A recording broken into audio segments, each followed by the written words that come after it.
Alright. Hold on. We just sit completely straight. Put my microphone a little bit closer because I will not be talking in a high tone of voice today. I will be just talking in, regular, lower tone of voice. Let me just go into my audio first and foremost. Go into my filters, edit filters.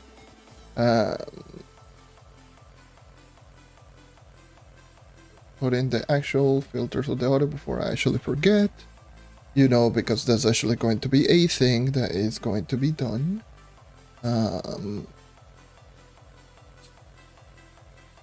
Yeah.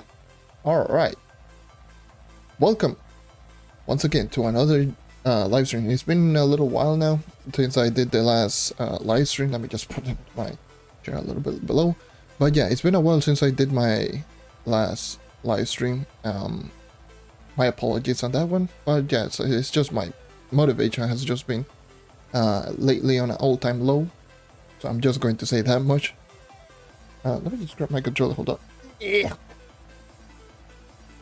So yeah, my motivation has just been all-time low, especially lately. I've been just logging into Trove here and there, but just doing nothing. So just log in, do my dailies, maybe get out, maybe do like some stuff on PC I've done. Like I did grind my weeklies on PC and got myself a crystal level 4. Let me just open up Trove. Oh, so give me a sec. Let me open up Trove on PC, which is what I will be doing today. Today is EXP day. I will be getting some EXP on some of my characters. My Dino Tamer is almost level 30, which I've been using. I've been doing my dailies on the GeoCase with my Dino Tamer. It's been brilliant. Let's just say that.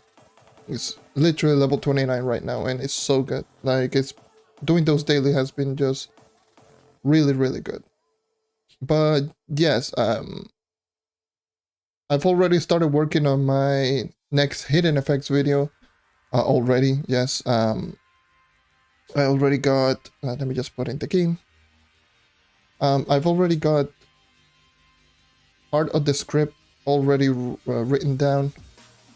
Not only part of the script written down, I also got myself the, what is it?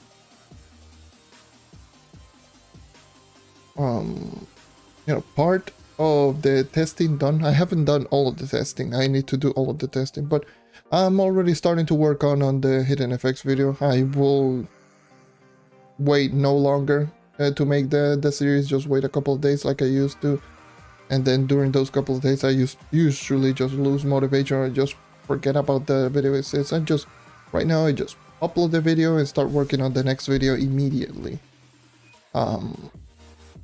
which is going to be what I will be doing. Like I just mentioned, if you haven't seen the Bard video, the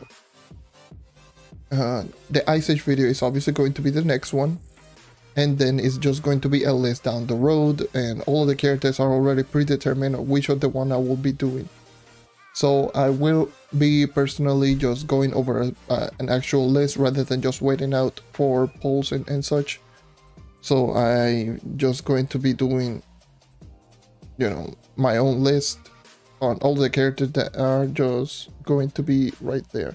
So I will be just doing my daily EXP grinding here. I will be doing them here in the GeoCaves because I've been just getting a lot of stuff inside the GeoCave, and there have been just really, really good. Like the GeoCaves has just been increasing my mastery like crazy.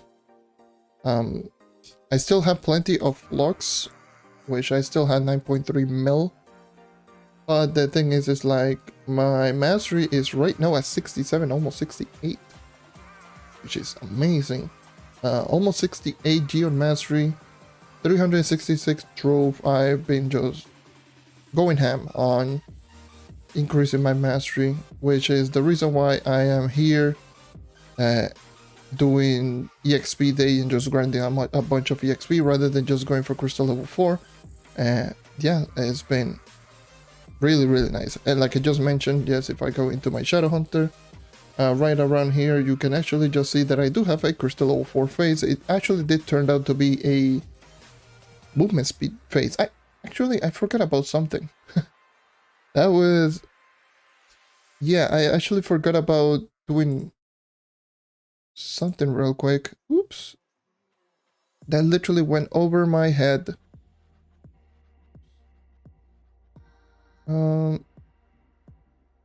Ooh, that was a close one. Thank God I remembered. Otherwise, I would have been pretty sad.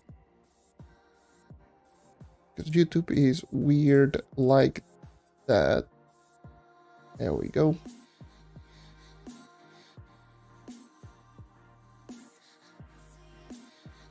Come on. Alright. There you go. Saved up. Nice. But yeah, today is just going to be a chill, grinding EXP stream. And just doing my own thing. So I will be just grinding some GOK, doing dailies. Because from what I've noticed, GOK's EXP dailies are just... They give around the same amount of EXP as doing 5 stars, and they just only take like, what, like 2 minutes? Give or take, 2 or 3 minutes? Give or take if I actually just focus in just getting as much daily done as possible. Well, getting as much critters as I can.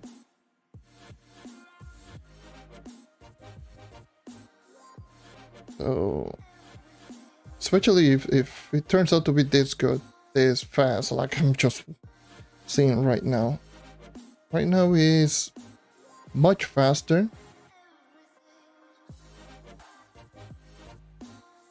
There you go.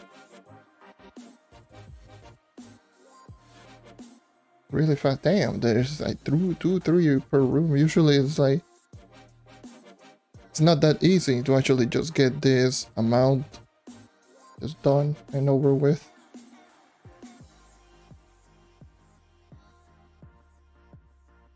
There's another one. Damn, there's like 3 per room. That's crazy. Like if you can actually just muster this amount of critters per run, that's insane, because critters are just so good. You can actually just use this towards your geode progression. Look at that, 300k EXP. So that was a lot of EXP. So I will be getting 1.5 mil EXP during all of these. Actually, you know what I could be doing?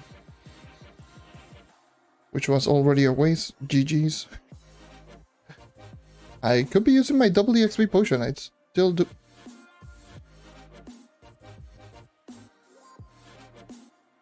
Alright. Already crash once.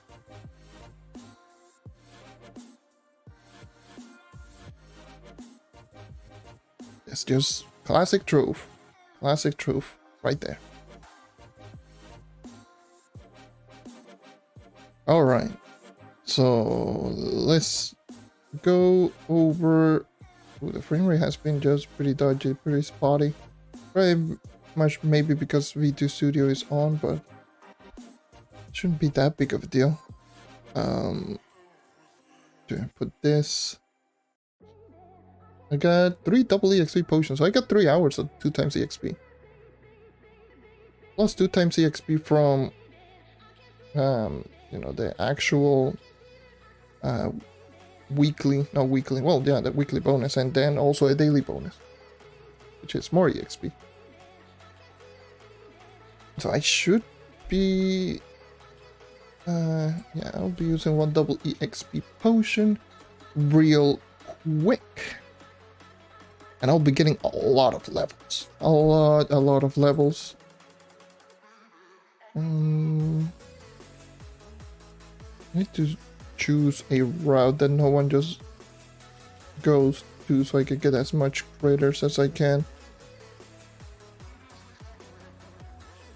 Now with this bonus EXP, I don't know how much EXP will I get, because, you know, it's 2 times EXP potion. I do believe my EXP goes... It's not exactly 2 times, considering how weird the EXP multiplication works in this game.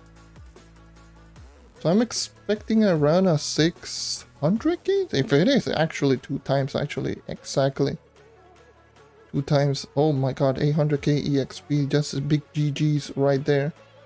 I mean 600k EXP. That would have been so insane.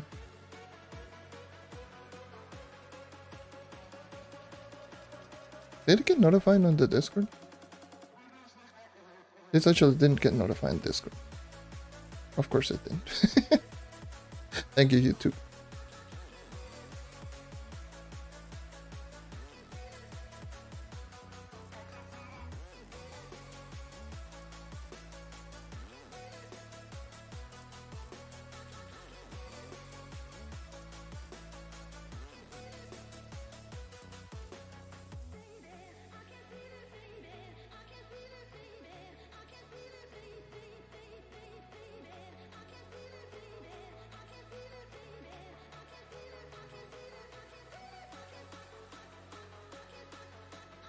https://.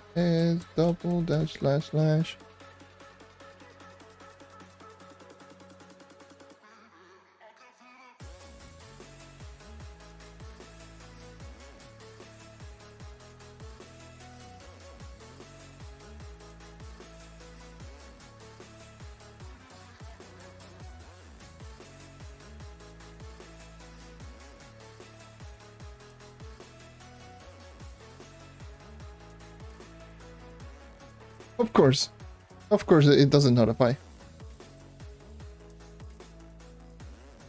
Like, what the hell? It's probably going to end up notifying like now, like 10 minutes late. I notified on Discord already.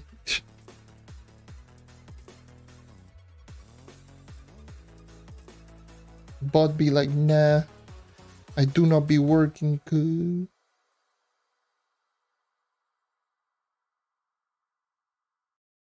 Wait, what the hell is going on with the frame rate? Debug. It's like so choppy right now. We're getting a lot of lag spikes. Oh, it's still pretty good frame rate. Hopefully it's not too bad. But I am noticing that really horrible choppiness.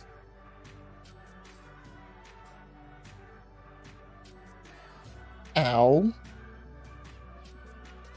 I need to put myself I need to upgrade the rocket boots so I don't get any more fall damage.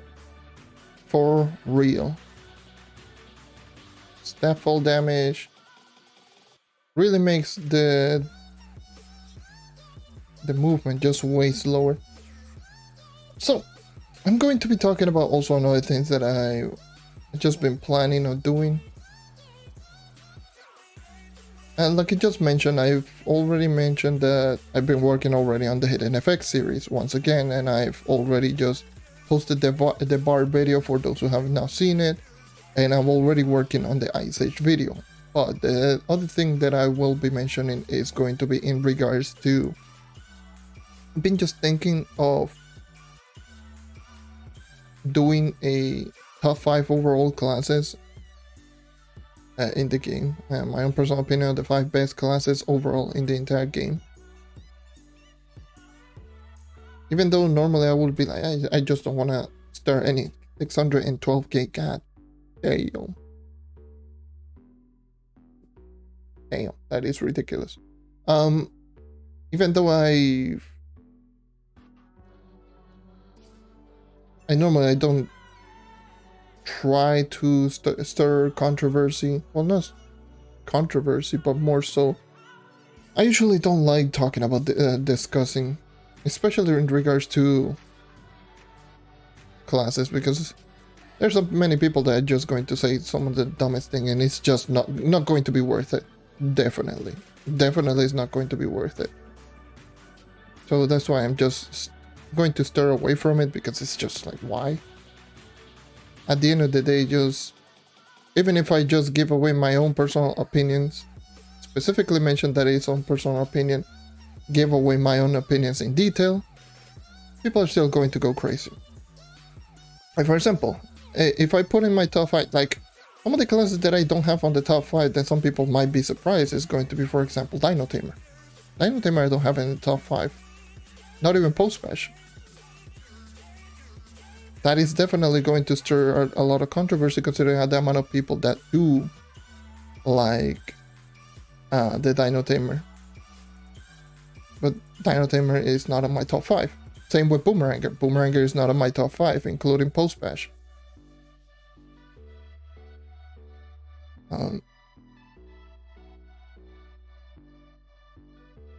But I've heard so many people just say, Boomeranger is the best class in the game.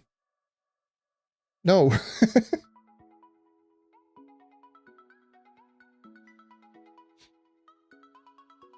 It's good. It's much better now. But no. How the hell are you going to say? How the hell are you going to say that Boomeranger is the best class in the game because it can clear rooms and delves really well? Nice. Well, nice. That's good. But what else does it do well? That's like saying Neon Ninja is in the top 5. Because it grinds dungeons really well. And now with buff on basics is also pretty good in the early game. Not the best, but pretty good.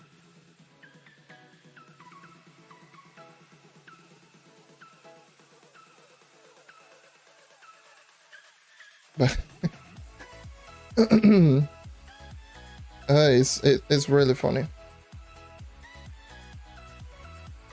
Like I will take, personally I would take the Knight over the Boomeranger as my top 5.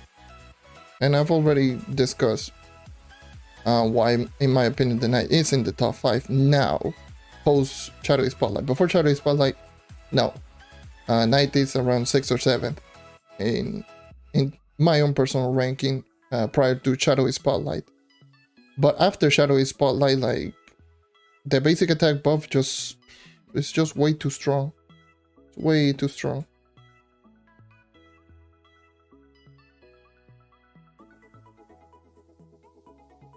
To put it into perspective, I actually was just doing comparison in damage. The basic attack buff in terms of damage output is so ridiculous that it's not even funny.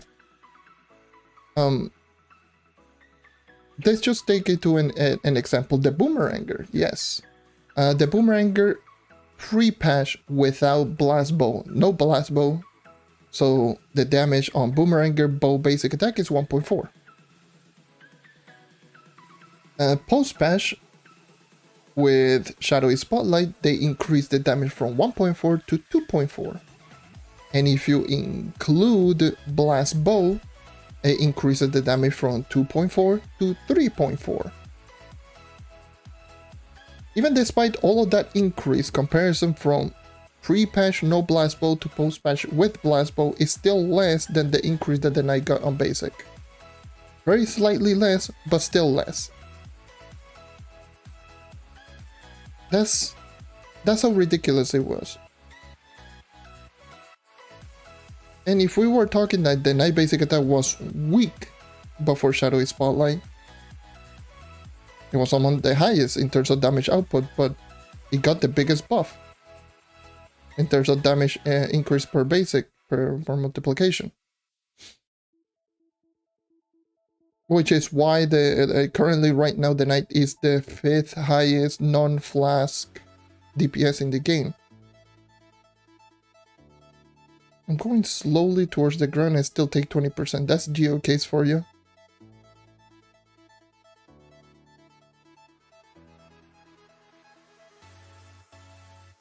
Broken as hell being like crazy.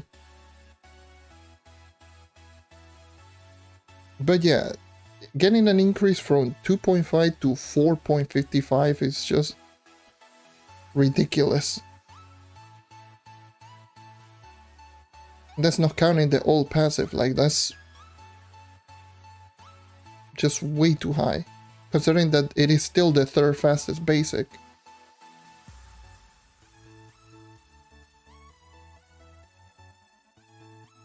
Like, it's ridiculous. It's ridiculous. Now, personally, like, the class that I have in the 6 or 7, it might be...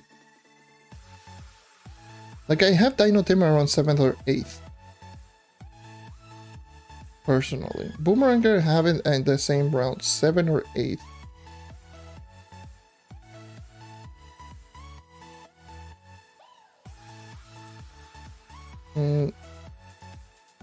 Revenant, I have it 6th. On 5, I had Tomb Raider just because of utility. The amount of utility Tomb Raider can provide is so underappreciated. I have 4th Knight, 3rd Lunar Lancer, 2nd Ice Age, 1st Shadow Hunter in terms of overall utility. I'm just putting it right here. I'm not going to make a dedicated video now thinking about it. Who cares? But and if anyone ever ends up watching it, then sure, whatever. But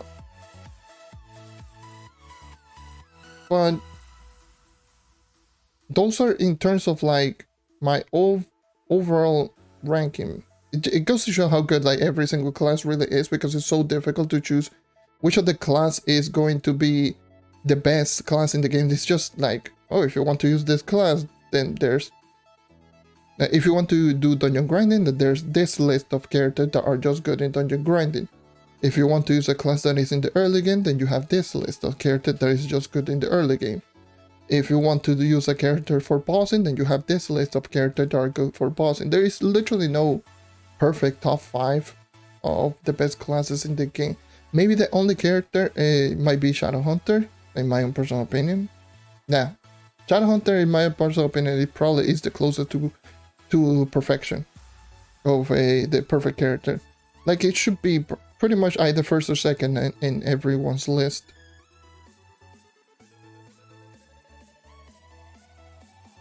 But yeah.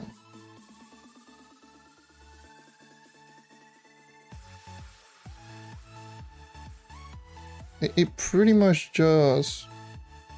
It will go to show, like, literally there's no class that just... Aside from Shadow Hunter and pre-patch, maybe Ice Age pre-patch, because before buff, Ice Age was just way above the rest in everything. But aside from that, like, pretty much all the classes are just good. Can just be used really well.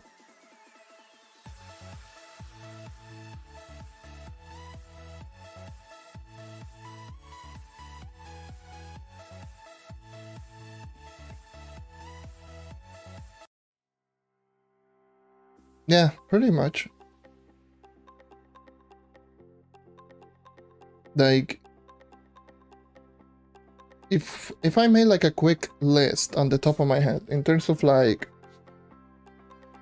this is going post Shadowy Spotlight, if we're talking what is it, like, if we're talking farmers, top 5 speed farm. Heck, even if you do mention top 5 speed farm, there's going to be bound someone just say, oh no, this class is just way better.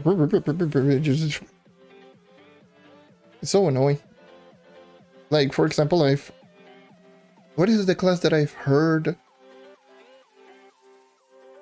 people just saying, like I've heard so many people just say that Neon Ninja is no longer the best class in the game. Like, what? How are you? Right now, Neon Ninja at the end game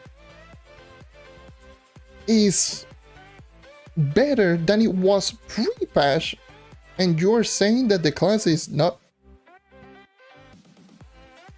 Like, the class is better right now. For endgame player, Neon Ninja is better right now. It's just plain and simple. You still one-shot, but your basic attack now one-shots regular enemies. Oh yes, nice.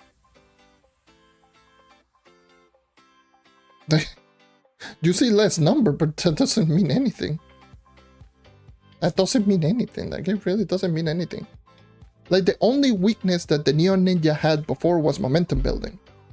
It couldn't kill anything besides the shuriken. If you didn't kill with shuriken, that was it. But right now with the stronger basic, you can one-shot regular enemies. So you can literally do the really fast drive-by and just press one basic and just move on. And not to mention, obviously, with the depth stepper changes, you get all that gist. But yeah, it just...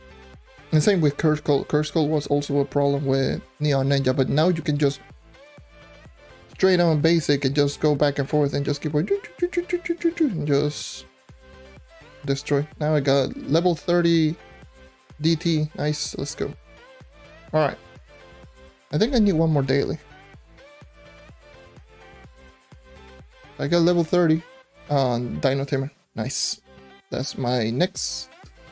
It's my 5th or 6th higher character at 30. That's 1, 2, 3, 4, 5, 6 character. That's my 6th character at level 30. I will level up my...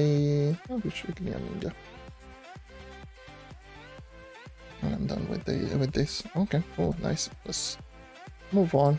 I don't care even to do dailies. If I see a quest, I'll do it, but... Yeah. Yeah, Clone Juice was really good. Like, Clone Juice is really good. It can be quite cumbersome, especially right now, post Shadowy Spotlight, because of the knockback. You get knocked back like everywhere. I don't know why the hell they just proceed to do that. It bothers the living hell out of me.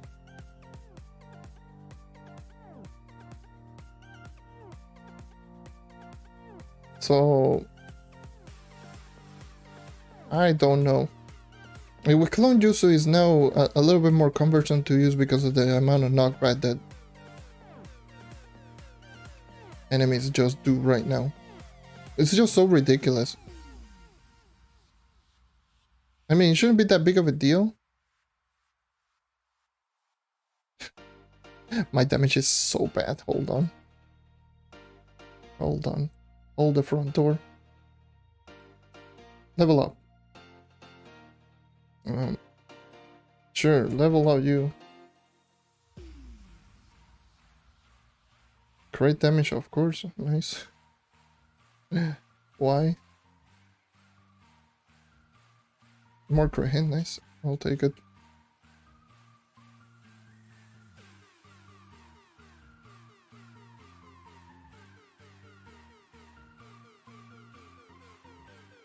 Still didn't do that much difference, oh well.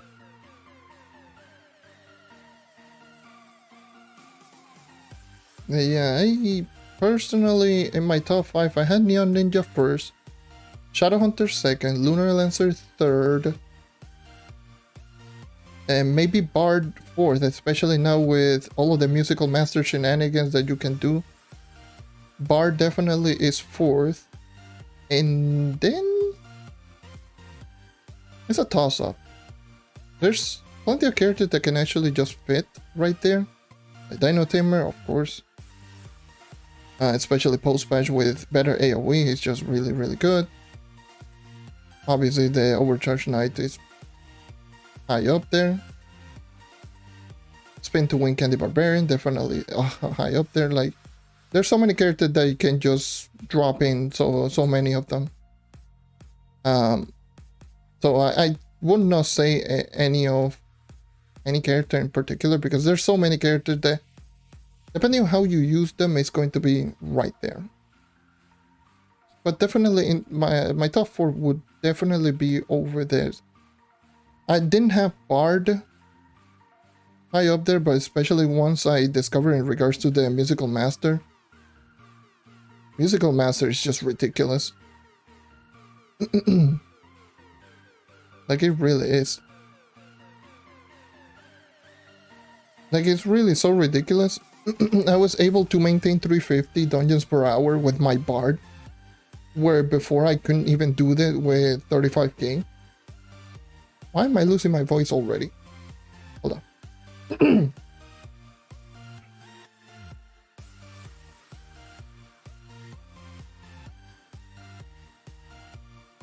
Yeah, Bard is actually surprisingly underrated. People really don't realize how good the Bard really is. But the problem with the Bard was that the damage multiplier weren't too high. So it lacked consistent one-shot on regular enemies, especially while building up movement speed. That was the only problem. With a 2.5 times, the only way that you could one-shot is close to max, if not max, stats in terms of coefficient, which is not a good thing. But once you add in Musical Master, that pretty much goes out the window because you're going to one-shot everything. And then you're going to start hitting different types of breakpoints where you're going to start even one-shotting other, like 1-star bosses, world bosses. And it just becomes a whole different ballgame. Like 35% critical damage increase is a lot.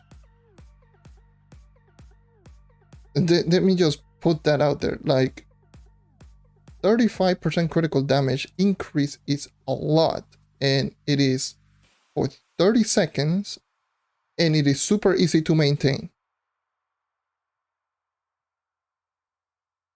So there you go.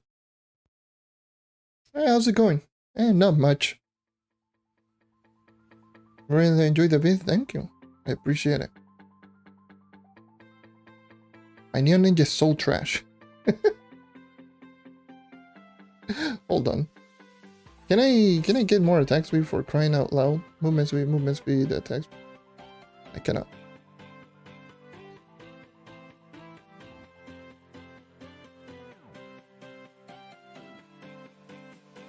Yeah, and the thing is, you can't do that with other classes. Like when I saw that it had pretty much the same properties as all of the songs, where you can just activate the song, swap class and get the buff, still get the buff. It's just ridiculous. It's like, okay, nice. Sure, I guess. Give that damage increase and you can just burst down bosses to oblivion with that and battle song combined. That's just big old GG's.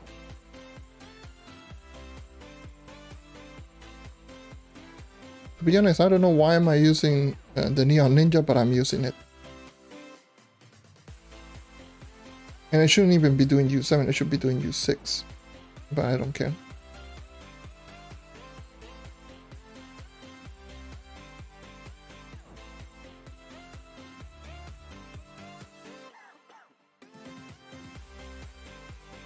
Yeah, it's so ridiculous. Like, imagine going on Leviathans with like 2 or 3 people that know in regards to Mystical Master with Battle Song.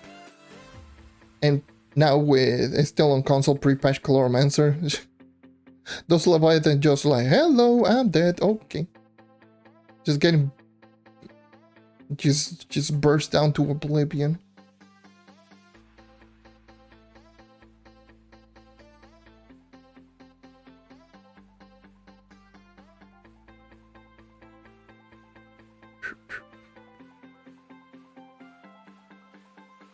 I don't know why I'm throwing shurikens. I have low crit hit.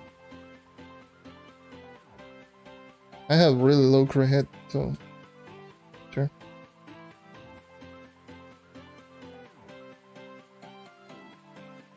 I need to check if I do have an attack speed build.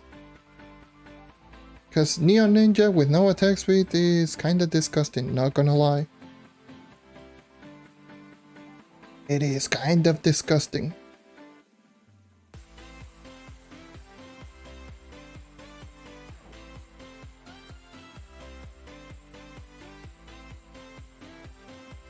But yeah, definitely.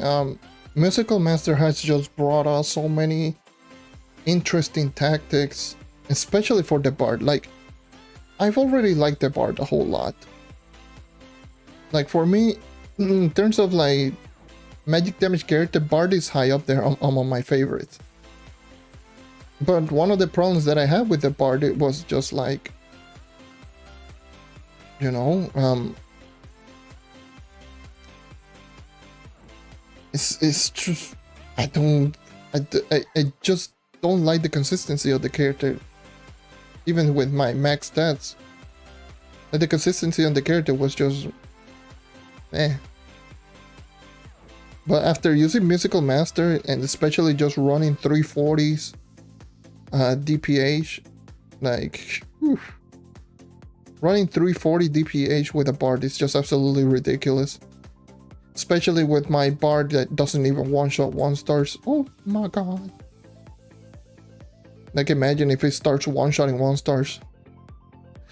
That sounds pretty broken, pretty busted, not gonna lie.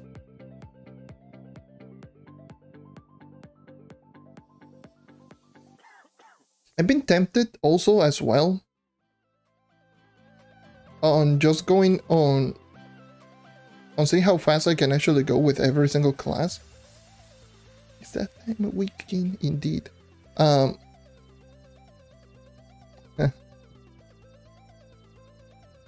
You know, going over, what is it, like going over the fastest dungeon per hour pace that I can go with every single class, see if I can hit 300 on every single class, but I doubt I can do that. I can do that with some classes, but 300 dungeons per hour, especially on some classes, is just borderline ridiculous.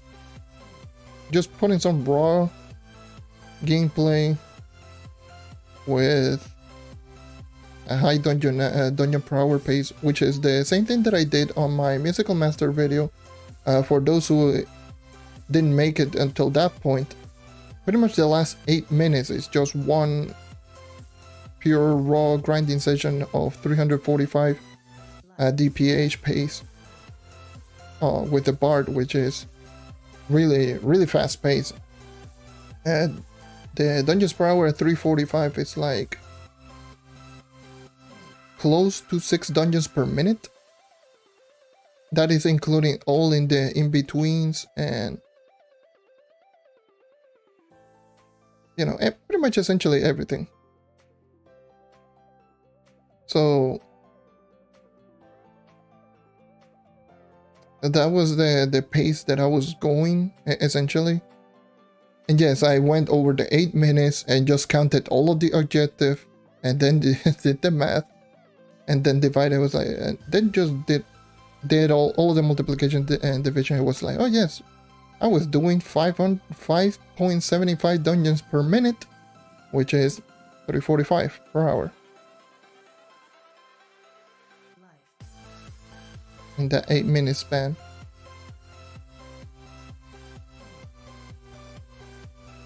It's a damn. You know, 345 on Bard, that's actually pretty nice.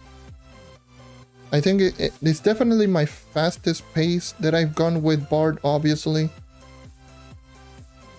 Not my fastest pace on any class. Believe it or not, my fastest pace is on the Knight. Still can't believe that I went over the fastest pace possible, which was in around 5 minutes. I was going in 400 dungeon per hour pace. I don't know how the hell I managed to even do that. The objective was just perfect. Everything was just bosses. It was perfect, and everything just lined up perfectly. And the pacing was around 400. Like, I believe it was like 405 or something like that. 405, 410 dungeons per hour.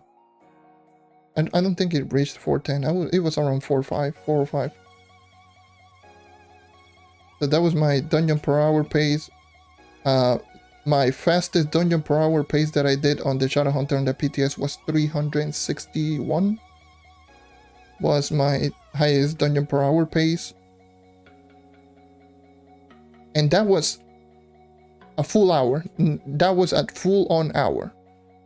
A full hour of 361 dungeon per hour pace. I had the mod and I was just looking at the top right, and after 1 hour I did 361 dungeons.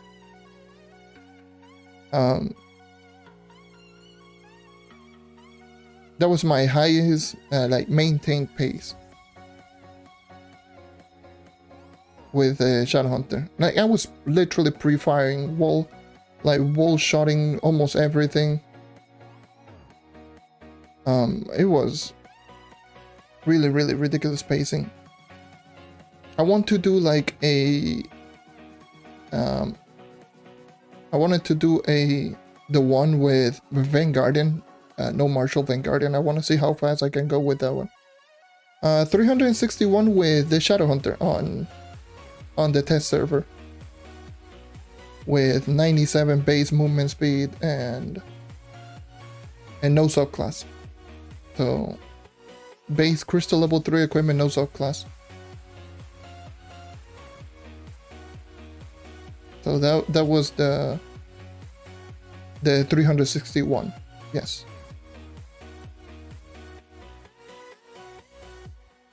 That was on the last test server, on the Royale Season 3 test server.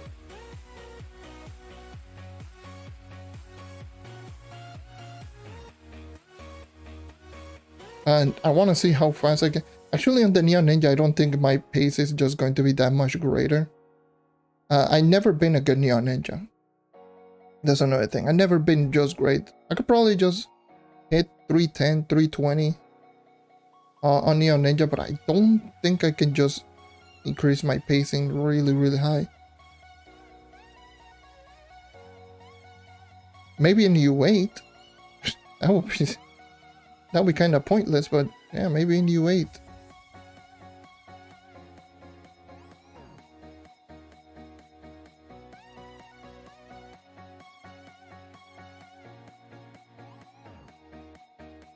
Maybe I can just try that one. Let's see if I can actually just go 300 plus on Lunar Lancer Need for Speed. That could be another thing that I can just go. Spin to Win Candy Barbarian is definitely, especially with the no Marshall build. Holy Jesus. I've actually tried no Marshall build, Vlad. If you're still here, I did try out no Marshall build. It's so fun. It's so insane. Like, if you do have that, like, Barbarian, like a bard that is just that strong with Celeste Trail, it's so ridiculous. It do be going zoom. It do be going crazy. Like a full spin to win. No Marshall Celeste Trail combination. I did use that once here on stream. That was really freaking fun.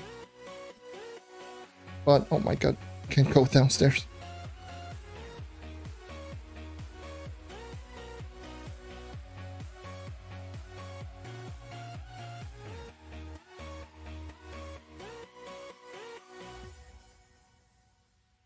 But yeah, I you know, that's one of the things that's been on my mind.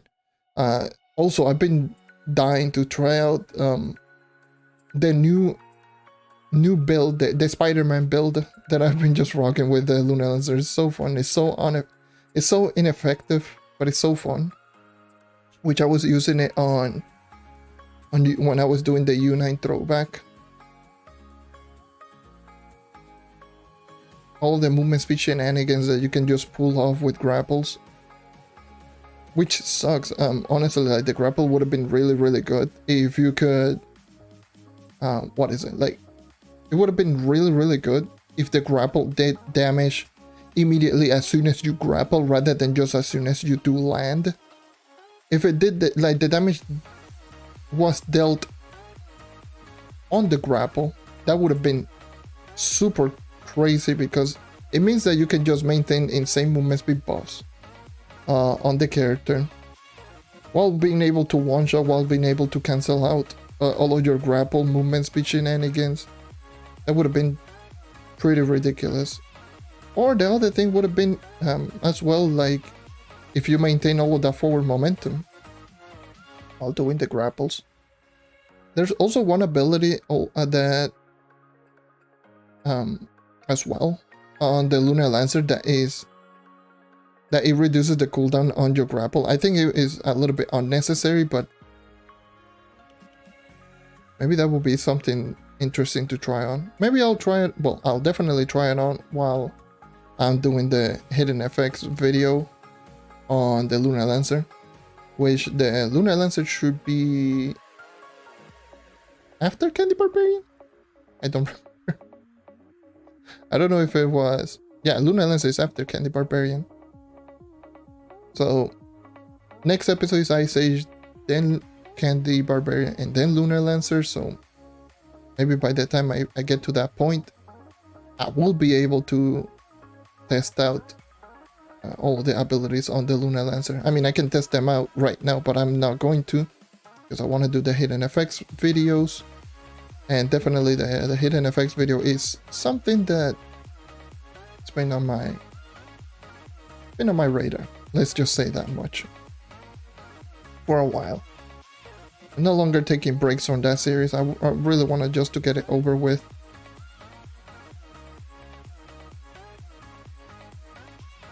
Even though it's a series that, I'll be honest, not a lot of people tend to even care for, but I'm going to do it anyways.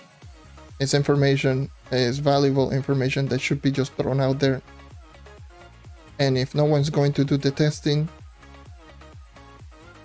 then what is stopping me from doing it? So, I'm doing it.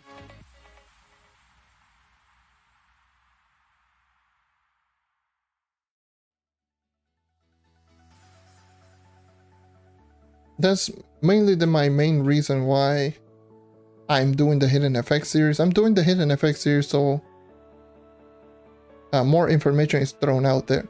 Also, speaking of information, if any of you have not seen the latest shorts video that I posted, in that shorts video there is a something in regards to the Trove website, the activity section.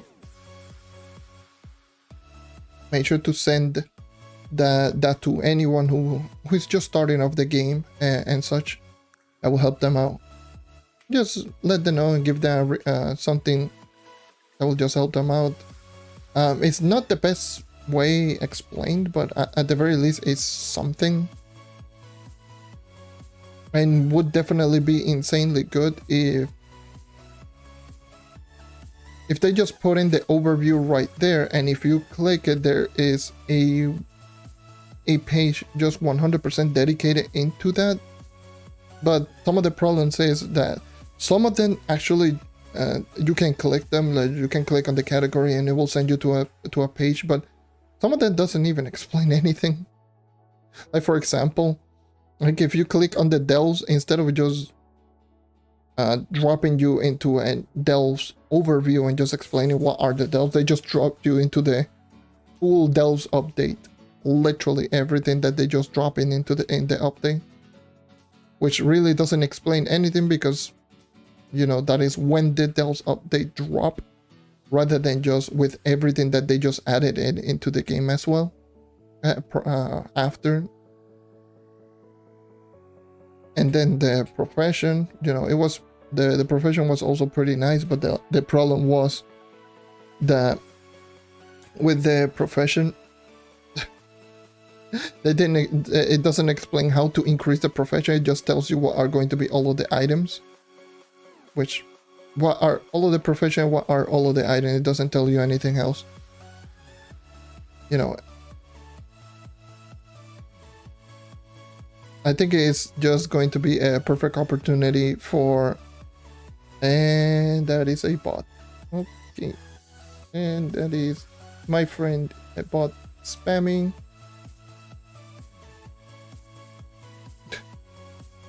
Of course, and the computer is going slow. All right,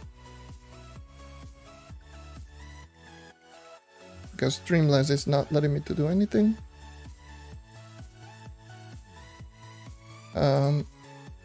Hi.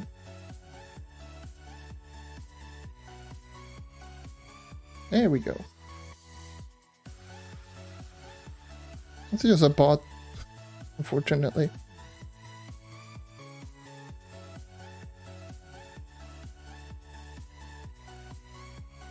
I think I will just leave it right here so I can just manage out the chat much better. But yeah, just hide. Yeah, there you go. GG's. Yeah, those are bots. It's just been going on in all of the live streams. It's just not my own. It's every single live stream. Like I've been watching some live stream on YouTube, and there's always those bots going on. It was just other bots before. some of those other bots were just typing in nonsense. Now it's just that bot. Because YouTube, and not to mention the comments as well. There's always those types of bot comments, which you don't see them because those comments get reported. And those comments just get essentially deleted by me.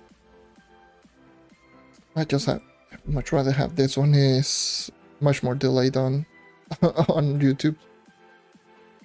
Anyways, where was I? Actually, I forgot. It doesn't matter. But yeah, definitely one thing that has been just on my mind is definitely that in regards to speed farming dungeons per hour. But yeah, I was talking about the activity section on Trove. But yes, just make sure to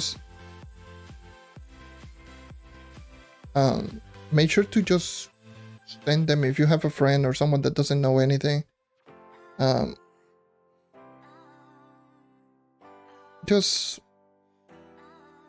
make sure to send them into that website. It's going to be really helpful, but definitely for sure just giving away your insight as well, rather than just throwing them into the website and saying, you know what, that's it, deal with it. But also explaining a little bit will be great.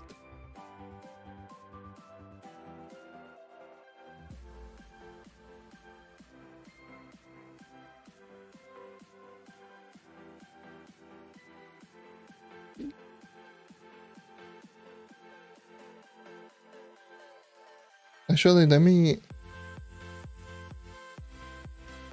check some of my gears if I have. I should have. Let me hold on.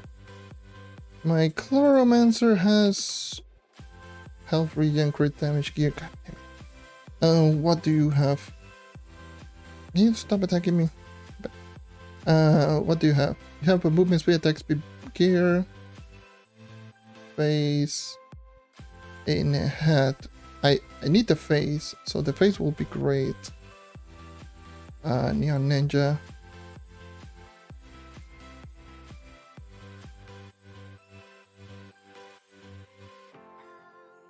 Even though this one is C3, I don't care too much about the other stats. Go there. Now I need is a weapon. Right, correct. Yes, I need an attack speed weapon. So, do you have attack speed? Energy regen, bruh. Do you have attack speed? No, you have the Neon Ninja weapon, bruh. Neon Ninja, do you have? Oh yeah, you do have the banner, which is good. Do you have a melee? No, you have a bow. GG. And that covers all of my melee characters. Well, I guess. Ow. I guess they.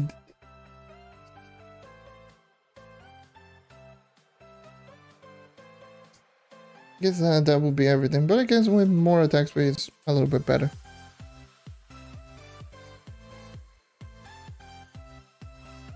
I'm also running no martial, so that's. Also could be another thing why I'm not killing as fast. But at the same time, the crit hit is just being clutch right now. Short strike is just being more clutch. Because the damage is not the problem, is if I'm doing high damage, it's not going to crit. What's the point? I mean, the damage difference is not that much. Let me just check. Let me just go without short strike and go martial. Because my damage is... my crit damage is not that high. So...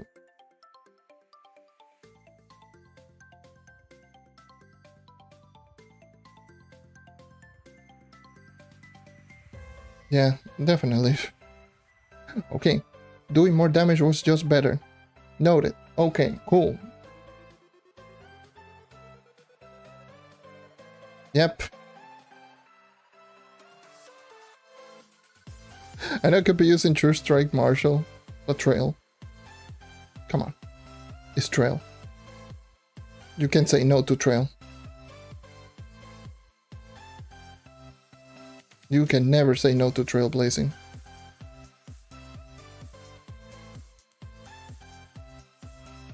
I value movement speed so much in this game.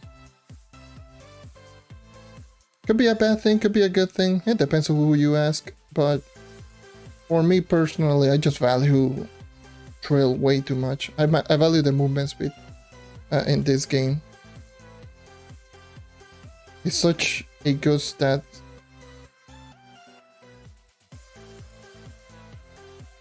Like, if I can kill fast enough, it really doesn't matter.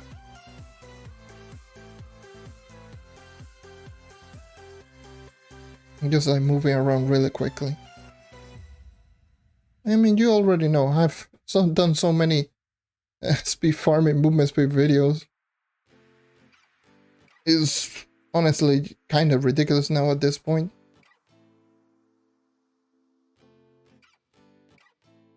So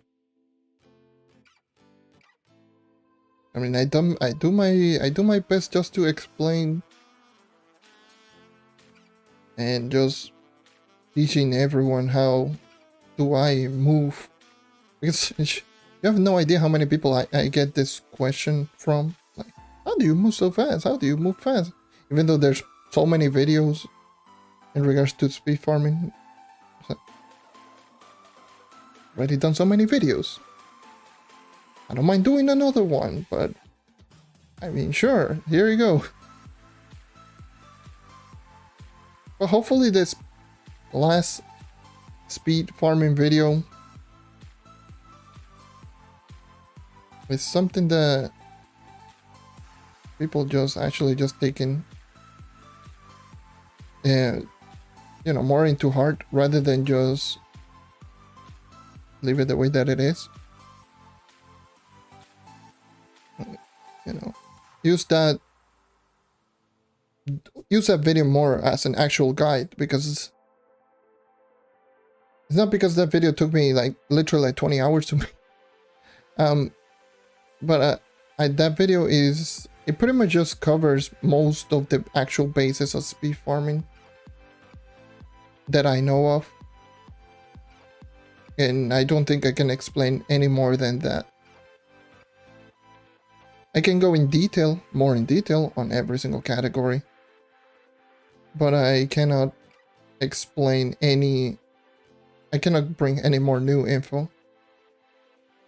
So I do feel that video it's a good watch if you're interested in learning how to speed farm through dungeons.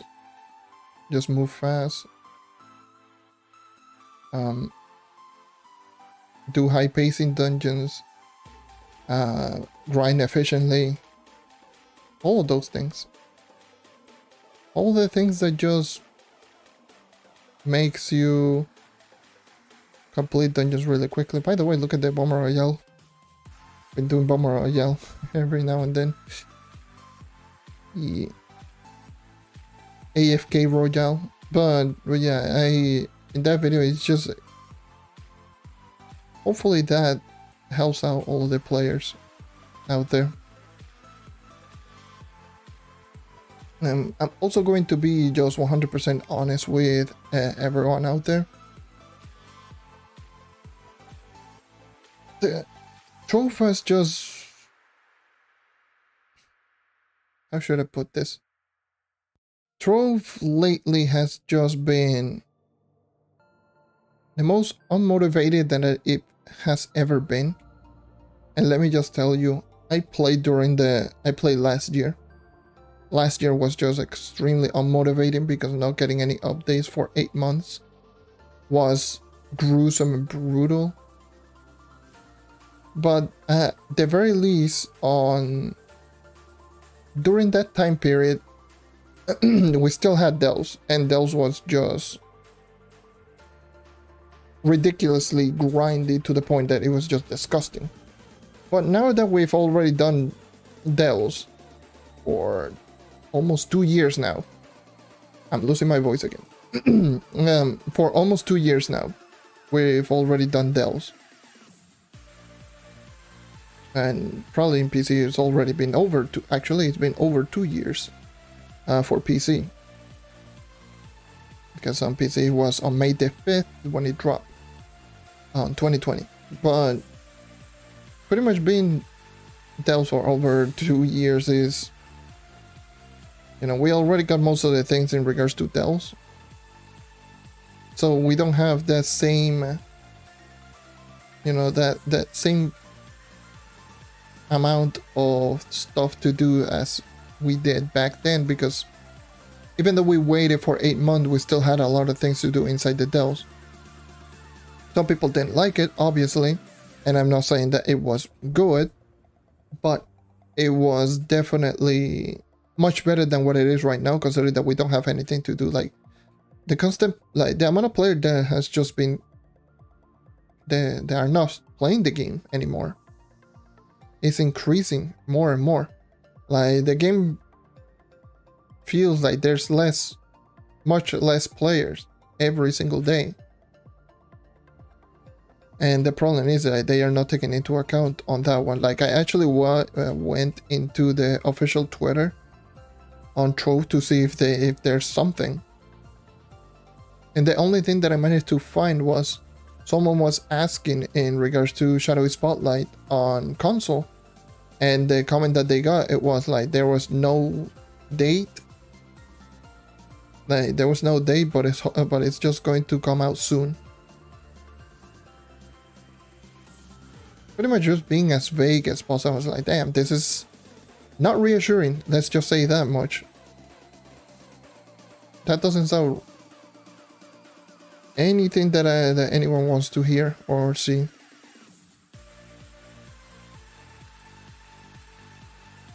Still no date, and then the only thing that they will say is just soon.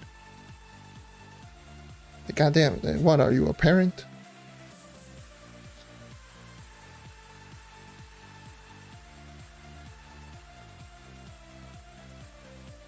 Yeah, seriously.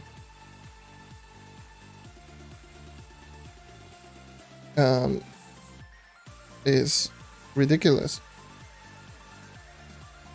So right now, comparable to before we waited 8 months because, and it hurt, and it was just unmotivating, but at least we had Dells to do. Now that we are done with Dells, like no one has anything to do, and we're just waiting for updates.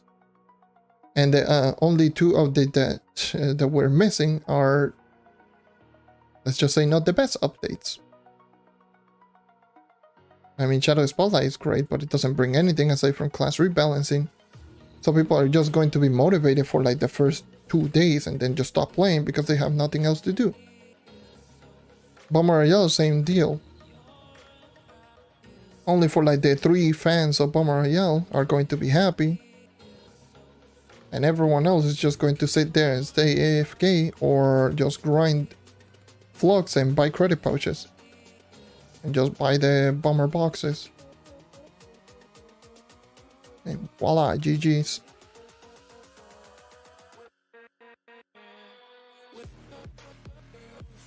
And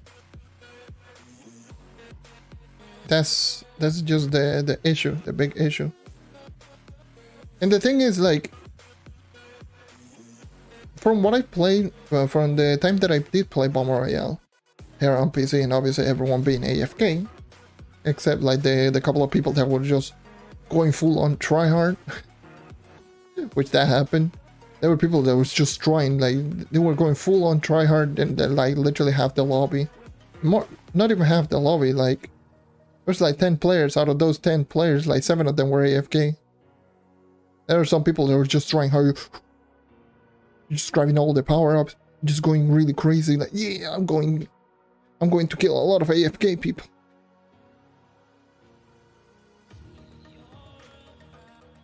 Sure, alright, nice. It was really funny, but can I kill? Can I get crits? Jeez.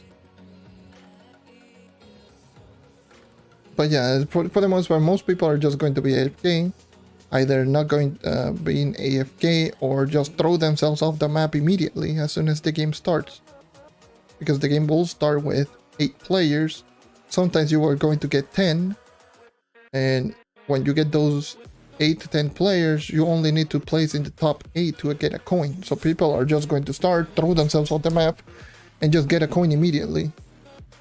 And if they do dailies, that's just 5 extra coins plus a dragon fragment plus the coin that you do get. And if you do that like so many times, you get so many coins super fast.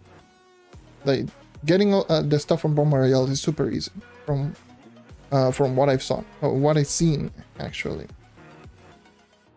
Super easy, very, very easy. And by easy, I don't mean that it doesn't take a long time, because it does. It still takes quite a bit. You know, you need like, how much? Like 2,000, 2,000 give or take coins to get everything, including dragon.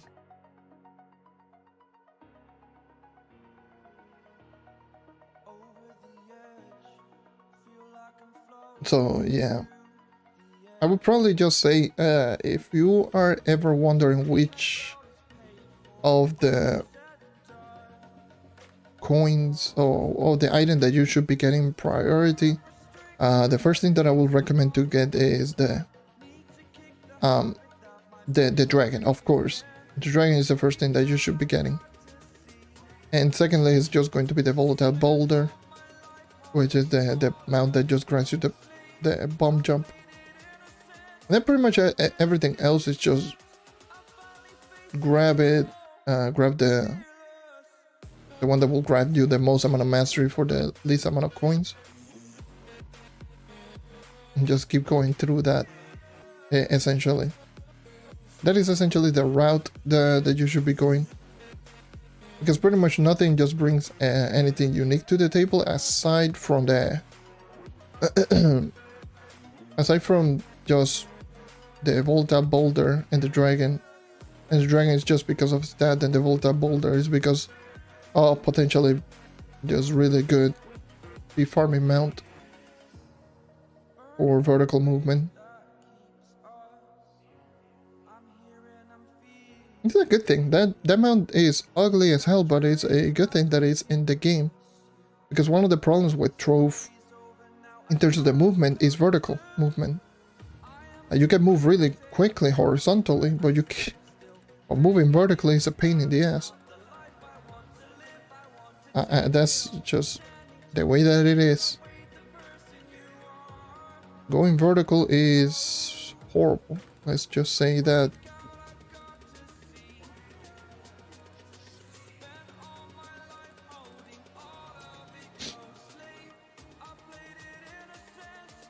But yeah. Also, one thing that I will be mentioning. You might hear some background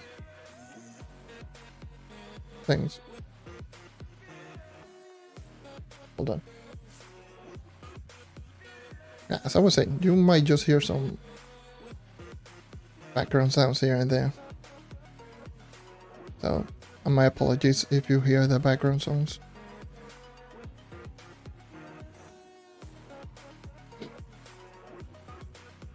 So yeah, just letting you know. You might not hear it as much because noise gate and noise suppression that I have on my mic, which you might not hear that, but it's just a little bit of a heads up.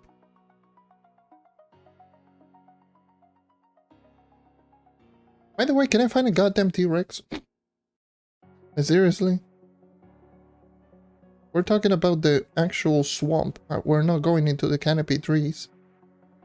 The swamp, you find so many T-Rex in the swamp. Like, come on. Thank you. It was crazy not finding one. I'm almost level 26. 10 seconds. Give me double XP. Oh, god damn it. Come on, come on, come on, come on, come on, come on, come on. 3 seconds. 2 seconds. Haha! Got the EXP. Got the EXP before the timer expired. Nice. You know, it doesn't matter because I still had 2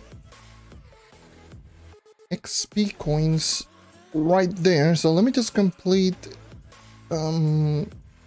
this dungeon and look like quick, and then just use my second double EXP potion.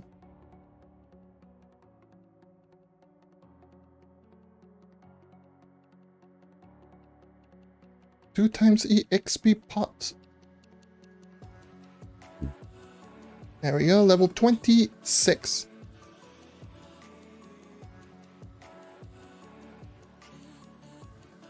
That's not bad. From level 20 to 26. And then getting my dino timber from 20 to 30. 29 to 30.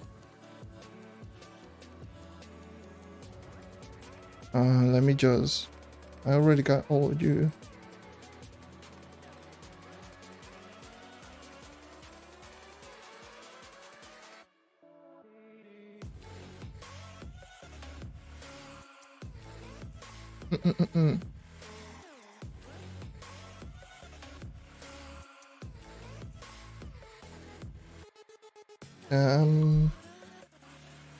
Do I got any good gems that I can just plop?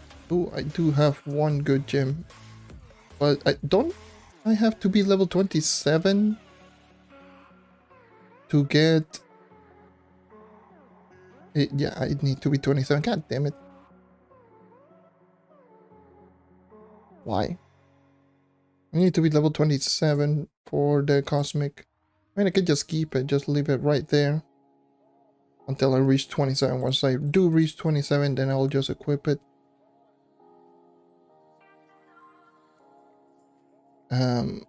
Let's just see. Can you not?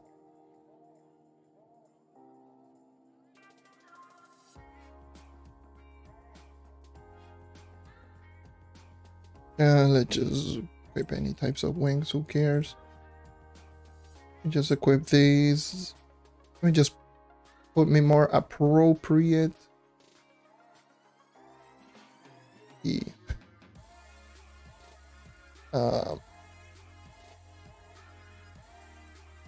Sure, I'll go there. I'm going this full divinity route.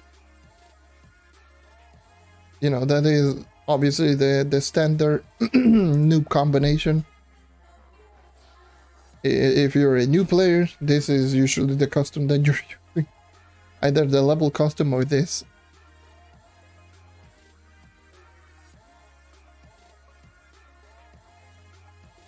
Hell yeah. This is just my new Neon Ninja. Oh, what the hell. Alright. Shall we continue? And the answer should be maybe, I guess. Alright, so let's just keep going on. Let's see how much levels I can actually get. Actually, I don't know how close am I to 450. I never made a video in regards to me getting to 400 on this account. Maybe I'll make one at 450. It should be right here. The hell am I going? Like 450, definitely.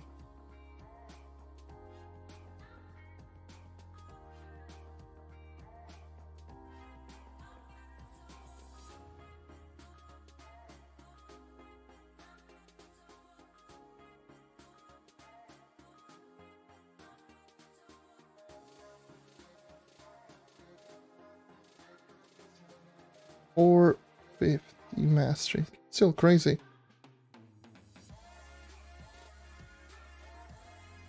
Actually, I can increase my mastery right now, actually. I have 4 meta matters. But, I mean, I could increase my mastery no matter what. I still got like 9.3 mil flux for crying out loud. But...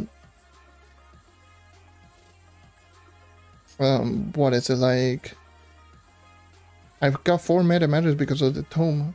So I can do that. I can use that real quick.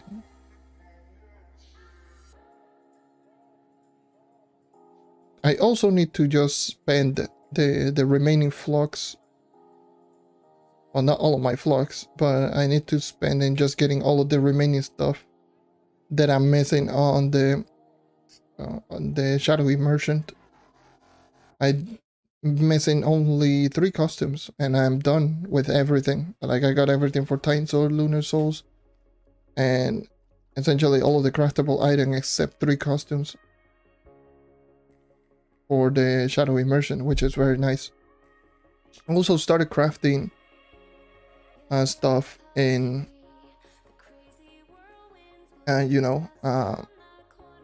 what is it like? I started crafting stuff in the Chaos crafting table, which has been really nice. I've been hunting only for the 100 mastery point items first, which are not part of the premium collectible. Those have been increasing mastery quite a lot. I also, since I had like plenty of adventuring, like I had like 60,000 adventuring.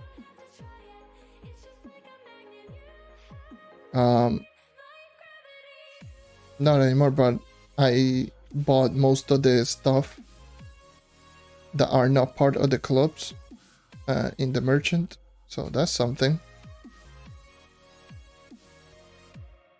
I need to be part of a club with a good merchant so I can actually just buy the rest of the stuff for adventuring. You know, there's plenty of auras right there that I can just use for sure.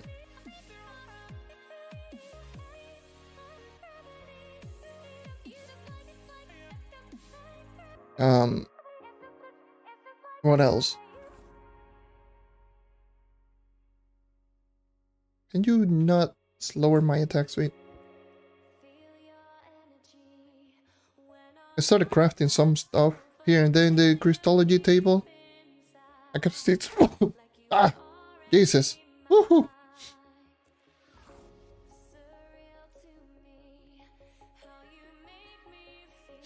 My apologies.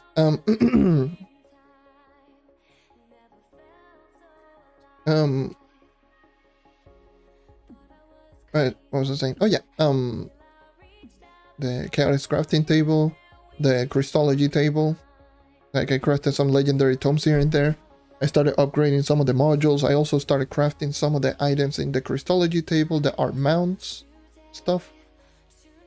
I crafted 1 costume, so I used 100 crystalline cores because I was not going to upgrade my crystal level 4 anytime soon, because I don't have, like, I had barely got any nitro, and I'm not going to spend crystalline cores on crystal level 3s. Much rather just spend it on getting Geode Mastery. And if I can just do that, then that would be nice. Considering that upgrading gear is not the first thing that I'm doing, and just using the legendary tome that grants me 50 crystalline cores every single week, that has been very helpful in just grabbing some of the other stuff like mounts, costumes, especially costumes that cost crystalline cores. And those have just been increasing my Geode Mastery quite a lot. And Geode Mastery is pretty important. Obviously, I've been upgrading my modules because I've been getting quite a plenty amount of meta matters. Because of the Geode Mastery increase that I've been getting, you know, leveling Geode Mastery has been very, very helpful. So yeah.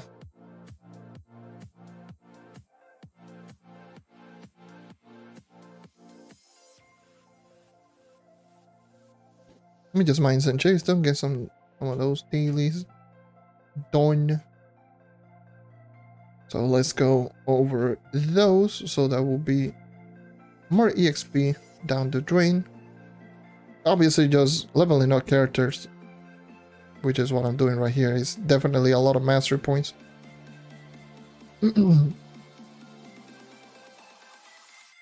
Yeah, doing dailies like this, 200k EXP just out of nowhere. We take those, that's 10 dungeons immediately.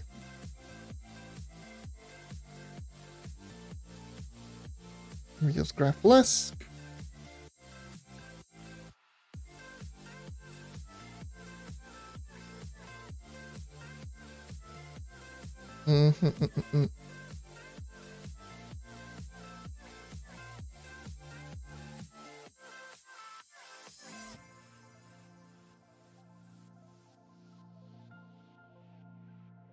Alright.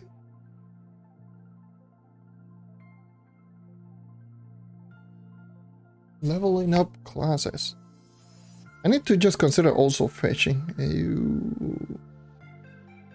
don't like fishing. I really don't like fishing.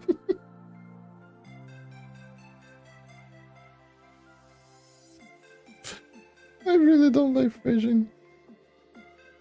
Yeah, well, you gotta do what you gotta do. That is a lot of free mastery right there, so I gotta do it.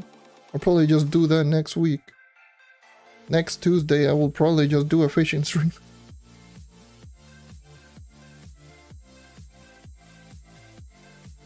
Just going.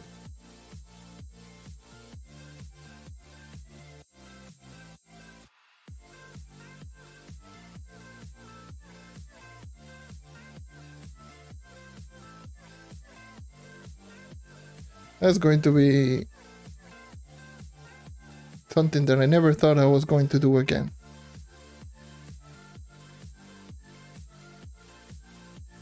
So just fishing and chatting. Usually, believe it or not, I used to do a lot of fishing stream back then, when I stream on Twitch. A lot of people really did like when I did the fishing live stream. Like, bruh, why? Do you want to see me suffer or anything? Why you bully me? And also now that I had the primordial water dragon, I mean that could definitely be something, because it means that I can just fish any type of fish in the game. That is not tied to just a special block. I mean, crafting the water, the flow of water, whatever the hell, the phase of flow, is not difficult. So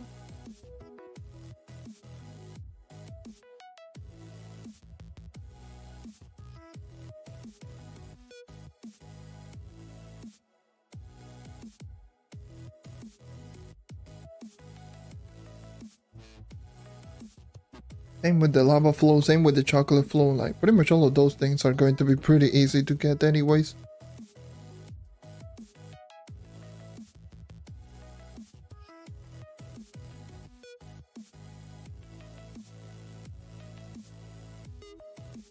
Today is... what the hell is going on today? Hey, go down. Temperature seems to be pretty high up there. And I'm losing my voice. Like, I've been losing my voice immediately. What the hell is wrong with me? Oh no. Oh no. Age has been getting into me. No.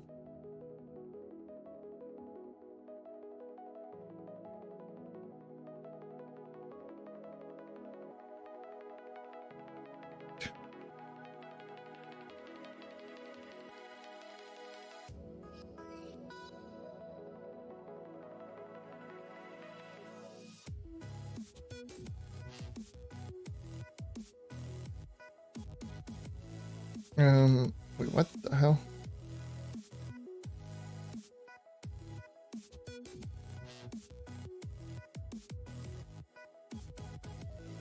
One, two, three, backflip, shuriken, and then one shot.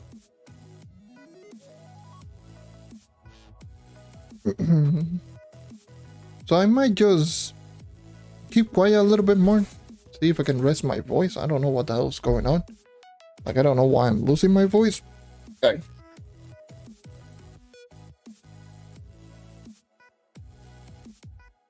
Yeah, let me just put in the chair a little bit more laid back. Just relax and play. Just go and do my own thing.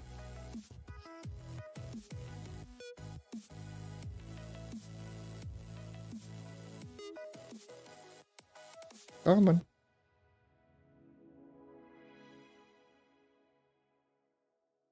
This is chill autopilot mode now. Another thing is I forgot to bring water. No wonder.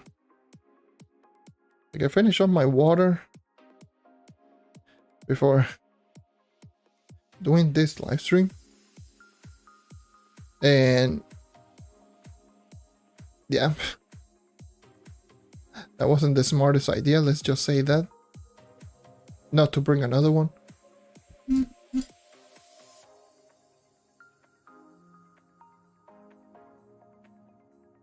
Okay. Alright.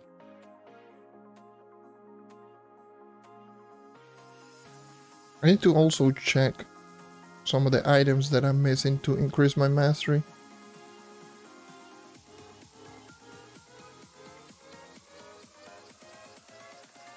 Actually, no, okay. I was going to say if next week was event, but no, event is not next week, it's the week after that. So just a little over a week from today. Level 27. Let's go. Means I can actually equip my new lesser cosmic.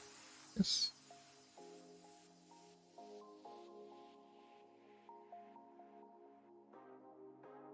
Or physical damage crit hit roll.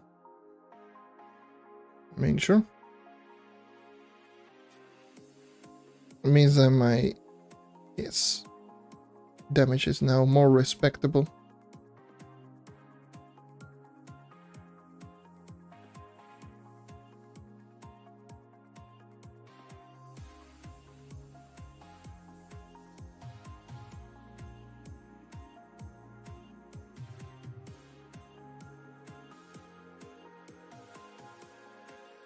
What the hell?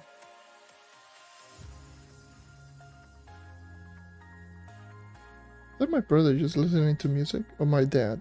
Oh yeah, my dad just came to visit. Just it's a little heads up. I forgot to mention that one, but yeah, that's mainly the reason why you might hear a lot of background noise. My dad came to visit like this week.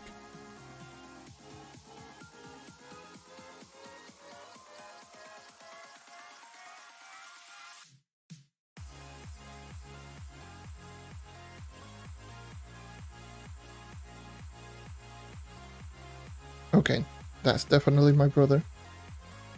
That's definitely my brother. He's the one who will just listen to those type of music.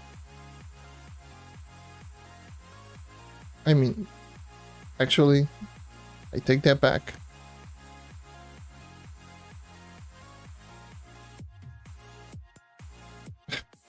Could be thrown either way.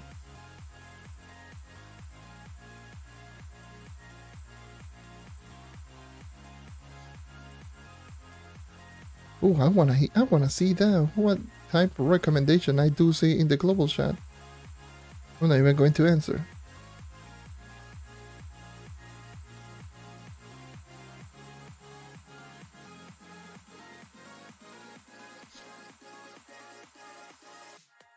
No one's going to answer the question?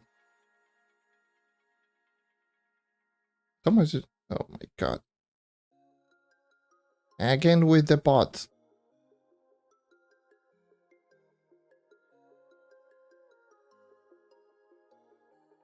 What is it with the bots?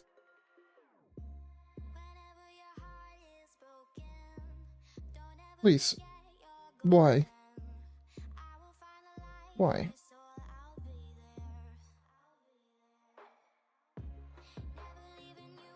Why? Just no. Just no. Sorry, no.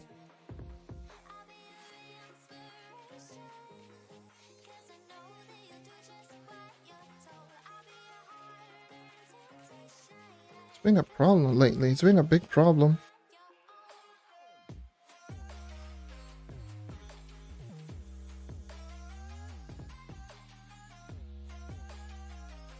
It's been a big problem for YouTube.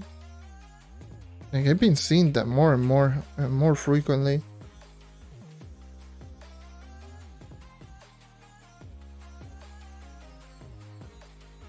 It's like the same problem that it happened last time with the other bots.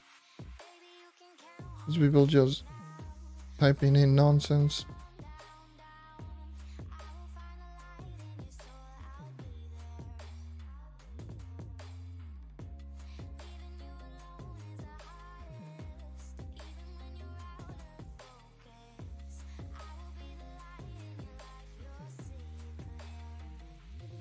This is so annoying.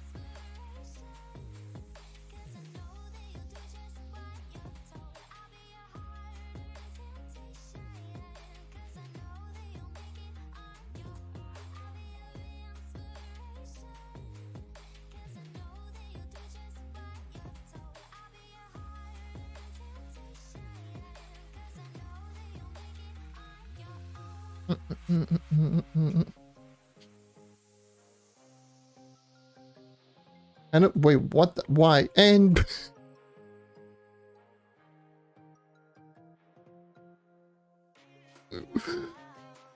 that bot's just literally killed itself. Why? That bot's just literally just swan dive and just die from full damage.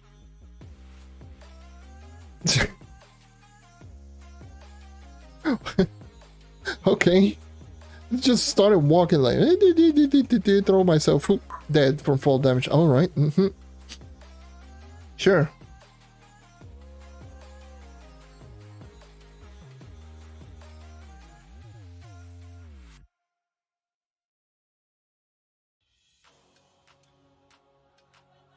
It's so random. Gotta love the random nature in this game sometimes. I don't know why I'm killing world bosses.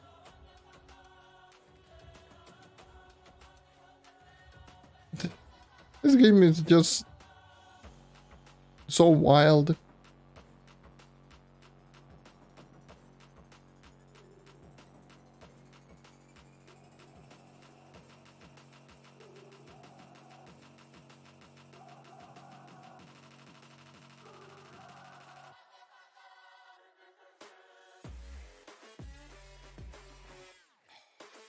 Hold on, I need 20 more formicide, then I need to change my tome.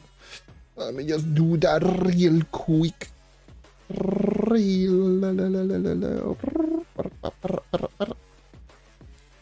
Sure, whatever, it doesn't matter.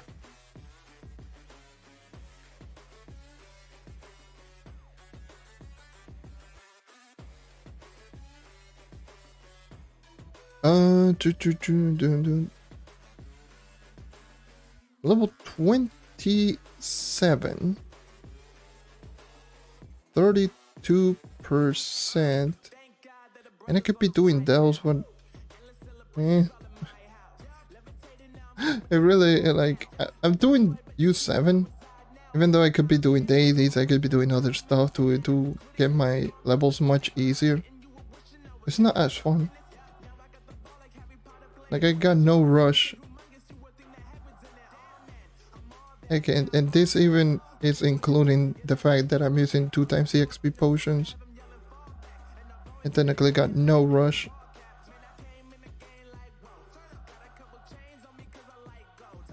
I'm not prepared or anything, I'm just doing casual grinding.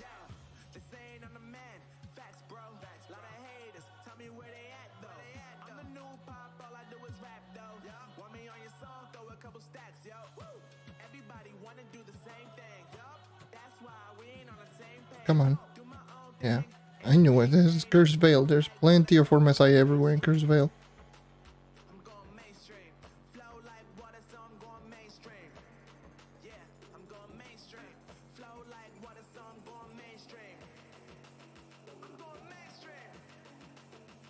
Well, there's 2 quests and I do believe that's Lumi.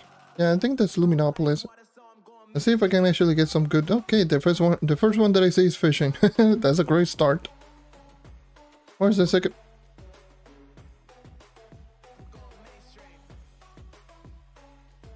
Two fishing quests. Why?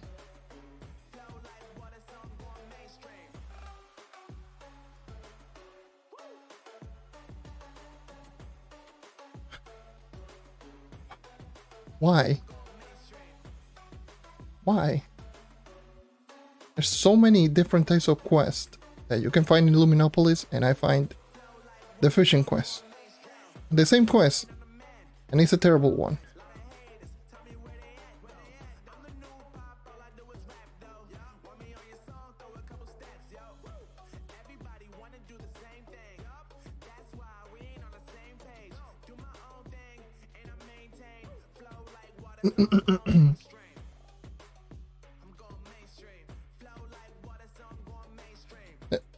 And I just got stuck. Woohoo!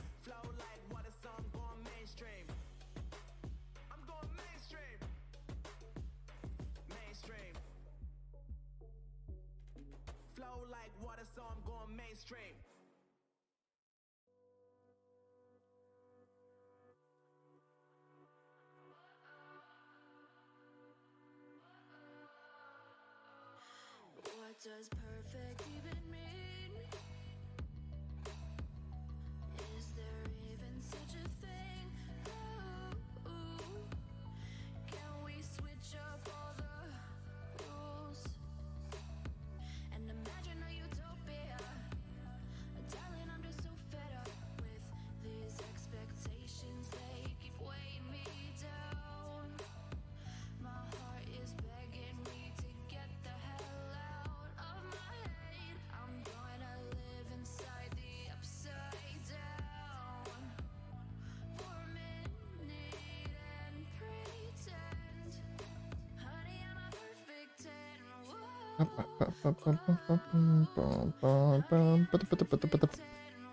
Ow! Beep beep beep beep beep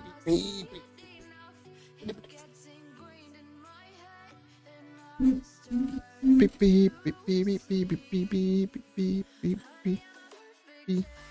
I forgot to put the master volume. You know what? I'm going to play in a weird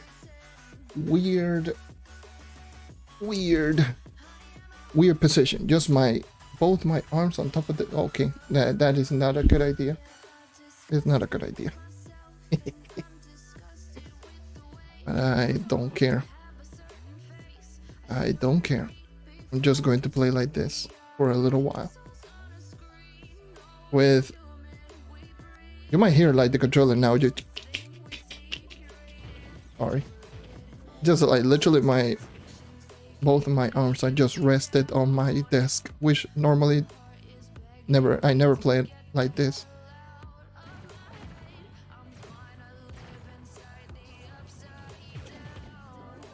So yeah. Still I'm not gonna see 4 spear GG. That sucks.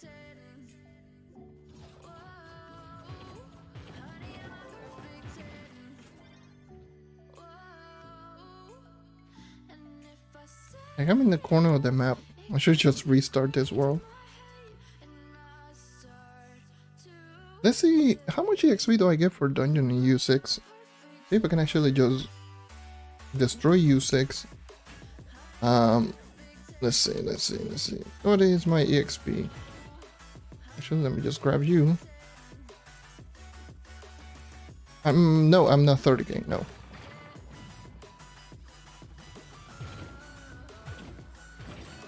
$20 from 23k, that's much. It's not that even that big of a difference, like 3000 EXP.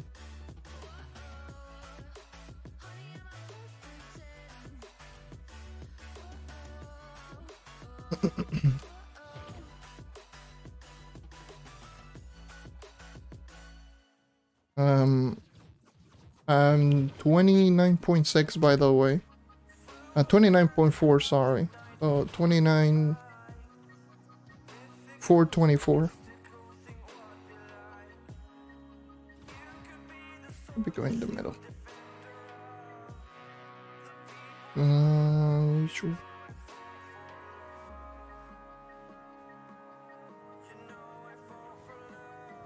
Like, I'm not focusing too much on power rank. I'm focusing more on mastery, which is what I should be doing.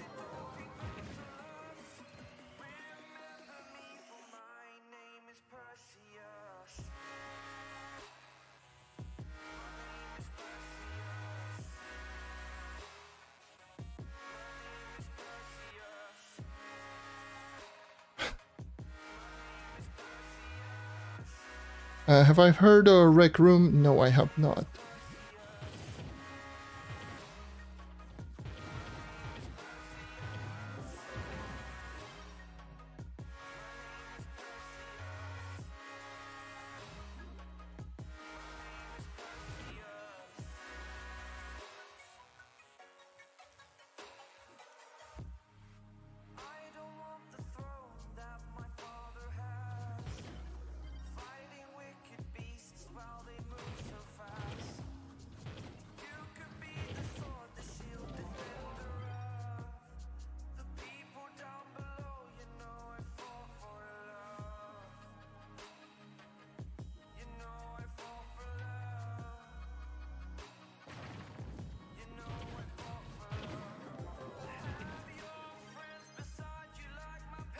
I might see, I might check it out. I might see what it is.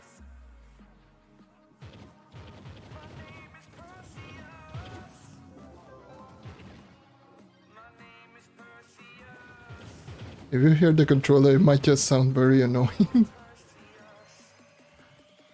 My apologies. Level 28. Let's go. Level 28, I was level 20.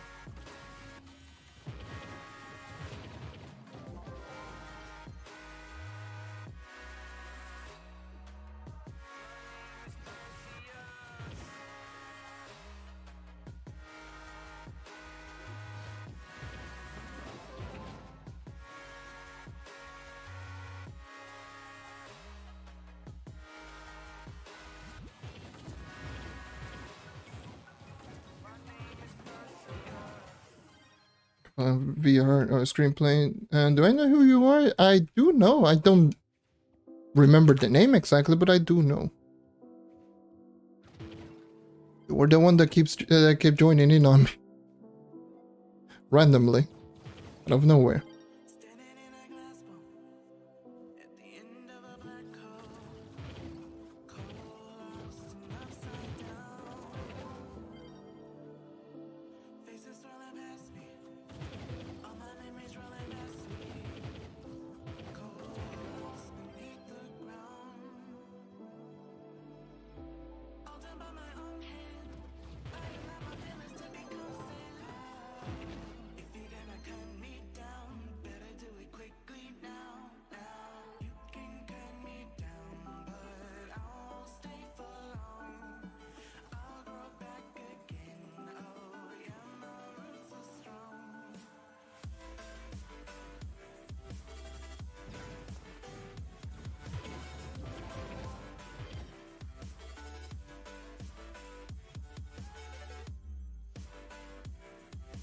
Like, if you do have a Discord, I mean, you can join in into the Discord survey always. It should always notify you. Just have Discord just active all the time, and you should get notified every single time.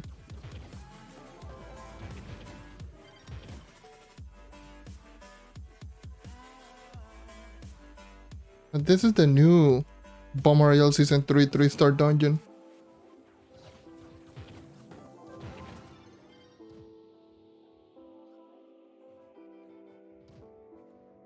On the 3rd floor. Alright, no, that was a world boss. Jeez. Alright. What the hell is the boss anyway?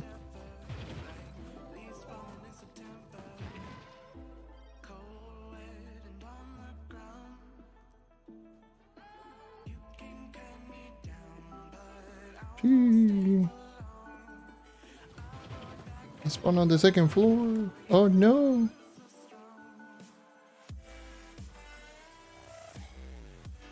Yeah, they should. They should update console. They should say something, but you know, it's the development on Trove. Horrible development.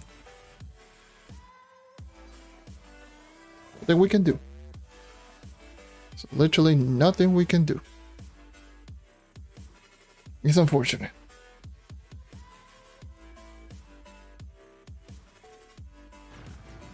As much as we just tell them, hey, it's been 4 months. Can we get an update? Oh yes, we are going to give you an update soon. Sure.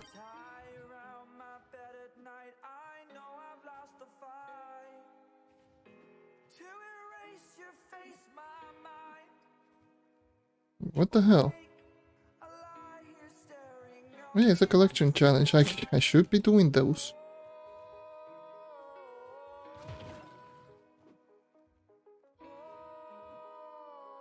I'll do it just a tad bit.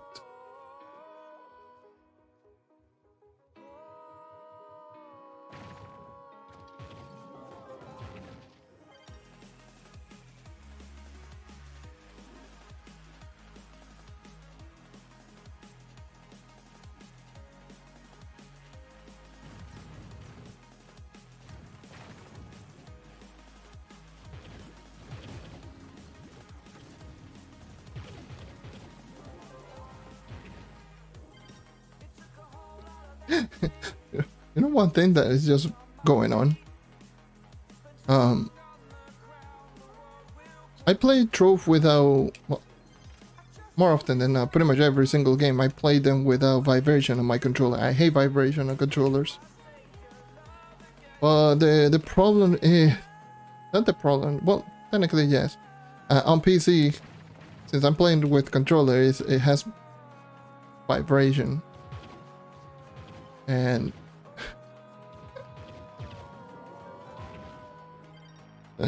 I hate it. I hate playing with vibration.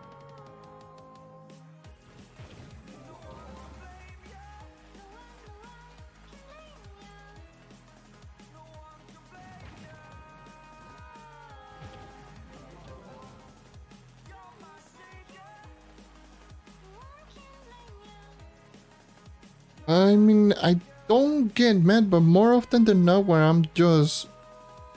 When you see me online on Xbox, more often than not, I'm either doing dailies or recording.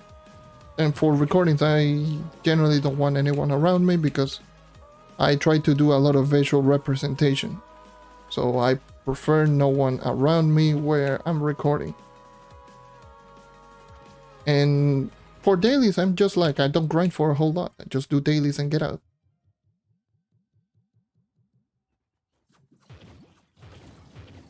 And I also don't personally like if because this is a problem that I have to deal with multiple times.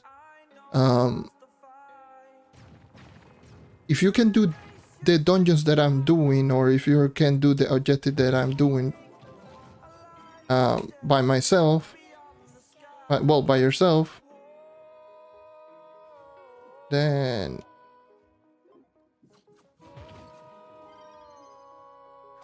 yeah, what's the point in just joining in with me if you can do it yourself?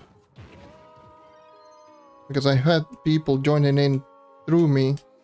I'm just trying to use a character, let's just say experimenting with one character at that very moment, and there's someone that joins in on me with something like a neon ninja or a really fast character and starts completing dungeon around me, and that's happened so many times.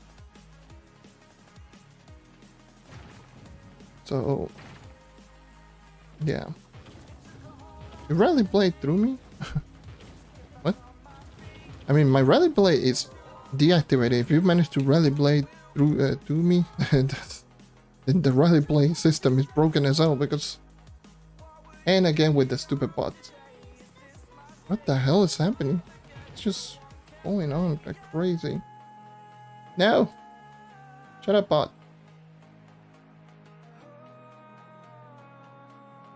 This is such a nuisance. This is just being a nuisance.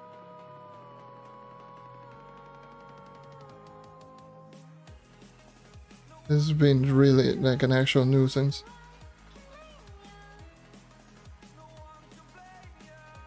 Essentially just being annoying.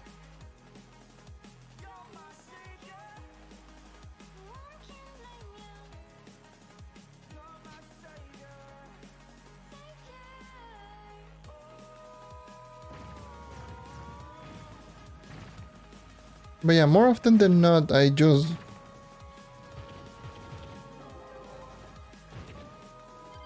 More often than not, I just rather just be on my own when it comes to grinding.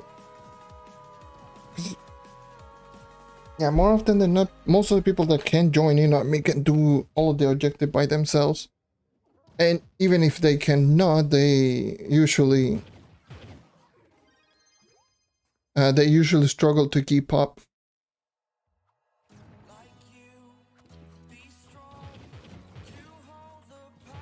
It's just a weird thing. And I personally, unless I am doing it on my own, if I'm actually just, you know what, I will be just helping out this person. For the most part, I'm just going to be going on my own pace and I'm not going to slow down.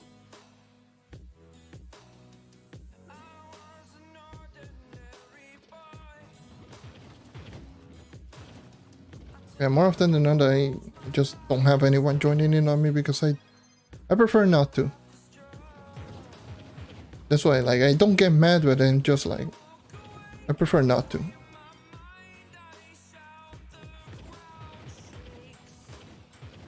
Especially there are some people. Actually, one thing is very, very funny. Like, there are some people who join in on me that have the extremely horrible, terrible, what the hell connection. It just lags like hell. It's so bad. Like the amount of lag that they bring is just like, why you do this to me?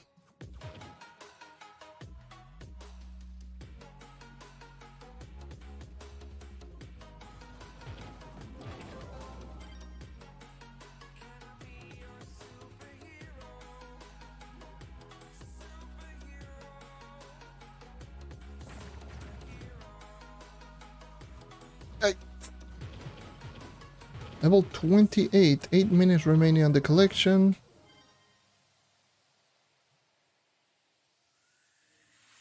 At least robotic salvage. I need more robo salvage at this point. I need them for a lot of crafting.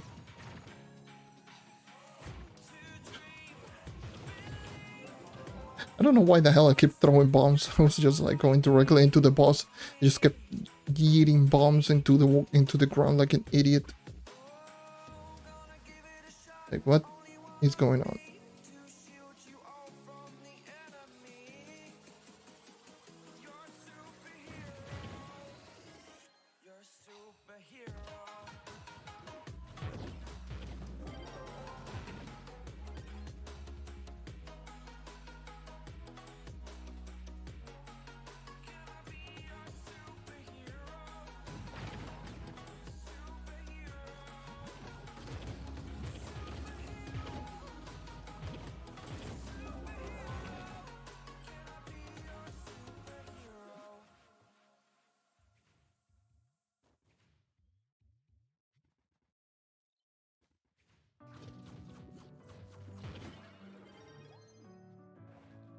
Okay. I need to just keep watch on the chat every single time because of those bots. That's the third time this live stream alone where I had to just hide in those bots. Because they have been just more and more of an issue lately. Not only in streams, but also in comments on videos. Like comments on videos, and just been going on and on and on. It's been pretty obnoxious. Because every single time I do get comments, like usually the first couple of comments usually that I get is those, and they just keep going into my notification. They essentially just spam my notification essentially.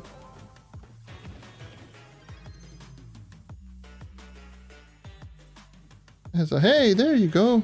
You got a new comment. It's a bot. And oh, new comment again. Oh, another bot.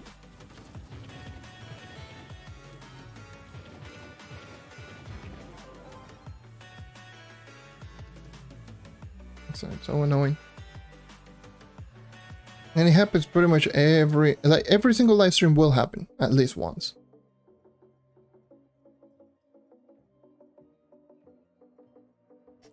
So actually, let me just get rid of the LED block recipe, in which I use all of my adventuring. This one. So I got all of those. I'm not going to die here, so.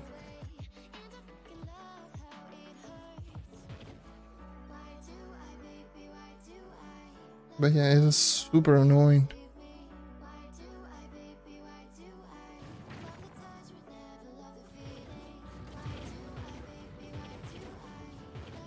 Luckily, I don't have the sound notification anymore for YouTube on my phone.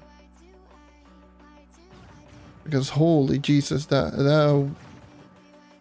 when I had the sound noti and comments just arrive, I would have gotten a sound notification. But imagine right now with bots. Imagine just posting a video, just having the video schedule,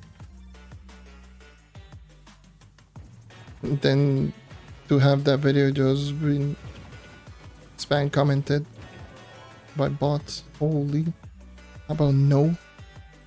We just go into the challenge. We just get some of those daily dragon coins.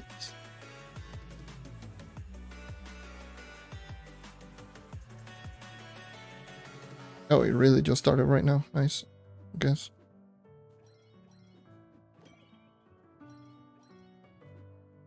I'm not trying to get...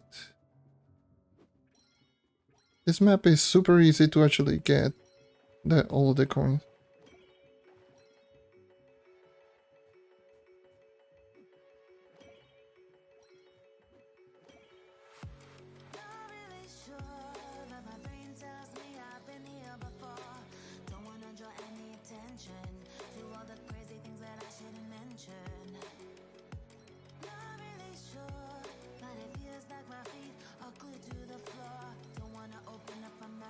Coin, coin, coin, coin, coin, coin, coin, coin, coin.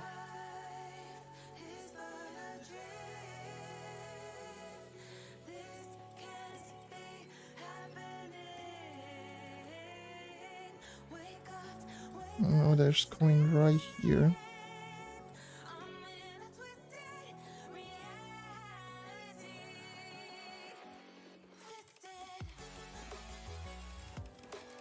The man is done.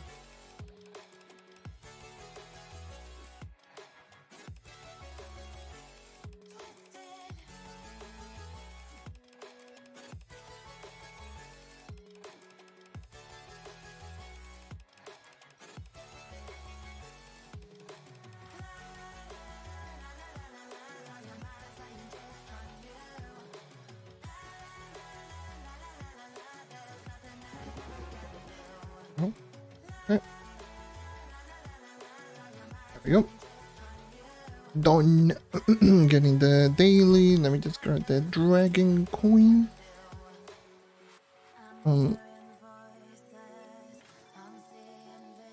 Let's move on.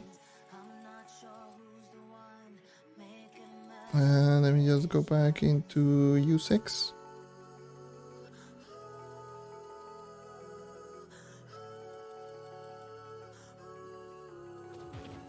Why there's so many people in U6? The hell?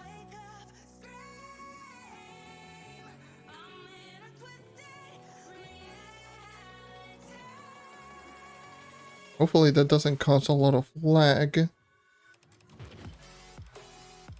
Which it is not. This server feels good. Actually, never mind. But no, actually, it feels really good. The server feels good. This is one of those rare servers that actually is registering everything super snappy, super fast. It's actually one of those. You don't see them very often, but when you do see them, holy Jesus, Trove is a different game. This is how Trove should have felt if you have really good servers. This is how Trove should definitely feel.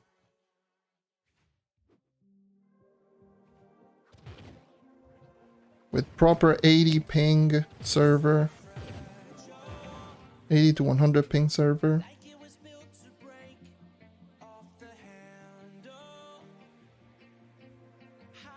This is like, if you find this treasure, that server, grind on it, definitely is going to be a different feeling game. Oh, and my god, and if you do have if you're just planning to do like extreme high speed farming, holy Jesus. Speed farming with low ping is so insane.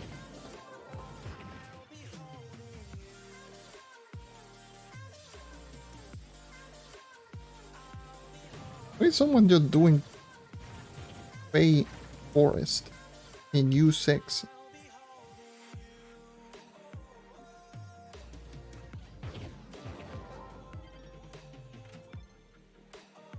Like, there's so much biome everywhere and they're doing U6 Fey Forest. That never happens, but yeah, it will happen right now.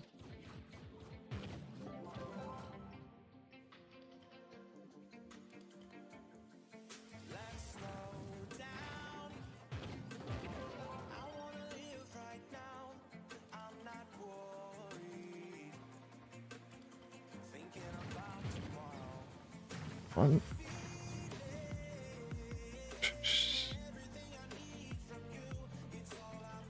Alright, that was the wrong way.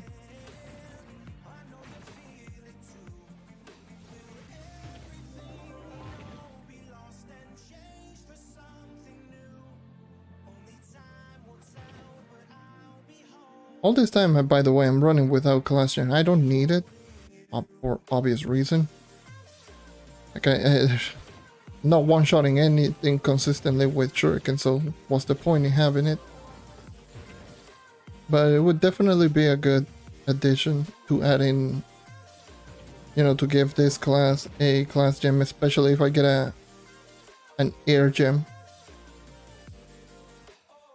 Like, especially if I do manage to get myself an air class gem, that's free stats essentially.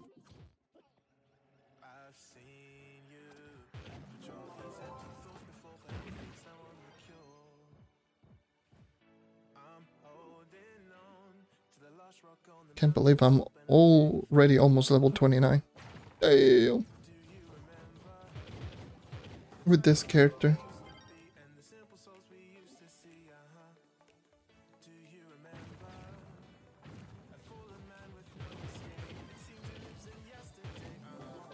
Almost level 29. This is the new dungeon, by the way. This dungeon is completely new, and the 3-star that I completed is also completely new. Those dungeons were added in Bomb Royale Season 3 update.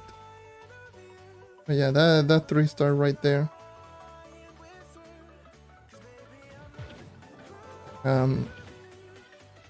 Those are completely new. They're very easy to complete.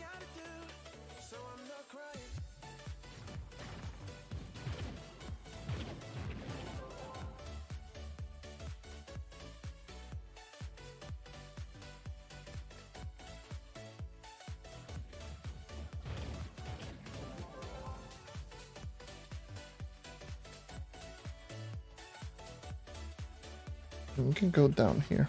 I don't know why I'm trying to go all the way up.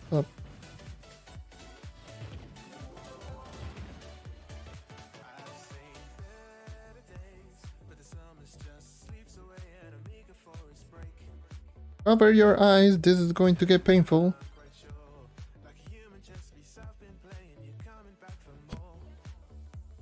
Because this game is...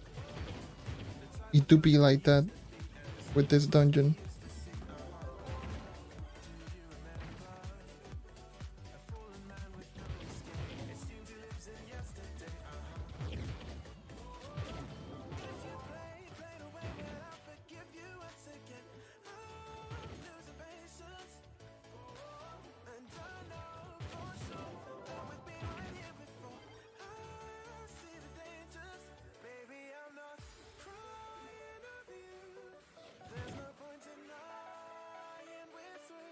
The energy regen is so bad.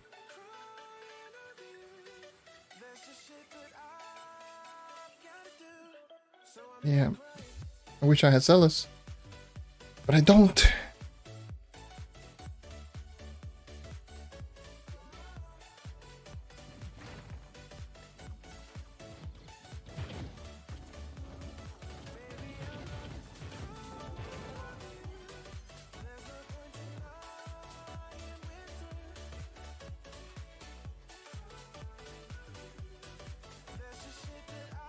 And no Vampire and Vanquisher, no subclass, base movement speed, Neon Ninja.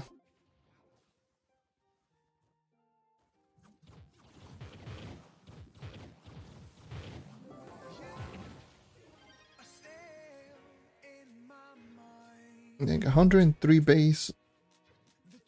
I mean, it's not great. And no Pirates either. So no Pirates. Only ally buffs and only trail.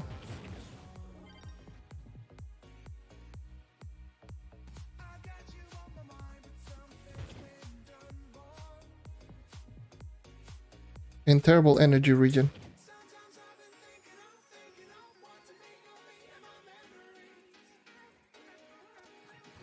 With base crystal 3 below gear. Which, fun fact, the crystal 3, 2, and 1 have the same amount of movement speed if you fully pearled it with, obviously with no stars. So if you just want to use a character with just movement speed, you want to just utilize the highest base movement speed, you can use whichever crystal gear below crystal level 3, like crystal 3, 2, or 1, or heck, even stellars actually have the same movement speed.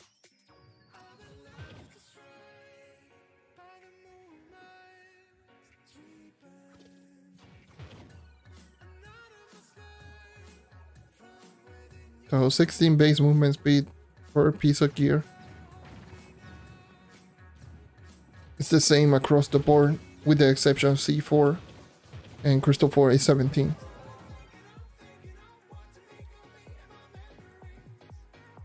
So even if you do have like a base Crystal 1, Crystal 2s, and all you care is about just getting as much EXP for you to actually just complete, you know, to do the stuff that I'm doing right here, which is just completing dungeons in the lower portal so you can actually just move around really quickly, then you can just use Crystal 1 or 2 and still just be as effective, which is very good for mules, mule characters. Have a set of stellar gear for below 20. Once you do reach 20, you can just use an attack speed, movement speed gear, which will work on pretty much all characters with the exception of Draco. Draco, maybe Shadow Hunter, and as well as Tomb Racer. But the crit damage loss is not that big of a deal, so you can still use them on them because what you're hunting is movement speed anyways. So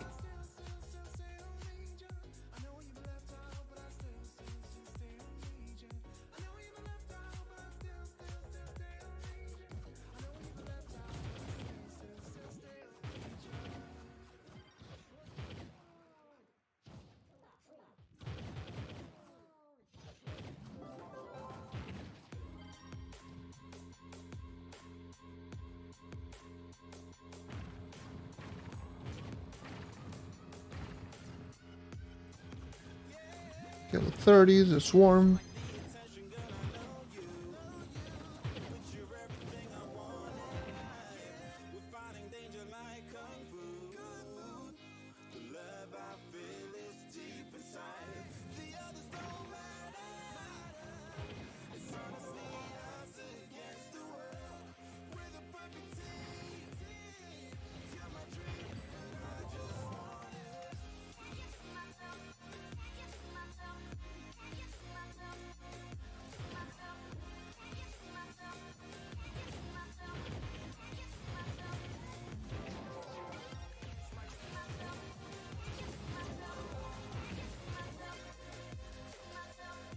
Where is the last one? That's not the boss. I don't care. It's a 1-star, 1-star, and 3-star, so EXP is not much.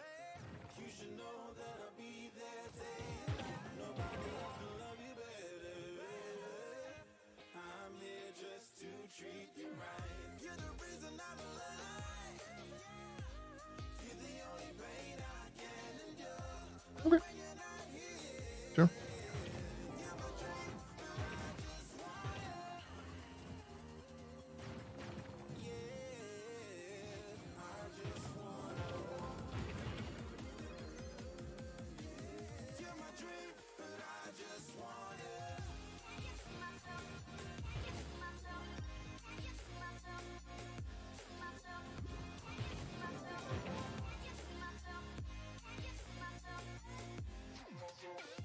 So hot in here, goddamn.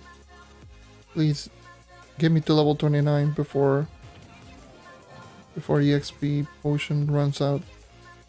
Please. I want level 29. Come on. Fast, fast, fast. Complete fast, complete fast, complete fast. Come on, let's go fast. Let's go fast. Let's go fast. Yes, I want.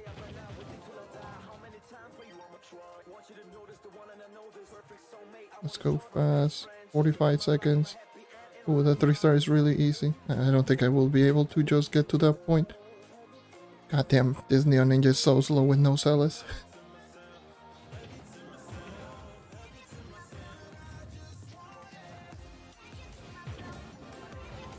$99.58. Can I complete a dungeon immediately? There's the dungeon. Come on. 15 seconds. Let's go. Clutch. Clutch. There we go. Woo! Level 29. Let's go. So that will be level 29. So, level 29 from level 20. It's not bad. Not bad. Not bad at all. Hey, what's up? Not much. It's not much.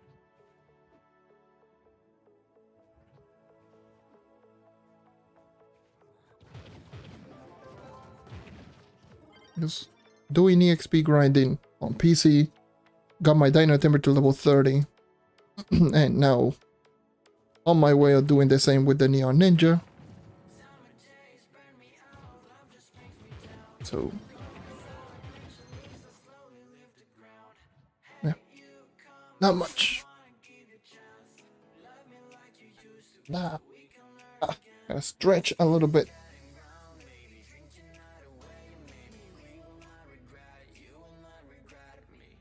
Ah.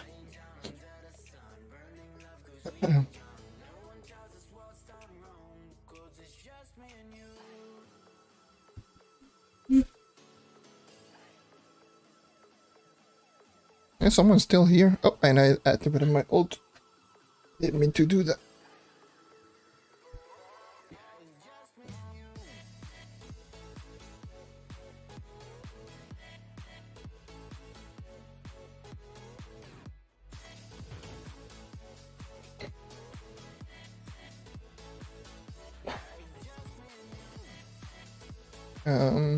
Level of 3, closet temper. Nice.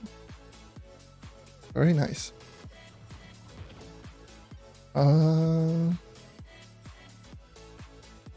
me just go in, open up those 2 strong boxes, see what I can get. If I get a custom, that would be so nice.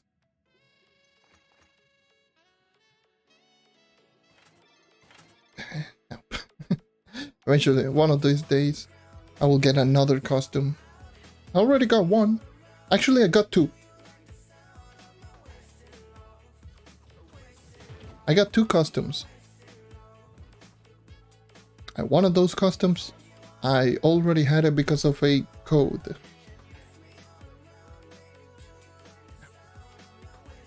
That's all I gotta say. God damn it.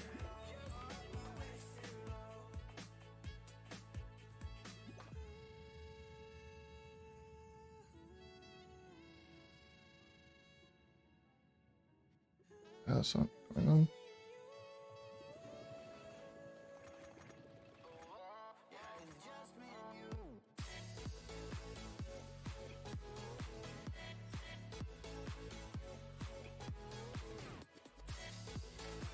It's not a surprise.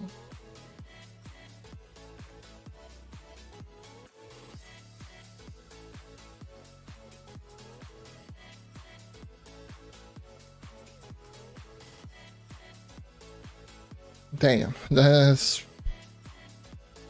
sucks. If you have Rally Blade, that's the reason I don't have Rally Blade on.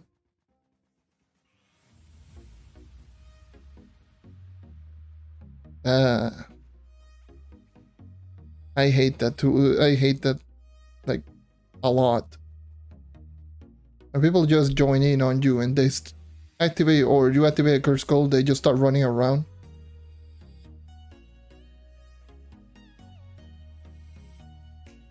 It's so annoying. It is super annoying.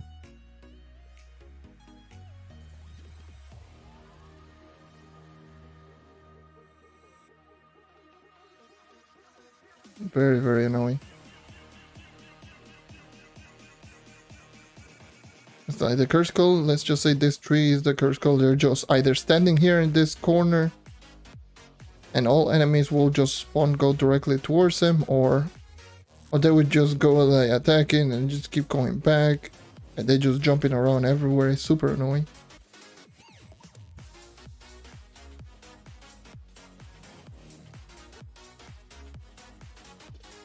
Like it just it takes so much unnecessary time. I don't mind if they just are running into the dungeon, they are just jumping like here towards the middle. If they're jumping, then who cares? And just jumping, attacking downwards or whatever, like I don't mind, but just running around everywhere, it's so annoying. Hey, how's it going?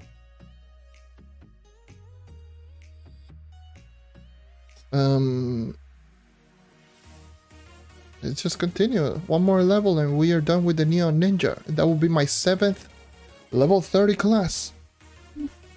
Very nice. Very, very nice. Let's go.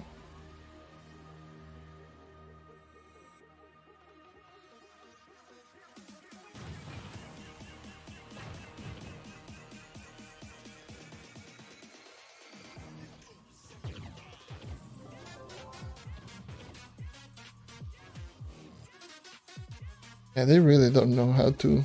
It's really annoying. Yeah, for me it's nothing much. It's finally got some motivation to actually stream. Some stuff has just been going on here in the background, which is nothing much. Same goes like I've been focusing more on just working on videos rather than just focusing on streaming, because here's the thing. I had to do one or the other. I can't do both. I mean, I can do both, but I don't want to do both, especially not at this time, where the game is super dry, and it really doesn't bring any motivation to actually do any of them.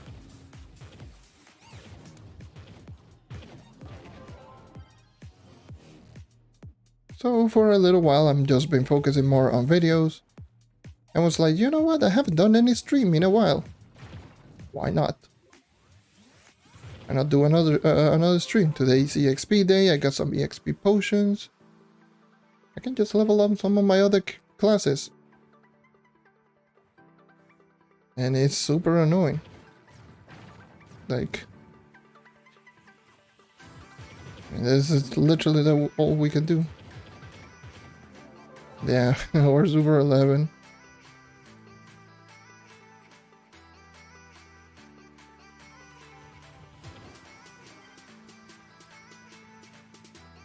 Yeah, it's kind of dry, especially on console. Like in general, it's dry. Just trust me. Bomber Royale Season 3 is nothing extremely spectacular. I'll be 100% honest with you. I should know. I played BR Season 3 on PC. Literally everyone is AFK. That was just horrible. No, literally... wait, what the hell? Is it downstairs or is it upstairs? It's upstairs. I saw the arrow. It's definitely upstairs. It's right over there. It's right there. What the hell am I doing? This is who cares? Dungeon chest is right there.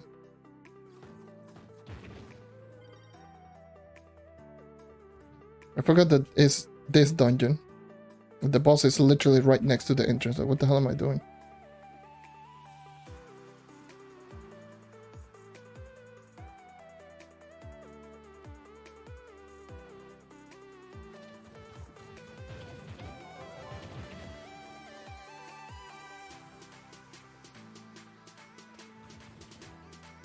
Yeah. We just...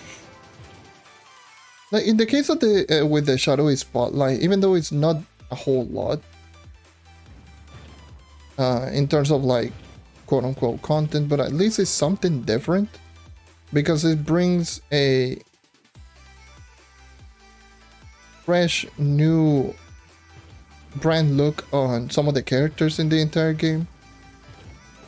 Like some of the characters just are much like they're obviously much better, but they feel much different. Some characters you can actually just play in different playstyle and they will work, where before you couldn't. Like for example, Neon Ninja basic attack build is going to be effective. And for anyone who says, oh no, you can use Neon Ninja with basic attack, no. At that point just use the Knight. If you want that.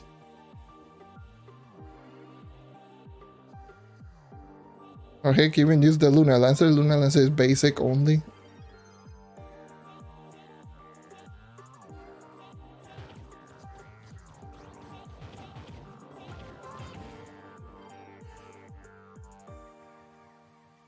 Yes.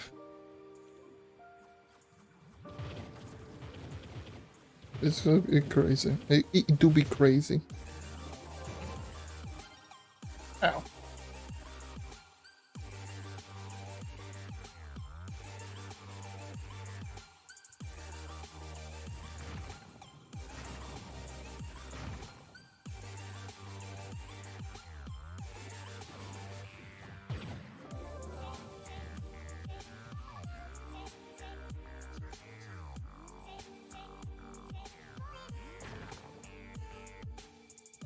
Now, yeah, with the A50 sigil, it's like now it can do. Now you can actually see the difference between an 800 850 versus right now. Like everyone, it feels like everyone right now has the 800 sigil. It's at least it's something different.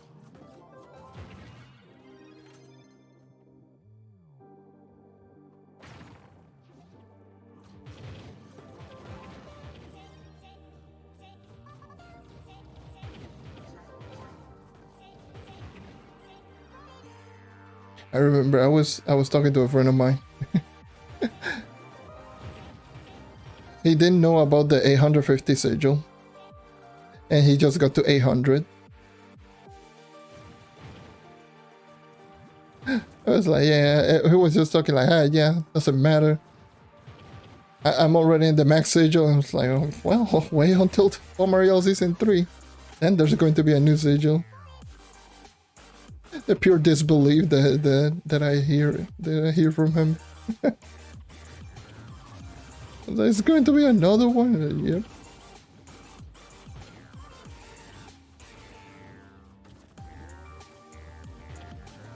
Yep.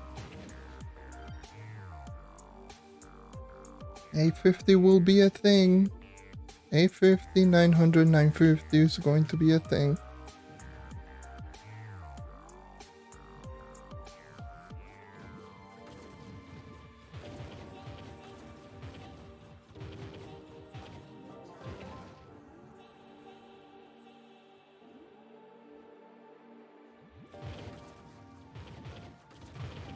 Yeah, it's going to be pretty interesting because, believe it or not, there's plenty of 850s running around, but there's plenty of like 840 and below.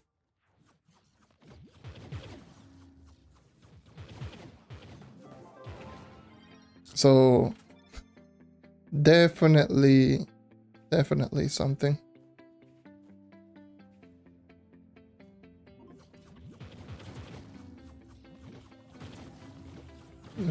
Definitely something to keep a note of. Because 850 is not easy. Even if it might look like there's plenty of people that actually have it, like still 850 is still it's not easy to get to that point. I mean max on console right now it's like 8. I think 854, I don't remember, I need to check my mastery. It's a 854, 855. I need to check my mastery.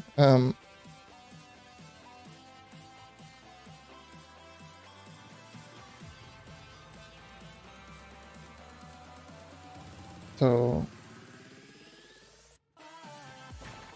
to get to 850, you damn near have to have everything in the entire game. So it's not, it's very definitely is not an easy feat.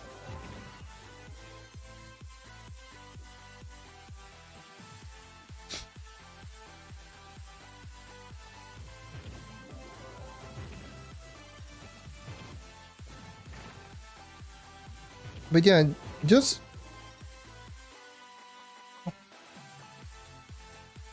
to give you the tips, I will probably just say almost exactly the same thing as Ponce here said. Like, take this game more slowly. Like, you're getting to the point right now where master is going to take a while to increase. You're starting to get into the point that 600 total master is going to take a little while. So just check which are some of the stuff that you're missing. Like if you're missing geodes, then just do geodes. If you're missing some of the modules, do the modules on the geodes. If you're missing profession. If you're missing like what I'm doing right here, leveling up characters, level up characters. Like check some of the stuff that you are missing that can still be obtainable. So, and don't think of it of like, oh yeah, but this is going to take a while. It's going to take a while, yes. I'm not going to say that it will not. It will take a while. But just focus on those things that you're missing one at a time. That's essentially the biggest tip that I can give to anyone in terms of just increasing their mastery. And don't think of how long it will take. Like, don't complain of how long it will take. Just think of it of how much will it take you to get to that point. Just take it slowly. Just do one step at a time rather than just focusing on the end. Focus on the journey towards the end.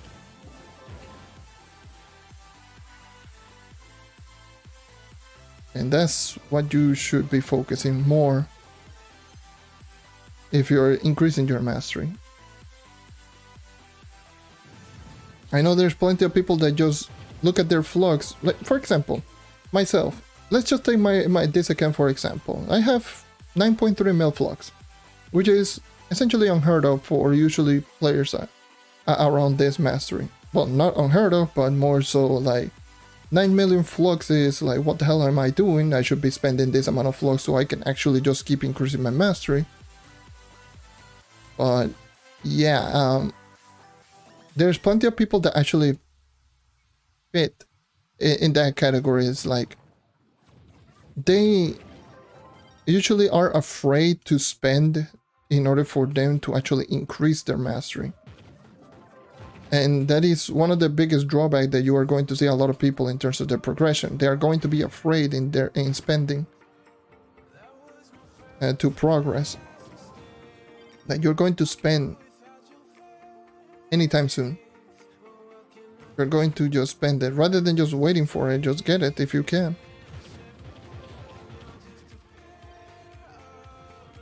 That's why personally I'm like, even to this stage of the game, I'm like not afraid to spend. Heck, I was not even afraid to spend 25 million flux for a goddamn recipe.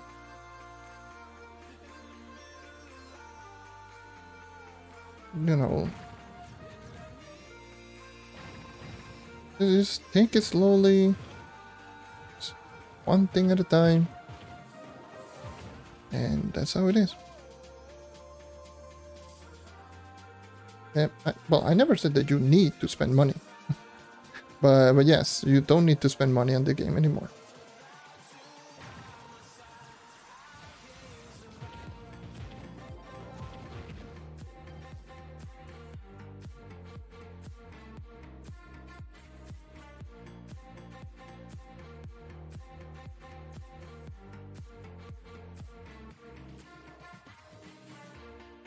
Missing the hover cycle, but it's a heavy 45 mil flux. Damn, hover cycles are just expensive, but usually hover cycles are going to be the last thing that you're going to end up spending on.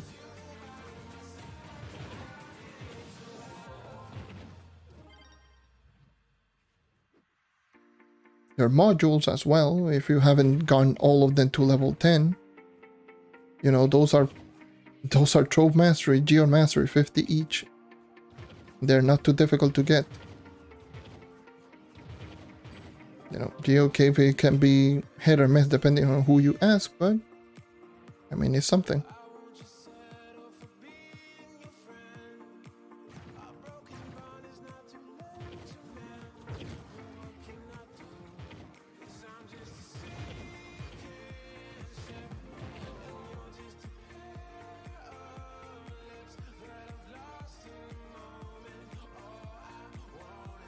Especially like right now on, if you're playing on Xbox, even more so, like Xbox is so crazy with their prices.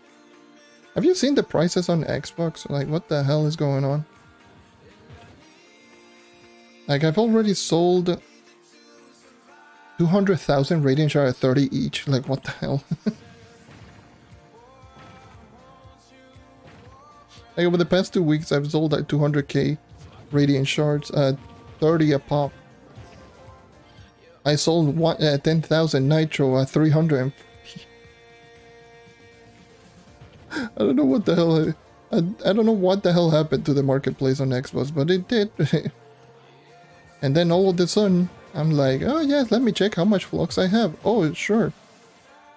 I got 43 mil. Okay, thank you. And I need to go back and see if I got more flux.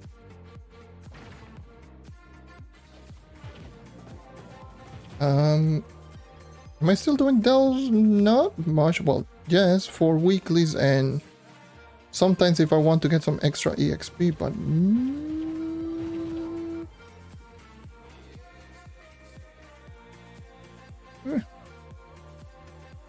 Lemon Dragon Egg, yoo-hoo!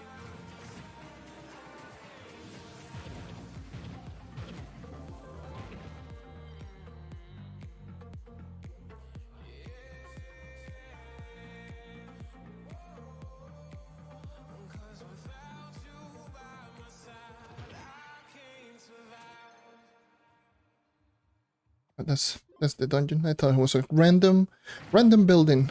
This dungeon is so always pretty confusing. I always get confused with that random building. I was like, where's the one-star dungeon? And I just ran right past it. And doesn't it look like a goddamn random building, like one of those little towers that you see everywhere?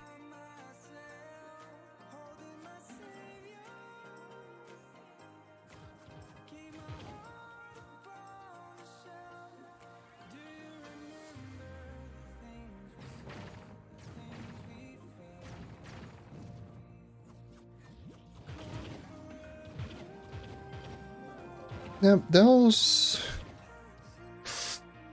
is something special. Let's just say that.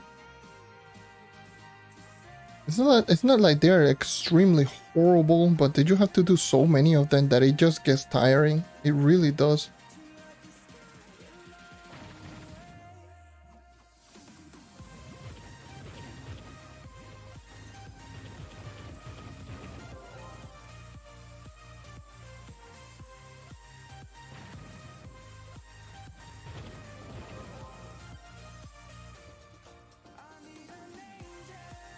They could add 50 more Geode Mastery.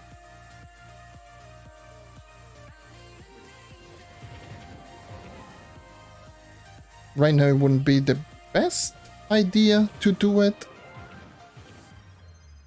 Considering that there's plenty of mastery that is Geode related, is either the caves or is extremely expensive, like the hover cycles. So.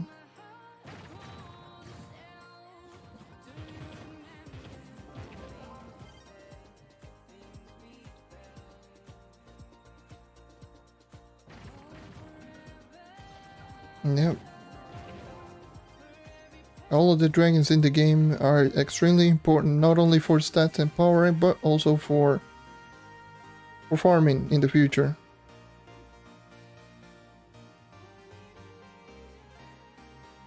Stellar Grind is going to be probably the most consistent in terms of flux farming. Is horrible. You have any of the hover cycle? Gee.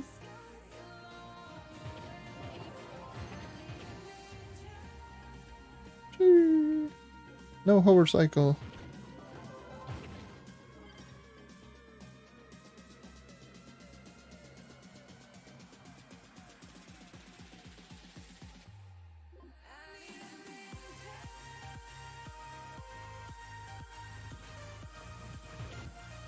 Yeah, if they just put 50 more Geode Mastery, then you had to get them if you want the mastery, because they're 100 Geode each.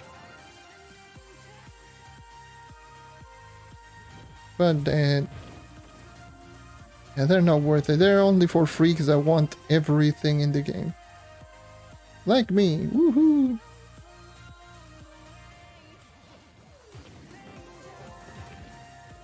Oh boy.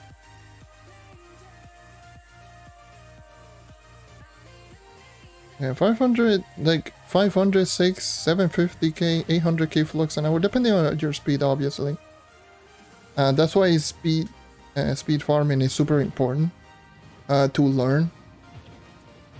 Because obviously stellar farming is, the flux per hour is very dependent on your speed. Or how fast you can actually just complete dungeons, obviously.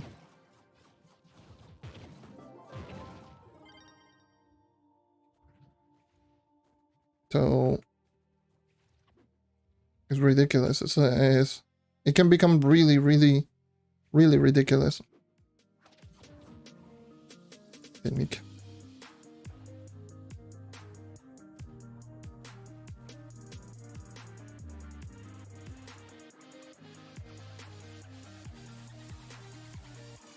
Can I go down? Jesus.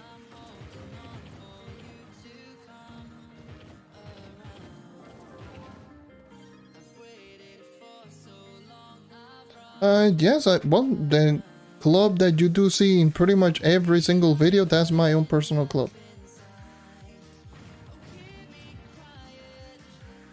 What the hell? The one that you see in most of the videos, that's my club. It's my own personal one. And private. It's going to be also a private one.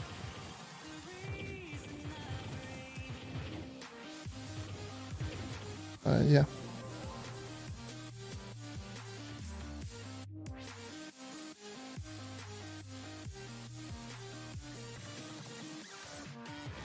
It's definitely a club that I don't want anyone to roam around. And that's it. But yeah, aside from that, I don't own any more clubs. Well, I used to own a club way back then. But I just left it. I just abandoned that club. I have it still on my second account, but that's about it. Never even bothered to just keep going for that club. But yeah, I just have my own personal private club. And that's it. All of the other clubs are like Trail, 32, BP, and Guardians of the Realm.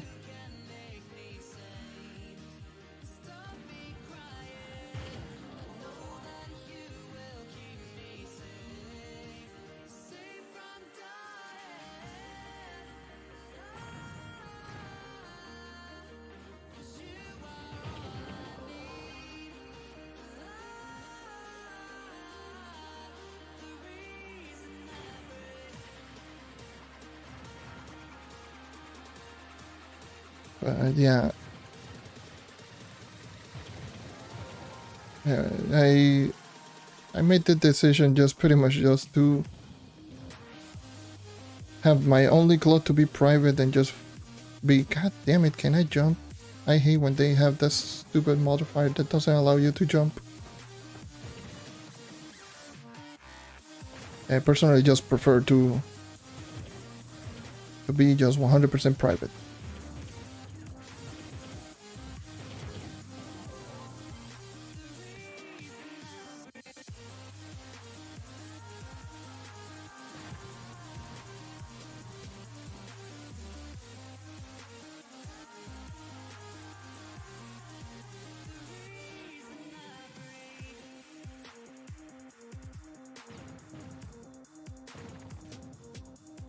I mean, I have for the most part, most of the clubs, I just have them more for the club bonuses. Obviously, I do join into some of the clubs to talk to some of the people, but for club buffs is very, very valuable. Boomerang a ref, I can do that.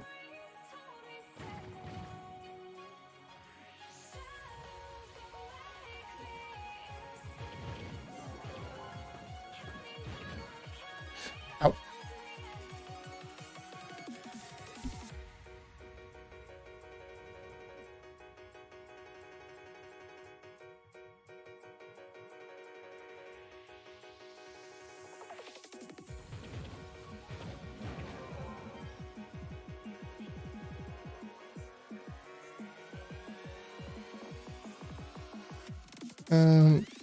Up here Thursday. Actually, believe it or not, most of the people on Xbox, especially from the top clubs, are usually extremely chill, which is really, really odd, considering from what I've heard, because I've heard this same thing from PC. From PC, most, well, if you exclude, actually, there's still, actually, let me take that back. There's still clubs that are just weird, and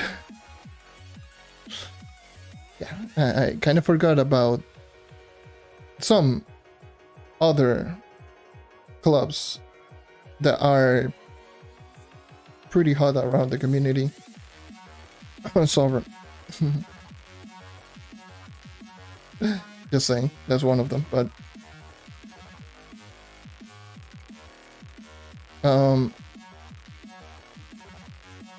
yeah, for the most part, most of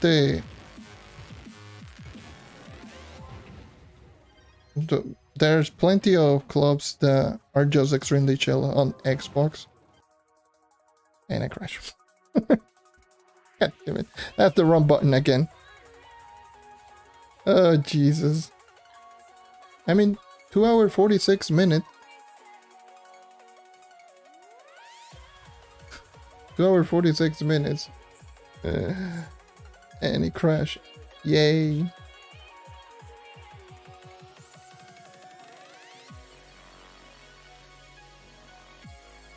Alright. You're working now? Yes, you're working now.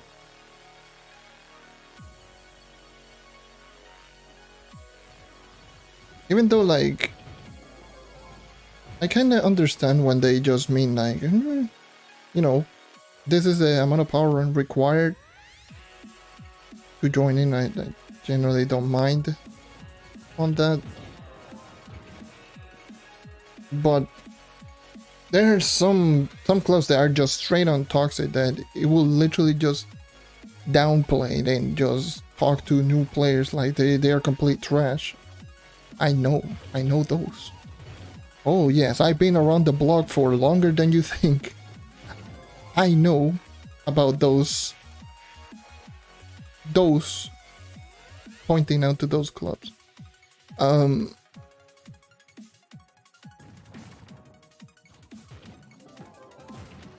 Heck, I was part of one of them. I left already, but I was part of one of them. But yeah, for the most part, especially now, maybe it's just the club that I'm in right now, 32 Trill and BP. All of them are maxed out clubs, and all of them are just extremely chill.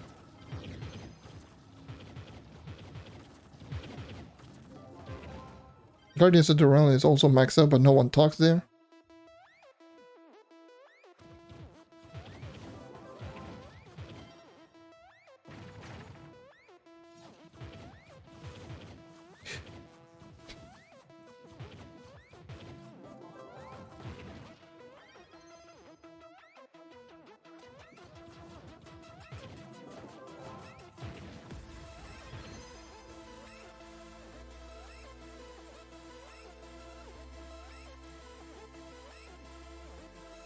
Yeah. And there are some people who are I've been keeping my eye on, especially on Trail. There's someone on Trail that I've been keeping my eye on for a while. Not gonna name the name, but I'm keeping my eye on that individual for a while. And it's getting... Every time that I see him, he's getting closer and closer to getting kicked. Just saying.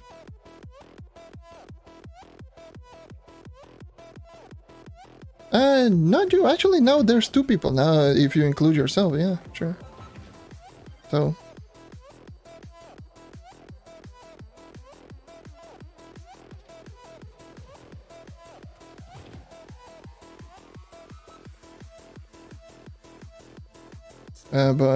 But no, there's actually one that I've been keeping my eye on for a while.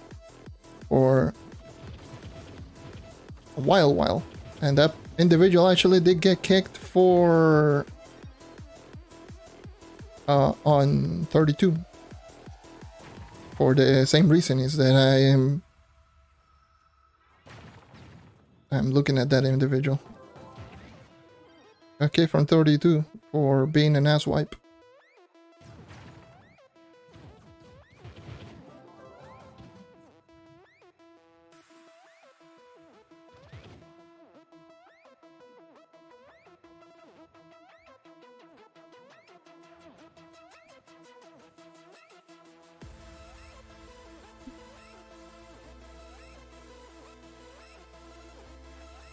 is,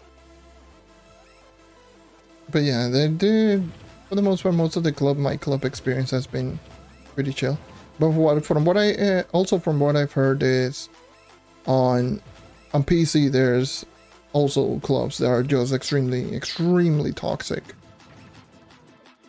Extremely toxic. I don't know, I'm not part of any of them, so I'm not going to judge whether or not if it is true. But I've heard that on PC they are extremely toxic. Sure. I'm not going to say yes or no because I don't know.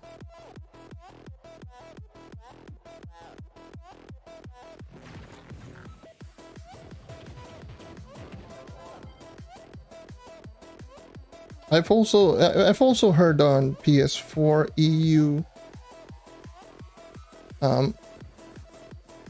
obviously because one of the mods on the Discord is from PS4 EU.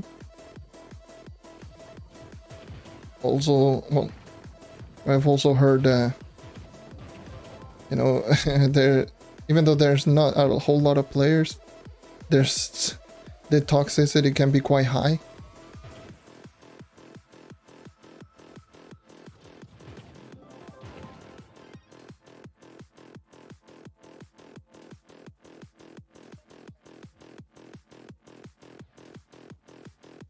Yes, maybe you know him. Maybe he's watching. I don't know. Probably not. Let me check if in the Discord if he's online. Oh, he's not online.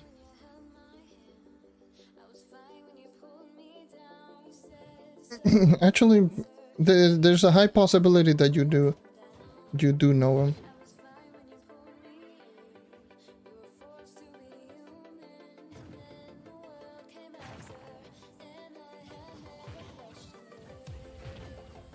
That could be true. Once you do reach to the end game, obviously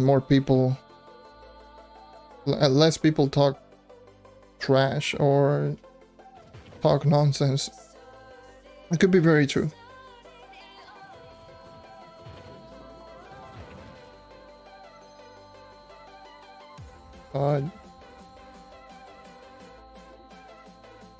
Yeah, it's just, I don't know how else to actually put it. It's like there are some clubs that just are toxic no matter who you are.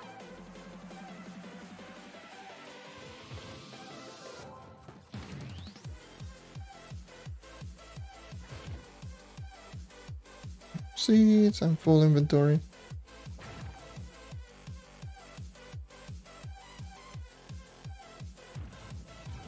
Totally missed that bomb.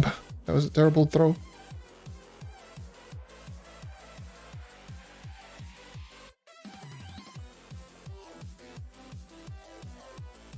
Hi, Jesus. Holy. Ow.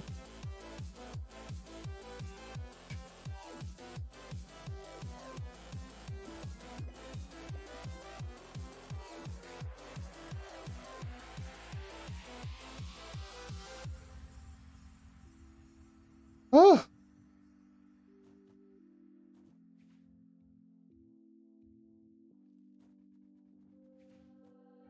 Grab these.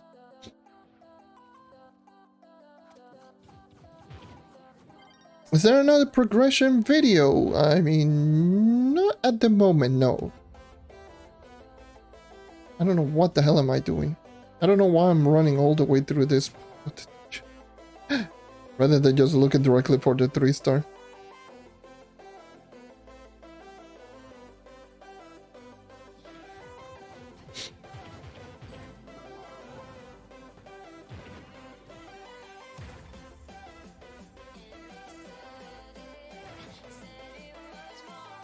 Completed this dungeon. Woohoo!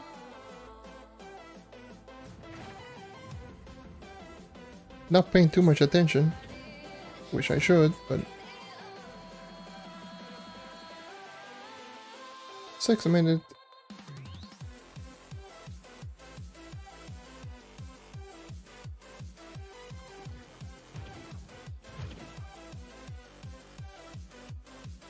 Alright, dude. Thank you for dropping by. See you around.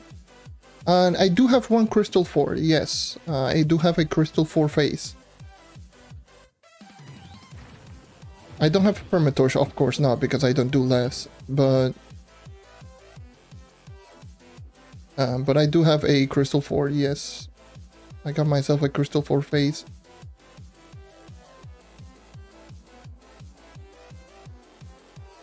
Let me just swap into Boomeranger. Get some extra EXP and also get this. Oh my god, this. Having bow with no blast bow. Absolutely horrible. Horrible idea.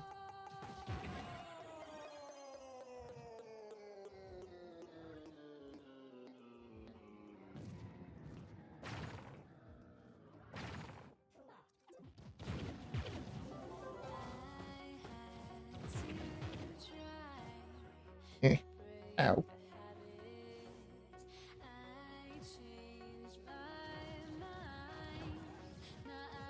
Come on. Come on. Come on. Yeah, next time I'm grabbing a melee for this class. And I have like no jumps. Oh boy. Hashtag struggle be like. No, you know what? I don't even care. I don't got like no jumps. I'm not even going to risk it.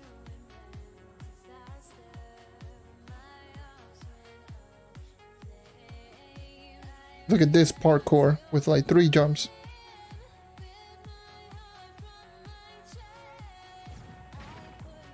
Parkour 3 jumps be like.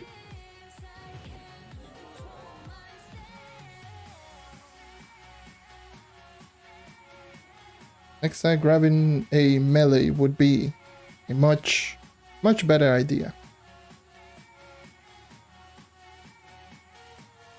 How can people just grind out using dragons and just flying like this? Yes, I am going fast. I just can't. Just going like this, just. Yay, dragon! Yay. Look at 2017 style of grinding.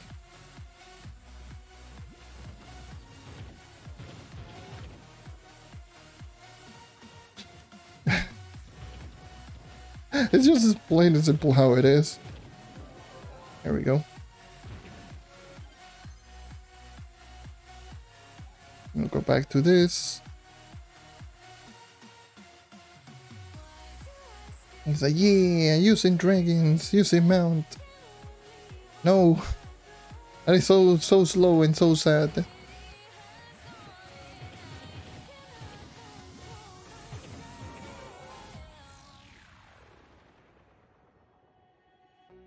You know what? I will do this dungeon.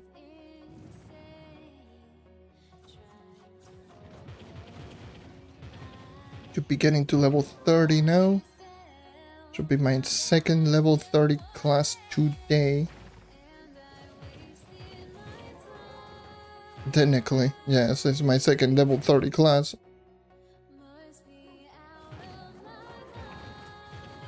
Since already, like, my first class was Dino Timber, but it was already 29.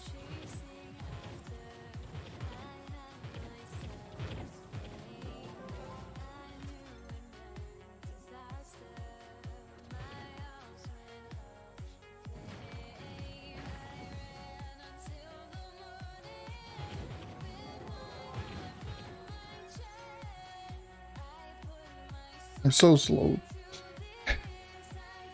I'm running so slow right now.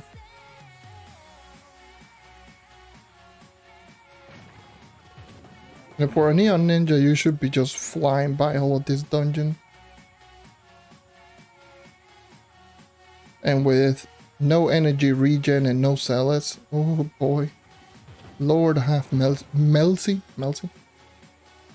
Okay. Melcy. Yeah, let's go with that. I have let's Melcy.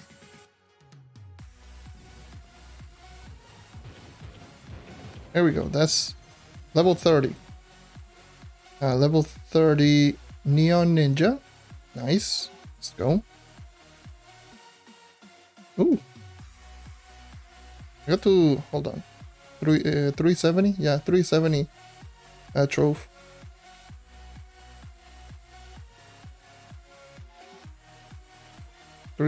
Trove.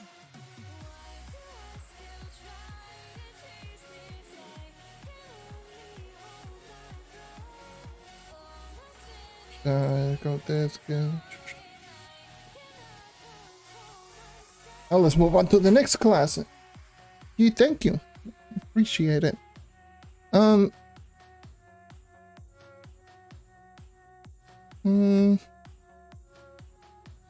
should go Ice Age, Draco. I really want to go Tomb Raider. I don't know why. I like Tomb Raider. I like this class. And let me just grab the ring so I can get jumps. This is one of my magic damage character. More damage. Crit damage.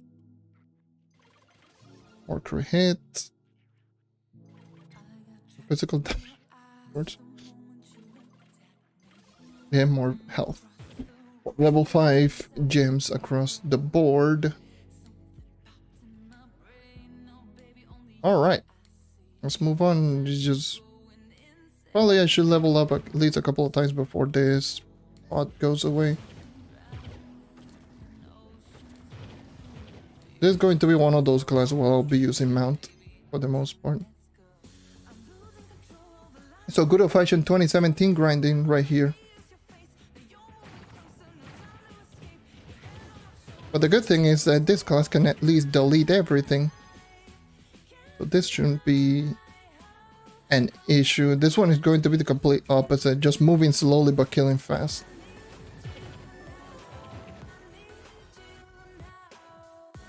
That's just the way that it is.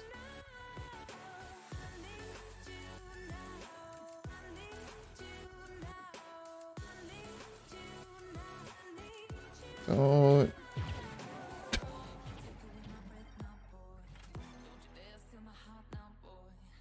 wow. That boss got murked. Like, what the hell?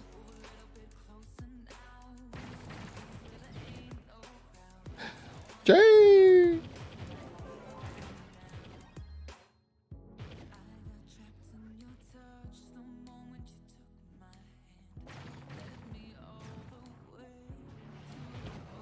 It delays is so consistent. They're just so good.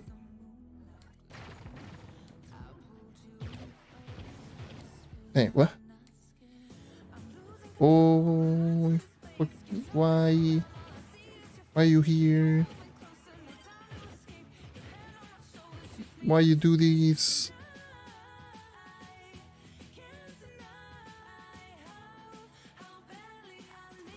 Still missing the threes. The 3-star, where you at? Boss Finder, help me out on this one. I don't want. Why do I have to just search it out on my own? Why do I have to search it out on my own when I have Boss Finder? Give me. That's the reason you are here. Mods are there for me just being more lazy. Yeah. Anyways.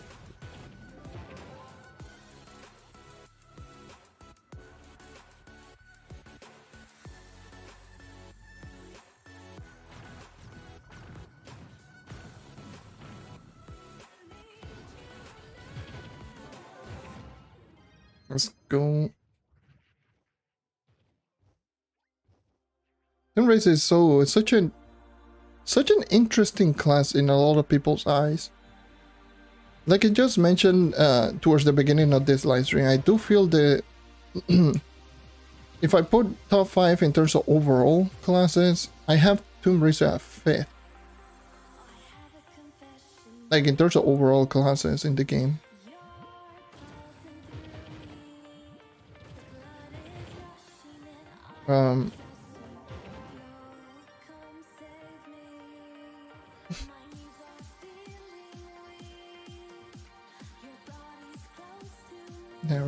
is recruiting.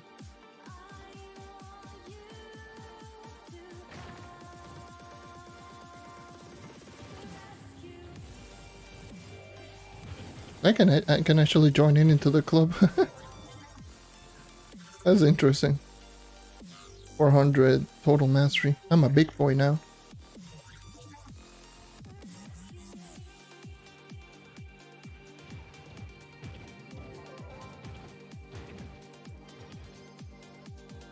But yeah, definitely I have Tomb Raider in 5th.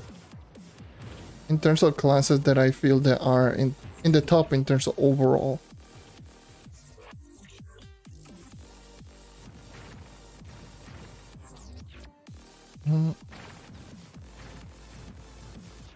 How many balls, jeez.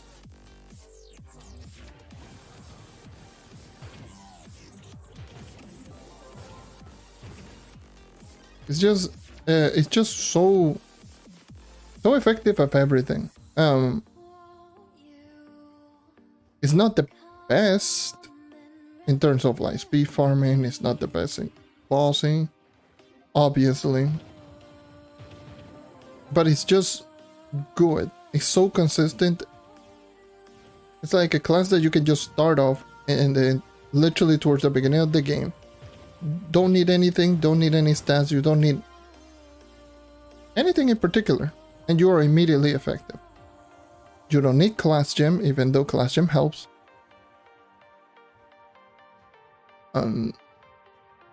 Again, you don't need the highest crit hit values because obviously you do so many hits per second, which it limits the amount of necessity in crit hit. It does pretty decent enough DPS that you don't need the highest damage output to actually just get rid of some of the bosses. Look at that, that's just dumb. It's a class that is definitely can be used in anything.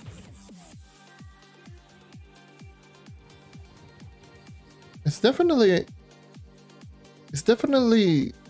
high up there. And it's for sure it's a really extremely dumb, easy to use class. Like I don't need to explain how dumb, easy to use the Tomb Raider is. If you're crying out loud, all you're doing is literally just going right next to the enemy, throw all of your minions, and just watch them just delete everything. And just attack with basic. You don't need any ridiculous amounts of setups because you get souls passively, and you also do get from defeating enemies, and if you do have the class gem, you also get them from the class gem. Like maintaining souls is just so dumb easy, so you can easily just have 3 minions all the time easily. Combine that with a minus 90% damage reduction with lifesteal. A 90% damage reduction with lifesteal and minions. Okay. Die? What's that? Can you eat it?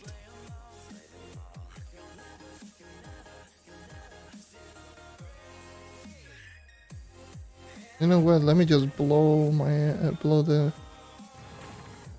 all this up so I can actually just get into the dungeon.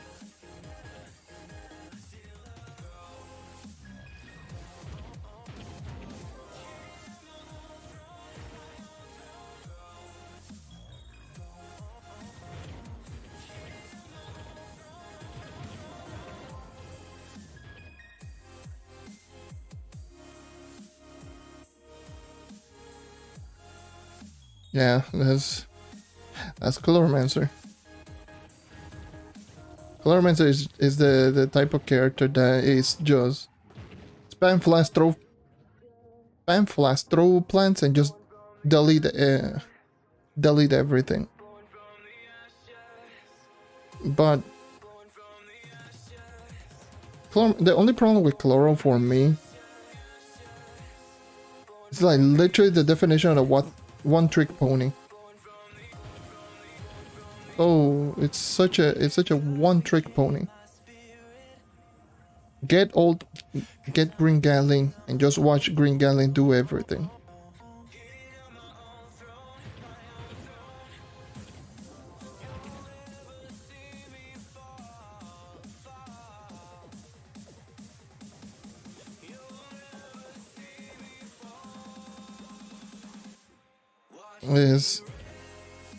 It's really, really good at what it does, but it's really bad at everything else. That's Chloromancer for me. It's really good, and like if you want to see a boss just get deleted, then yeah, definitely for sure. Chloromancer is just going to be that thing that it's just going to delete high HP mobs. But aside from that, it's just...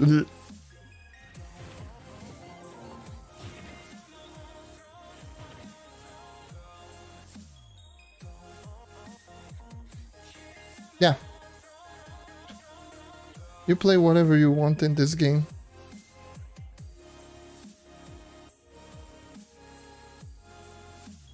Honestly. People really don't realize it, like... You don't use a character based on how much DPS can it just bring out.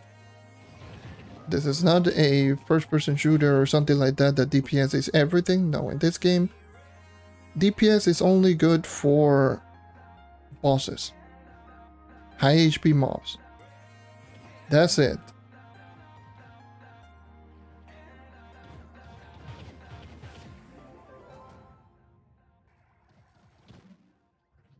Yeah. Like, I should know, I use a maxed out, fully augmented Chloro in U10 with movement speed equipment. He's rough. He's rough. So it's definitely rough. You had to use Arcane for everything. Like, you had to use Arcane for every single regular enemy kill, which is not good. And against bosses that you had, like Green Gatling takes so much to actually just appear and then just shoot everything if you want to actually speed farm and just be effective. It takes forever.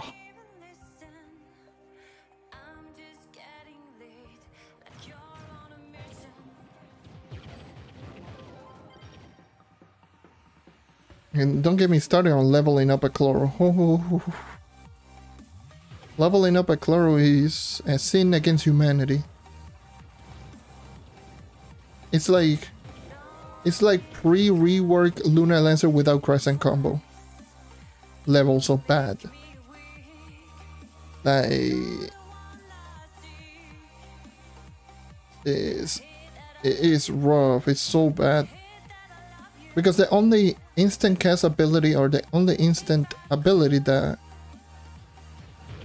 is good, it's supposed to be the good ability, the good spammable for dungeons, is basic, and basic only does one. And 1 times is literally tied for the weakest basic attack in the game. So.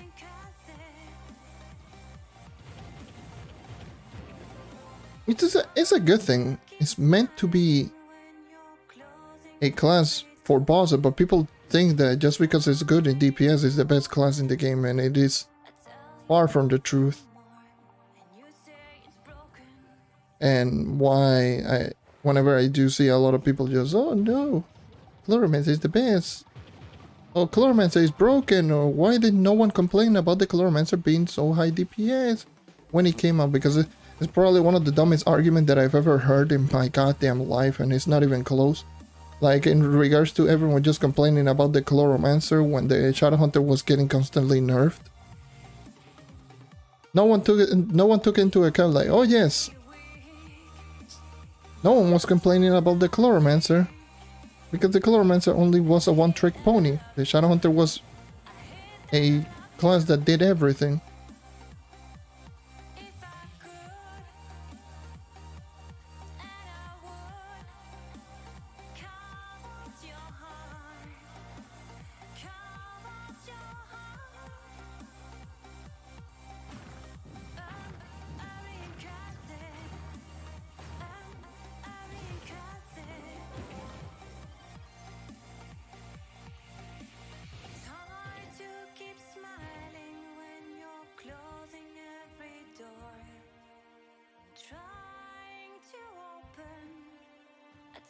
Physical damage class are good for U10 and medical class with Dells. I mean, usually yes. Jesus. Most of the physical damage character are best built in speed farming. In mind. Same with magic damage character are best built for Dells. Obviously, there are some exceptions. Dino Tamer is best built for dungeon grinding, same with Bard, and those are magic. Those are built for dungeon grinding, 100%. And there are some other physical damage character which can be built better for Dells, like Blastbow Boomeranger, to an extent Vanguardian for those who care about those, but yeah. Shadowhunter for sure. Post-patch Shadowhunter is absolutely dumb. But yeah, for the most part, yes. Most of the physical damage character are definitely mostly built for U10 or speed farming. I mean, they can be used in both, obviously. But they will work better as dungeon grinders.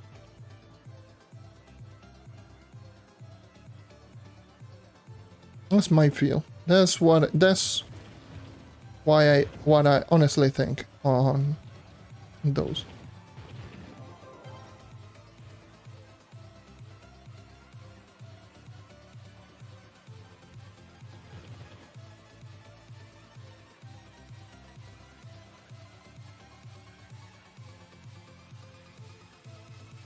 Yeah, the classes like Post-patch Shadowhunter.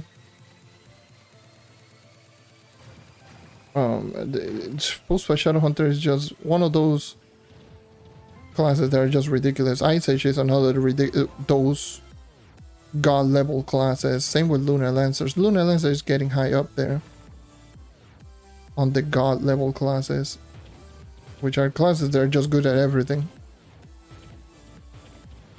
Lunar Lancer is a class that people don't talk about a whole lot. People know the strengths of the Lunar Lancer, but people really don't realize that the Lunar Lancer is really that character, really that good. Like, it boasts some of the highest DPS in the entire game, obviously. Not only does it boast some of the highest DPS, by the way, this is a new dungeon. Never seen this dungeon. Maybe I have, maybe I haven't, but I don't think I've ever seen this dungeon.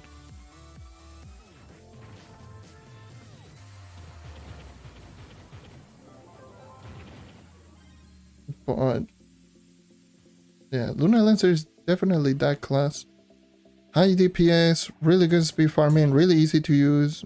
A class that really doesn't need the most amount of stats to make it work. Obviously, the most obvious common stats.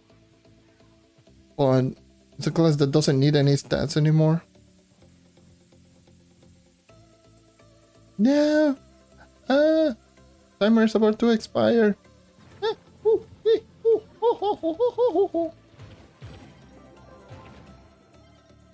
Here we go.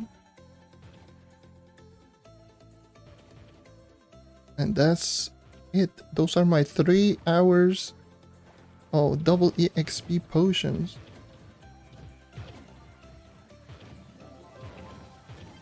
Done and through.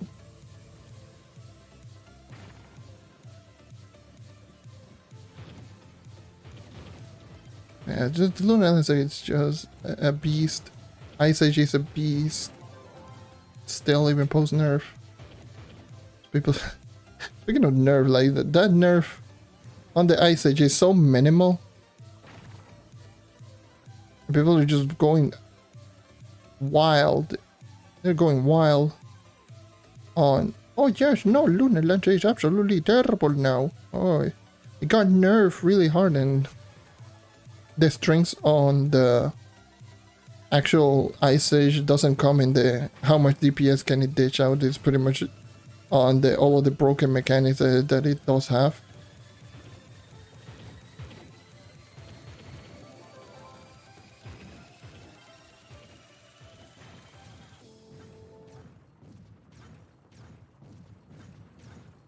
Is it upstairs? It's definitely upstairs. God damn it.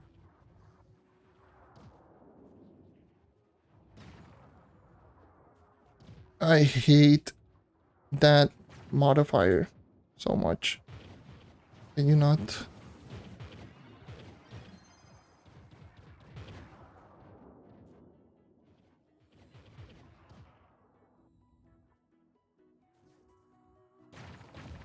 I'm going to kill this boss and I don't care. There we go. Alright. Yeah, Tomb Raider really doesn't get talked about a whole lot, which is weird. People still think that Tomb Raider is bad, where it's not. It's actually criminally good. It's way too good.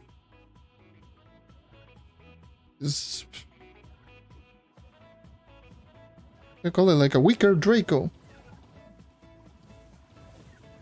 How in the hell are you going to call the Tomb Raider a weaker Draco? Are you out of your marbles?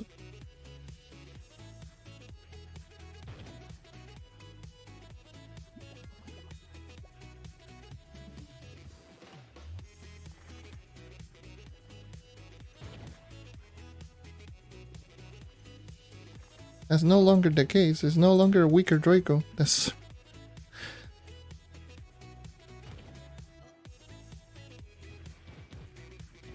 It's just... It's something different. Ah. Yeah, it's arguably the laziest class in the game, high up there with Speed Spears Rare. Is this... That guy's name is Papi Puyas. That name.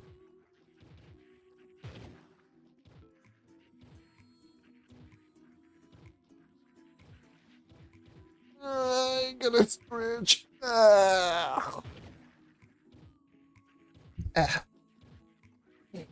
If you can get yourself a Tomb Raider. Yeah, the thing is, it's just so easy to get souls on the Tomb Raider. The 3 ways that you can get souls is you get them every 15 seconds. Obviously, that's part of the passive. You also get them from defeating any enemy. Any enemy that you defeat, you get 1 soul and 1 summon for free. And it's the same thing with the passive. Every 15 seconds, you get a soul and a minion for free. And the other thing is going to be the class gem. Every time the Banshee from the class gem dies, you get a soul. You don't get a summon, but you get a soul. And you can spam class gem like crazy because it's only a 2-second cooldown. So you can keep spamming every 2 seconds the class gem, get 3 souls and get immediately full setup. So you can do stuff like this, have a 4 or 5 minute Goliath in just an instant. So it is... It's just... Like, it boggles me just to see, like, oh yes, it's a weaker Draco. I mean, Draco is easier to maintain high minions. That's definitely sure. Is definitely much easier to maintain all 6 minions on Draco. Much easier to maintain full DPS. But the thing is, with the Tomb Raider, even though it can not do this, it can do the same amount of DPS, it also has all of these other properties that just makes the Tomb Raider really good. Lifesteal, survivability like hell. And essentially, minions are more instantaneous than the Draco. Draco, you had to throw down the bombs, detonate them, and wait for the minions. In the case of the Tomb Raider, it's just respond to rush, you have minions. So Tomb Raider just has much more benefits than Draco, even though Draco is much easier to maintain high DPS, which is usually why I don't believe it's just like either or is weaker or stronger. I do believe both of them are equal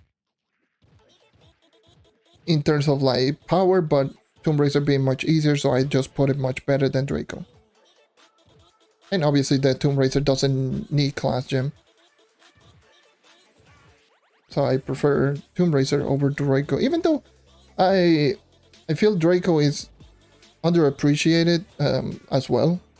Draco is definitely the best low farmer in the game for delves. So if you do need a class that is just completely lazy, that you don't want to do anything, just run around, then definitely the what is it, like the Draco. The Draco is definitely good. I use a whole lot for mid delving. Is just that type of class that you just keep running around, just keep throwing minions, and you don't forget, because minions are going to kill everything and complete all of the objective, which is extremely ridiculous. But yeah, just to answer the other question, which of the classes, in my opinion, the strongest character, and I mean strongest in quotation, it depends. It depends. Like, it really is very, very dependent on which is the strongest class in the game. Like, you can, I mean, Shadowhunter post-patch is obviously considered the strongest or the best all-around class. Obviously, it's not the strongest. It's not the class that is posting out the potentially highest DPS in the game. It's not the fastest speed farmer. You know, it's not the best at anything, but it's definitely good at everything. It's the same with Ice Age. Ice Age is, you know, has its weaknesses, strength, and is definitely the best in terms of floor clearing, but is not, definitely not a class that I will just pick over, you know, the Neon Ninjas, Lunar Lancer for dungeon grinding. It's definitely not a class that I will pick over pre-patch Chloromancer for DPS, and post-patch like Fire Captain or post-patch Shadowhunter for DPS, but it all depends on what you're doing. It all really depends on your stat and what you're doing. That's going to be the strongest class. That's usually why most people are going to recommend you to use the class that you like the most, because it's just going to it's probably going to be the most effective for you anyways. I will be just turning on the, let me just log off, because I'm going to end this part, well, not this part of the live stream, but I will be just logging off, because I want to log in very quickly on Xbox before I go. So let me just turn off Trove. Let me just turn on Xbox. Give me a sec.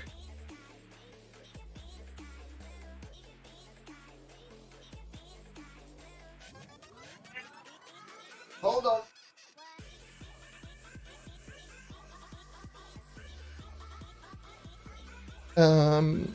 Yeah.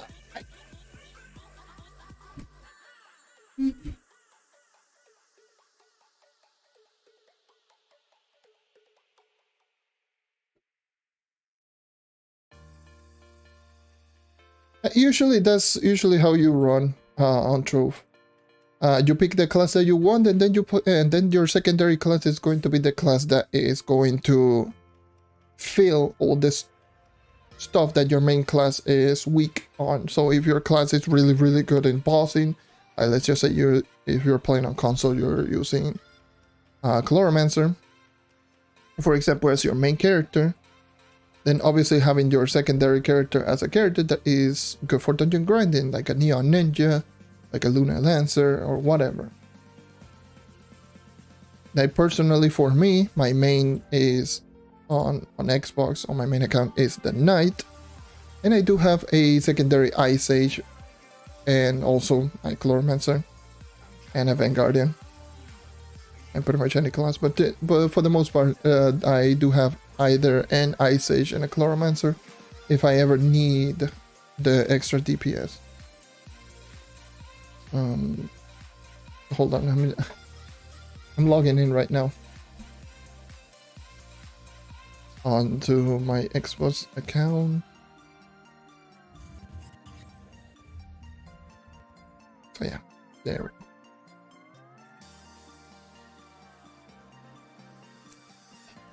Yeah.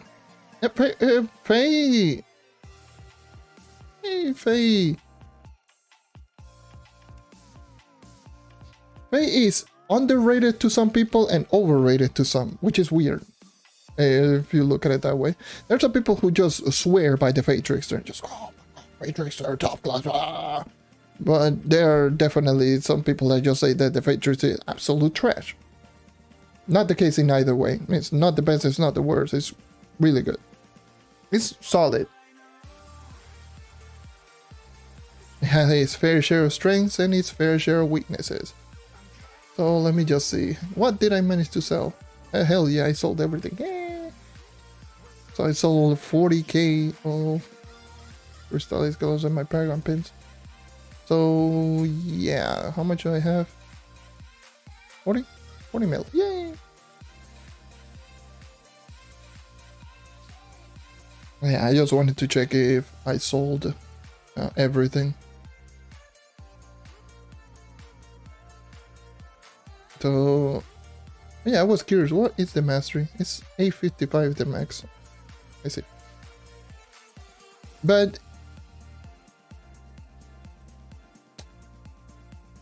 yeah, it's just whatever.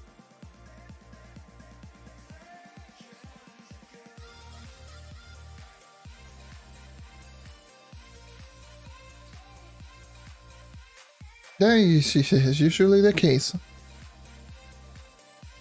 They usually don't. As if they just screw it up, that's it. You're stuck with that character for months. If they just make the character extremely weak, look at what happened with the Gunslinger. And if they just make the character just extremely weak or extremely strong, it's going to be there for a while now. I don't know why I'm grabbing the 5-star. I'm probably just going to.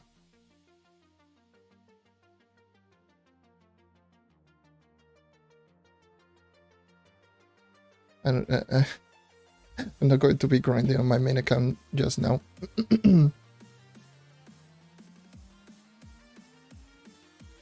Just wanted to log in and just check some stuff on my main account. But yeah, actually there's 2 5-star right next to each other. Let me just complete those. I'm already here, so why not? My main account. Let's complete 2 5-stars. Oh Jesus, I forgot the button delay. Oh my god. Oh lordy lord. Oh lordy lord. The button delay is ridiculous. God damn you, Xbox app, why are you so bad?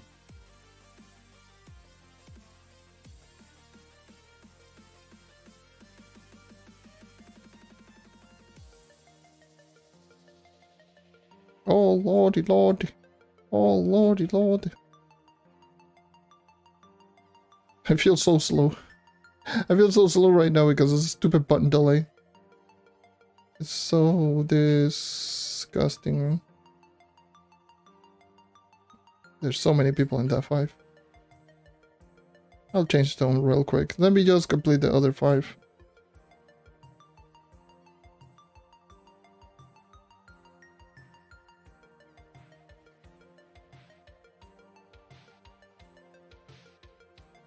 I'll complete this other 5er real quick.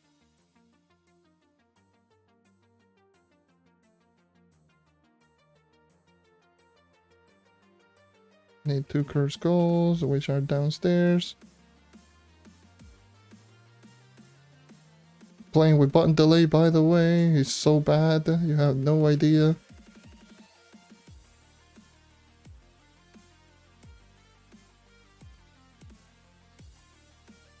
Yeah, 7 Gunslinger, 1 Candy Barbarian, or 7 Gunslinger, 1 or 6 Gunslinger, 1 Ice Age, and 1 Ref. Those were the old speed runs. The old speedrun, like, quote unquote meta, if you call. Like the old speedrun setups, teams, where people use Neon Ninja. That was the Neon Ninja Fire Captain when that was a thing.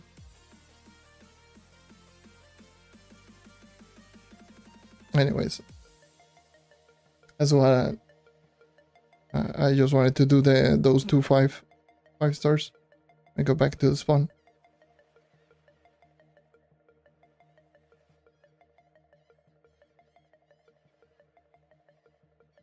But yeah, let me just put in the screen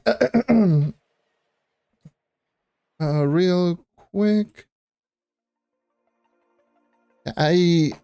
For sure, I will. What was I gonna say? Oh yeah, for sure I will be just using all of those characters. By the way, when the Shadow Spotlight comes out, I will be using all of those characters. Once again, I will be doing videos on all of those characters because obviously I want to just use the characters after, you know, after they're strong, because I cannot do any of the testing on my PC account nor on PTS because I don't have enough gems, or I don't have enough equipment to actually make my characters good enough. But I don't know.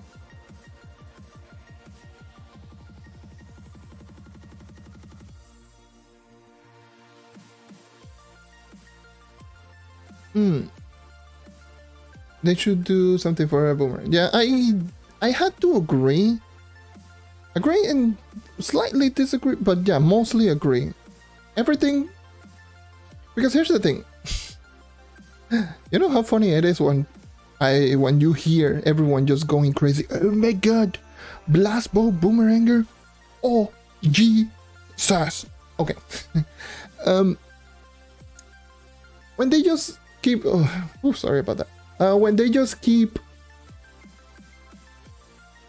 just going over the boomeranger, just going like, oh my god, the character is ridiculously good right now, which, if you actually look at the character, is not true, I guess. It's not true, because most of the kit on the boomeranger is still the same. The only thing is that it does more damage. Still, most of the things on the boomeranger is extremely clunky. That's why I don't have the boomeranger among the best overall classes in the game.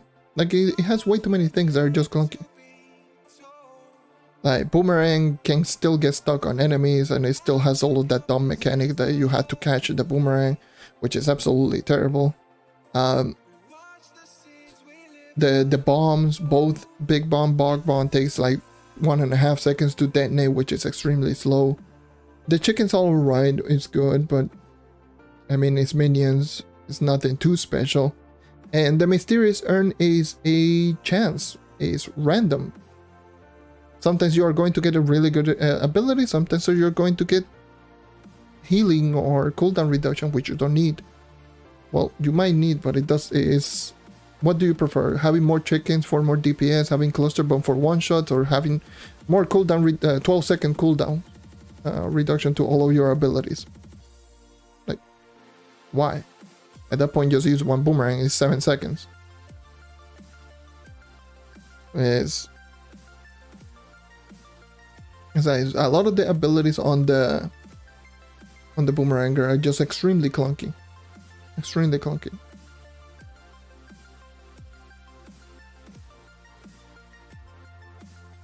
Everything is just extremely. It feels extremely slow. And if you're not using something like blast bow, and let me just say blast bow is really dumb good. But even though it is really that good of an ability, it still doesn't make the character all that better. It pretty much just makes the boomeranger a weaker Ice Age. Essentially, a physical damage version of the Ice Age that is just extremely weak, comparable to the Ice Age. Yes, you can do higher DPS post-patch, sure, yes, you can do all of the shenanigans that the Ice Age can do, but the Ice Age is just better all around. Has better stun, it's better at dungeon grinding, it has instant cast abilities, it has a ridiculously dumb ultimate ability that just makes it just extremely great, and it also has the explosion, which is easier to get, and it does more damage. So for the most part, I just think that the Ice Age is just ultimately better than the Boomeranger in every sense of the word, but the Boomeranger is still good, it's still decent, but it still needs an overhaul in some of the kits and some of the abilities. Some of the characters actually do need some changes. Not only that one, like Vanguardian is another example that definitely would benefit from some small changes, and that will make it really good. For example, the buffs for both range and melee mode should be unlimited or indefinite depending on the range or the mode that you're at. So if you're on melee mode, you get Force Flash just by default. So you get the movement speed, the damage from Force Flash, and damage reduction, which encourages you to move fast and take less damage. And if you are in range mode, it will just encourage you to get more DPS. So it will give you the attack speed and the damage increase indefinitely. So you don't have to just rely on just having to keep using the ability over and over and over again. And it's just going to be even better because if you are going to, let's just say, swap from range mode to melee mode, I hate my other mode. If you're going to switch between range mode into melee mode, you're going to have full timer on the buff, because if you do change from range to melee mode, let's just say the 6-second timer on Force Flash actually applies, or vice versa, fired up. The ability fired up actually applies to Force Flash, so you don't have to activate the ability, activate the ult immediately, so you can actually just get the damage increase from range mode to melee mode. That is definitely something like a mechanic that they need to just add into the game. Make it like an actual toggle ability like the Revenants, Spear Spears, and make it so that if you do change from range mode to melee mode while having the buff active, then the timer will start, and the list goes on and on and on. It's going to make the character, it's not going to be a huge difference, but it's definitely going to make the character much more consistent, which definitely for sure with essentially a 24/7 Force Flash on Vanguardian would be dumb, because Force Flash plus an instant cast. Let me just show you. I still am logging on Xbox, and I have my Vanguardian who is 36, so you can actually just see what I mean.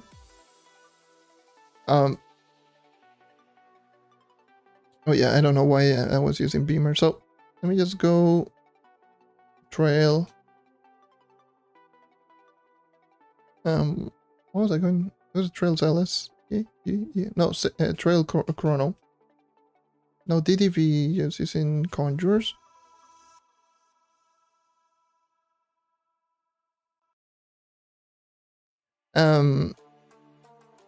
So here's the thing.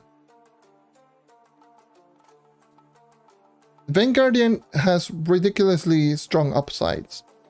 Obviously, like I just mentioned, this is Force Flash. You actually do get the movement speed buff, and then you can just spam stuff like I-Beam, which allows you to just go really, really ridiculously fast. And if you do have 24/7 Force Flash, it allows you to just go really, really, really quickly, which is extremely powerful. So you can just kill enemies just one shot extremely fast. And obviously if you do have something like Chrono, it will allow you to move really, really quickly. Imagine if you do have all of that Force Flash movement speed all the time, this movement speed. That would be really, really good. So it means that you can just sacrifice cooldown reduction for energy regeneration, which is a problem with the Vanguardian. And it allows you to probably just spam this I being even more often. You know, that could be one thing.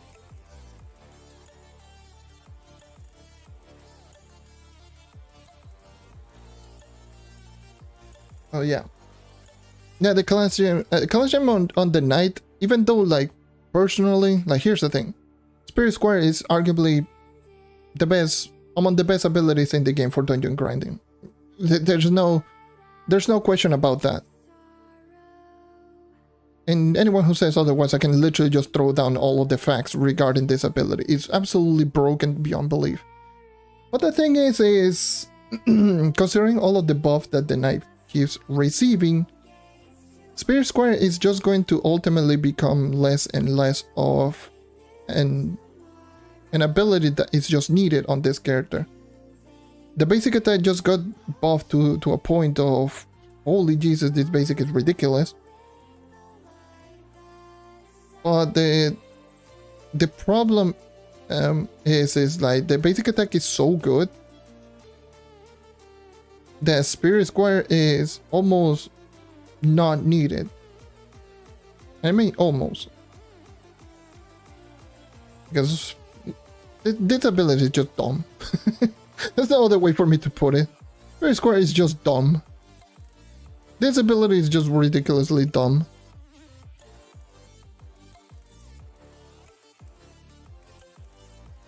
Do you want to see how a perfect ability looks like? There you have it. This is the perfect ability. It looks silly, but it's really that good. Which is kind of the dilemma that the character is at right now. Spirit Square is so good. It's such a good ability that even if you do but even if it is like, as good as it is, you know, the basic attack is just that much more ridiculous. I would probably say still Spirit Square is useful, more useful than anyone laid it out to be, for one simple fact. Spirit Square doesn't lower your movement speed, and it gives you movement speed buff with overcharge. This is...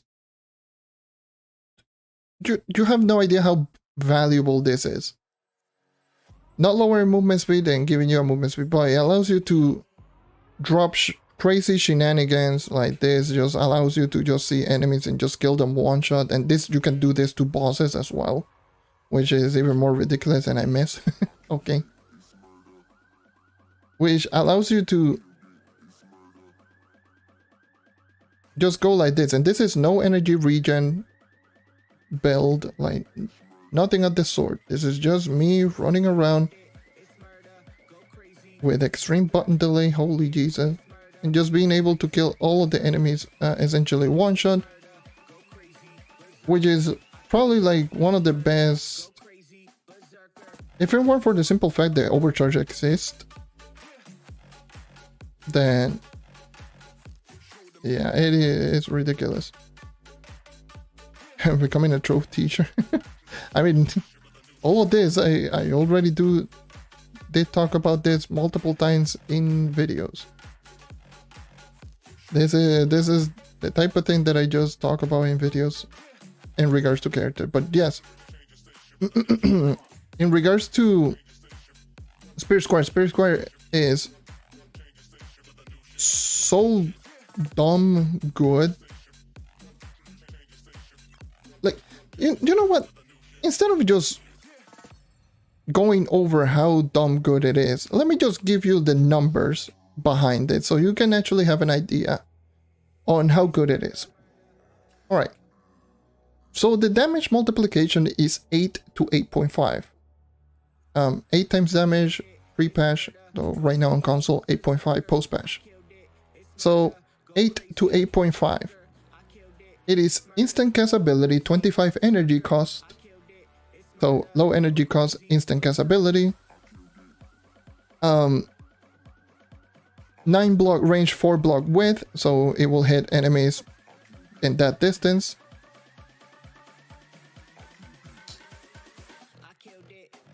It stuns enemies for 1 second. no cooldown, and to top it all off, it doesn't lower movement speed whatsoever upon activation. And last but not least is you have overcharge, which gives you a 25 base movement speed, which allows you to do crazy shenanigans like this. Oh yeah, just see enemies. Oh yeah, you dead. Enemy dead. Yes, I know, dead. Dead. Just keep doing. Oh yeah, and even a world boss dead. Sure, because why not? Because it can be done. And then if you move around, oh yes, I'm moving into a dungeon. Dead. And that's pretty much it. That's Knight in a nutshell. That's why Spirit Square is so dumb. Oh yeah, another enemy dead. Oh, both dead. Just keep moving on. Let's move on. Oh, another dungeon. Dead. Okay, let's move on. And yeah, you essentially just get the point. It's essentially a one button press and kill everything in front of you.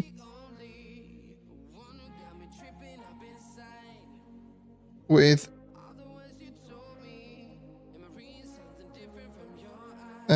which just how it is. It's pretty outstanding. That's why it's arguably among at least top 3, if not the best. In my eyes, it's just that good. That it's just give this ability to any class, and that class is just going to ultimately become good in dungeon grinding.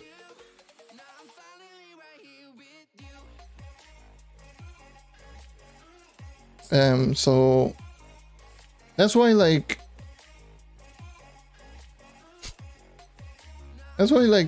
I value Spirit Squire so much. It's just that good of an ability. Like, it feels like there's no drawback of activating the ability, which is why I value it so much. Like, there's like no drawbacks. Oh yeah, you miss. Okay, sure. Why not? Let's just go run around. It's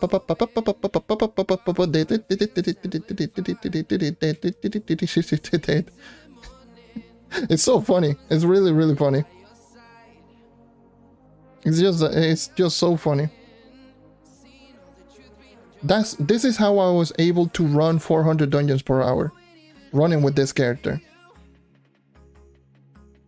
400 dungeons per hour pace. Let me just go. Average of 350, 360 dungeons per hour is a lot. It's extremely fast speed farming. And that's with this character. And that's just because of the consistency, because of this ability, and obviously basic. And that's how it is. It's just, the character is just basic attack or Spirit Squire. Boss, you see a boss? Spirit Squire. You want a movement speed boss? Spirit Squire. You want Curse Skull? Go basic. Because one of the problems with basic attack, it lowers your movement speed. That's why I don't value just going full basic over using Spirit Squire. Because basic attack will lower your movement speed. This is my normal running speed. And then this is with just basic attack, which it's a lot of movement speed loss. And less range and less damage per hit. It's really good.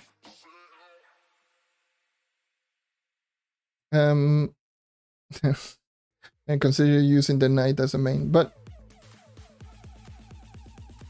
the basic attack in terms of damage output, by the way, the damage output is 2.5 pre-patch, 4.55 post-patch. So yes, it is really strong. Really high damage. So that's why a lot of people tend to consider Spirit Squire not being that good, because basic attack is that good. It has arguably, like, the Knight has arguably the best basic attack and the best ability in the game. The only thing is that is among the slowest character in the game in terms of movement. Base movements with overcharges. That's no longer the case, but yeah, you get the point. To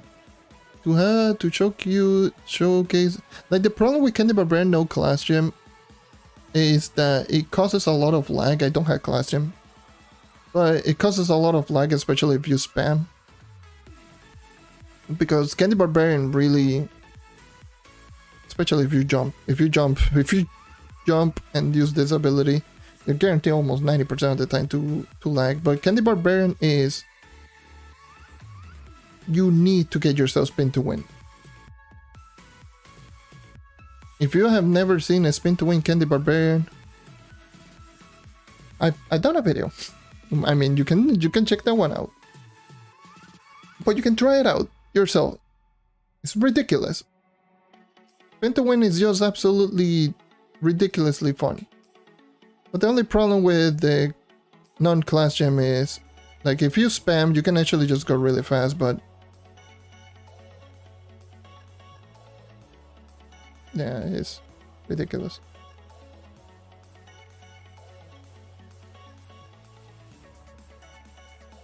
Yeah.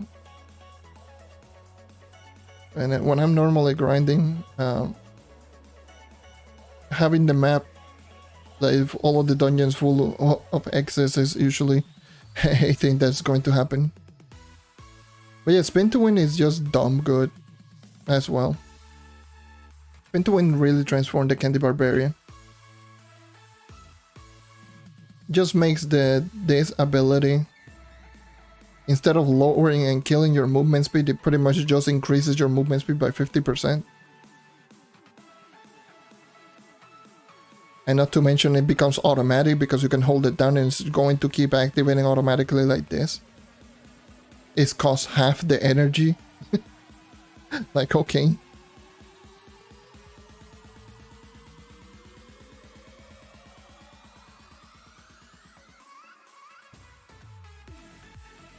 But yeah, spin to win is such a good ability. I really want to do like a grinding video, just showcasing my pacing with spin to win. I might do that later on. Maybe once I'm done with the hidden effects, I might do it. I mean, you might see it. You will see it on the Candy Barbarian spin to win hidden effects video. Anyways, on the hidden effects video, definitely you are going to see background footage of me using spin to win. So that's definitely a thing. Let me just go into a corner before I just get deleted by an enemy. Hold on. Hold on. There we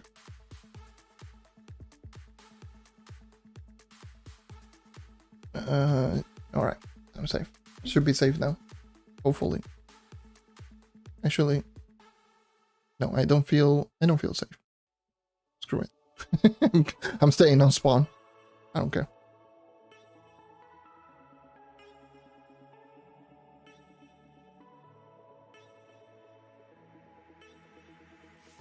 How is the night with like Del bosses? It's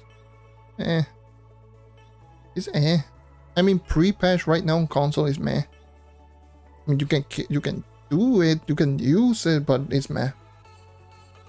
Post-patch is a slightly different story, with a much stronger basic, and the old passive. With old passive, stronger basic, that is going to be much better for Dells. So, as of right now, on console is meh. Post-patch is definitely going to be pretty good. Pretty good. Actually, quite good, in fact. Yeah, that basic attack is just on a whole new level. Oh yes, 4.55 with all passive effect. GG.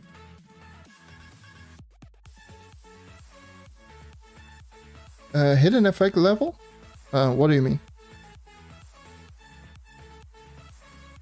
If you're talking about the hidden effects are the crystal ring abilities.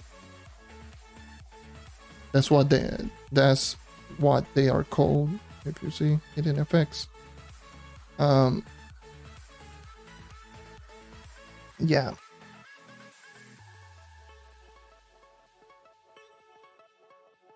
Those are the actual crystal ring abilities. So Spin to Win is, well, a lot of hidden effects is what makes some of the characters ridiculous. Like I just mentioned, Overcharged Knight, I keep mentioning that with Spirit Squire. Overcharge is a hidden effect. Blast Bow and Boomerang, hidden effect. Spin to Win Candy Barbarian, hidden effect. Speed Spear,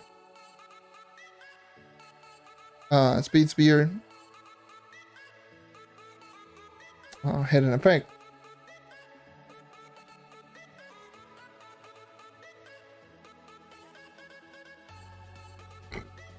The first time that you apply spin, well, you apply the class gem, not the ring effect. The class gem is Scoop and Gloop, which affects your jumping. It doesn't, like, Spin to Win affects your vanilla Swirlwind. But yeah, it's just going to affect your vanilla Swirlwind, making it automatic, less energy cost. I made a video about it. Like, if you want to check it out, you can type in Spin to Win. I made a video in regards to Spin to Win, so you can check that one out. But yeah, it makes the Candy Barbarian so absolutely insane. Yeah, Musical Master is right now one of the biggest surprises for everything in terms of like hidden effects in general. A Musical Master was like, I already knew the 35% critical damage increase. Like, I already knew. It was like, you know, I already did the testing months ago and just already knew that the critical damage was just like dumb. But even though I already knew in regards to the critical damage increase, one of the things that I just didn't take into account, it was how easy it was to maintain, and the fact that you can just swap and just get the effect on other characters essentially. Those are the two things that I didn't know, and I actually did the whole, you know, the whole testing, and it was just, when I saw it, I was like, what? Like, originally on the Hidden Effects Bard video, I cut down all of the original audio for that effect, for the hidden effect on Musical Master, because I didn't even do the full on testing on the ability. I just went back into the ability and just immediately noticed that those other properties, which is ridiculous. Like, I thought that you needed all three songs, and obviously it didn't switch between the characters. Like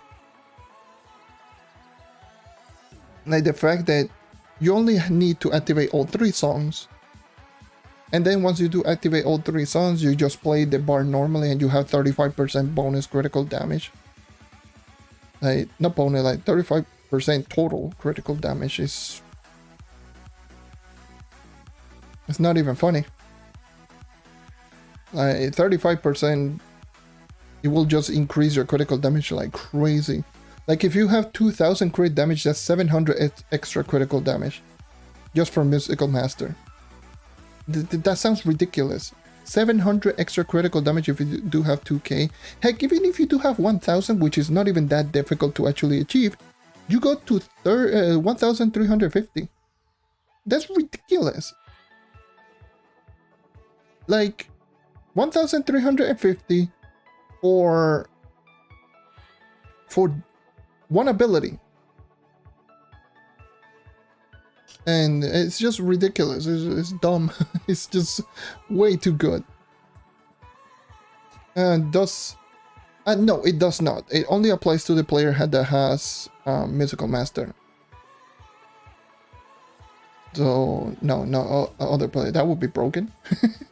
That would really be hella broken. Imagine, like you only need one bard, and that one bard will give you battle and will give you like musical master, all of them just at the same time, and you don't need the critical damage. You don't need the ring effect, and you will just immediately delete everything. That would be crazy. It's already pretty brain dead as it is, but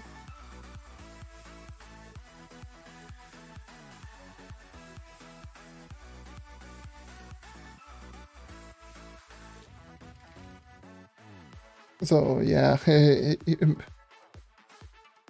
But yeah, no, musical master only applies to the person that has it. The thing that I don't know is if a bard activates all 3 songs, and if you do have the musical master on another character, I'm pretty sure you don't get it. But I'm pretty sure if you do have, let's just say 2 bards, and one bard activates one song and the other bard activates the other 2 songs, and both of them have musical master, that both of them have it. So you don't have to necessarily activate all 3 songs, you just have them active. Once you do have them active, you get musical master. Which I do believe that's the only application that you can help out with other players, but aside from that, you need it yourself. Like, you need the ability yourself.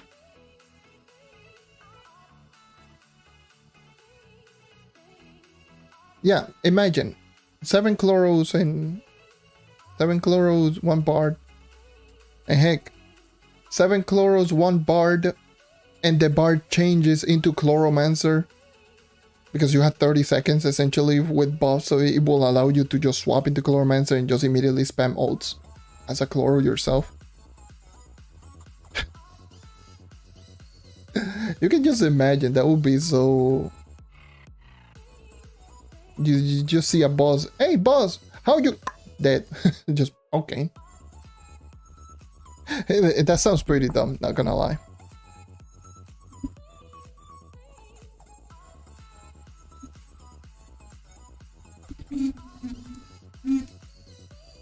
I mean, it can. I mean, if there's 8 bards with musical master, and all of them activate songs and give themselves the song so they can activate musical master, they can swap to chloromancer immediately, but they had to be synchronized. Which that would be extremely overkill and unnecessary, but I mean, can be done. That would be probably extremely unnecessary to do.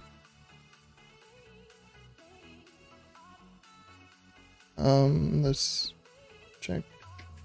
Holy Jesus, the lag. Oh Jesus. I need to collect. Yeah, musical master is a very, very interesting ability. They're very, very interesting. It's very surprising that not a lot of people took notice on the ability. Actually, to be fair, not a lot of people uses the bard or like the bard. A lot of people do feel the bard is mediocre, which I kind of understand, but at the same time maybe it's because it's way too difficult to get, and how difficult it is to get considering how effective it can be. I mean, some people might just call it trash because of that. So, I mean, with musical master, I mean, that's really something. For sure. It's definitely something. There are other abilities that are just really, really, really good that people really don't use a whole lot. Clone Jutsu from Neon Ninja is definitely one that people can use. Clone Jutsu on Neon Ninja It really can help out, especially pre-patch Neon Ninja for curse calls and such. I already explained that in my hidden effects video on Clone Jutsu, but yeah, Clone Jutsu can help out in just dealing that really nasty 5 times damage AoE to all enemies around it. Pretty nice. And some of the more common effects that people know of is Speed Spears Ref, obvious reason. Spin to Win Candy Barbarian, obvious reason. Like probably the one that I hear the most, it might be that one. Spin to Win Candy Barb. It might be the one that I definitely hear the most.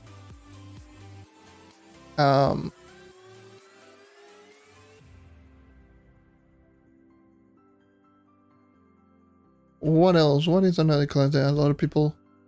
usually Speed Spear, Spin to Win. Those two are usually the one that people talk about a whole lot. And Need for Speed as well from the Lunar Lancer. Those are usually the big ones that people talk about it a whole lot.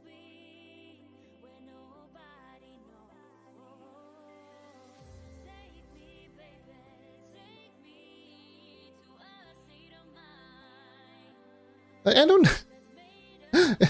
You know, the funny thing is, if people really think that, oh yes, I don't like pressing one button for the song. Really, the ability lasts for 30 seconds. If it is too difficult to maintain all 3 songs, or at least one song, or at least Jubilant song for speed farming, I don't know what to say. Just to put it into perspective, I really don't know what to say. Oh boy. Just oh yes, I can't maintain Jubilant song every 30 seconds. That would be, if, oh my god, if anyone just goes like that, that would be definitely something interesting, to say the least. But yeah, definitely, like the one that I hear the most are those 3. Spin to Win Candy Barbarian, Speed Spears Ref, and Need for Speed on Lunar Lancer. Definitely. Lunar Lancer people just, like the Need for Speed just, it can be either extremely overrated depending on some people and extremely and properly rated. It's usually rated well or overrated. More often than not, people overrate the ability.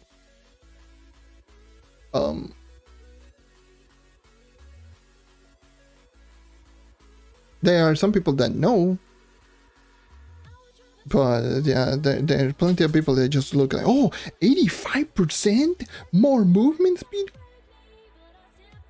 And, like, okay, it's 85% movement speed, but it is tied to Lunar Leap, that you have to hit the Lunar Infused Grapple. You can't miss that Lunar Infused Grapple. And the Lunar Leap and Lunar Infused Grapple is just, can be quite uncountable. And if you do miss, you're pretty much stuck for a 15-second long cooldown. Or probably even longer. But give or take around 15-second cooldown. So uptime is extremely inconsistent. It's still good, but it's inconsistent as hell. So people just say screw the negative, it's 85% movement speed. Let's go. You just straight on just 85. Just come on. It's 85%, sure, but you don't see people freaking out over the lava movement speed buff on Draco. And that is 75%. So there's no need for me to just explain it. Heck, people don't freak out over the Jubilant Sun on the Bard. That's 40%. Okay. People don't really realize that that ability is good, but hey, Dino Tamer is better. Dino Tamer is no. Dino Tamer is just faster. What? It's which one is better? 40% or 40 base? Like, and those. That's why usually that's usually the reason I just don't argue. For the most part, I just give away my own personal information, stuff that I already know, stuff that I've already tested. And if people believe me, that's nice. If don't believe me, that's nice. I don't care either way.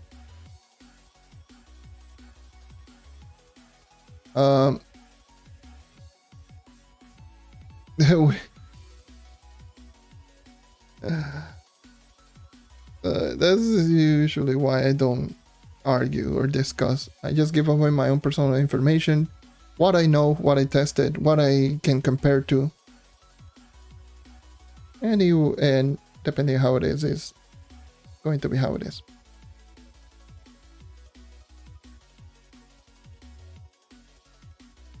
Yes, for the most part, the movement speed options are the best hidden effects, because more movement speed, for crying out loud, you can never go wrong with more movement speed. Like, in general, they're going to be better because moving faster is always good.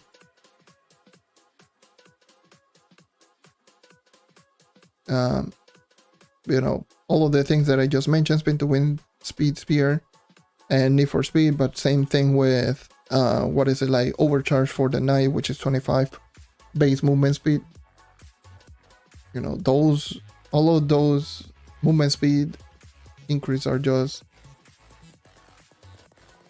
you have to, like, all those movement speed are just extremely valuable for those characters. Yeah, it's unfortunate. Yeah, it's unfortunately the truth. And heck, even if you do unlock the hidden effect, they don't tell you anything. Like, if you do go into the actual hidden effect on the ring, if you don't have it activated, you only see the names. That's it. If you don't have it, if you have one of them activated, you only get a really vague description. Some of them actually explains to you what it does, but none of them actually gives you like full-on detail on how much it is. Like, for example, I have Overcharge. Let me just go into my Knight right here and just read out Overcharge for you. So Overcharge, what it reads is, using charge gives you a movement speed increase temporarily. So it doesn't tell you how much it lasts. It doesn't tell you if it has cooldown. It doesn't tell you how much movement speed that you do get. It doesn't tell you anything. It only tells you that just using the ability will give you a movement speed boost temporarily. So you have to actually test all of those things yourself. And it's bad. It's honestly bad. Yeah, in a way it's not that bad because people look at my videos, but for me personally, I much rather just have the information on the game rather than just people just having to rely on looking for YouTube videos. And yes, it just is a drawback for me personally if I just say this and like people are not going to watch it. But at the end of the day, I do believe those are just common things that should be part of the game in general.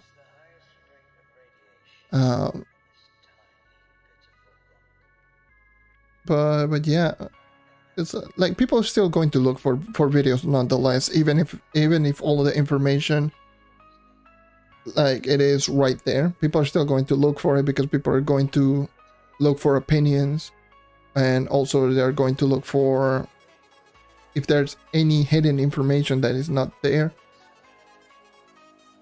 Who knows? People are still going to look for it, but I also don't want it to be the main, like,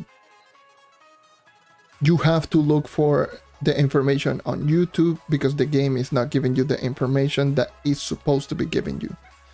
That's an issue. There's definitely an issue, which is something that I don't like personally. But I mean, people look for my videos, which is very good. It's definitely,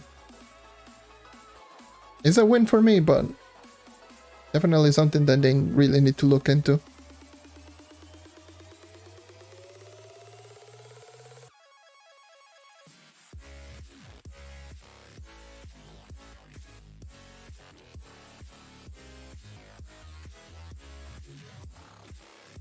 Yeah, I don't know.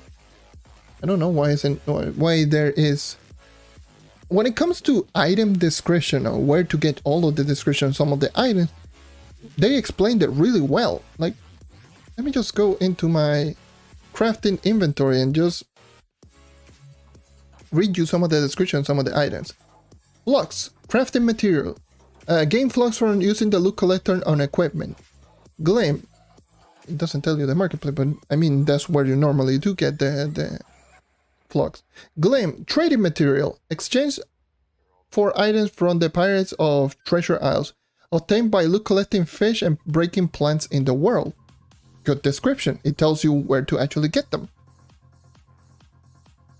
Sticky ichor, crafting materials. Found by defeating bugs. You can actually just see them right there. Found by defeating bugs. These bones are commonly found littering in the ground in Dragonfire Peaks. Found by defeating robotic enemies in Neon City and Neon City Luminopolis. Same thing, and you can actually just keep reading the description on where to get all of these items. But if you look at description on abilities, it just gives you like a brief, very extreme brief information on what the ability does. Which is a problem that this game has. This game explains how to get items rather well, but it doesn't explain anything in regards to any of the character abilities, like at all. It doesn't tell you how much damage you're doing. It doesn't tell you if it has any weird properties. It doesn't tell you the range. It doesn't tell you anything. And yeah, same, like if you actually craft something, you can actually just check the description on all of the items. Go right here, Sunseeker Elixir. You can actually just go and toggle information and it will tell you all of the items, where to actually get all of the items.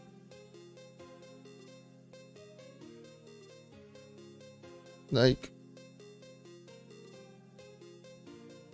it's really,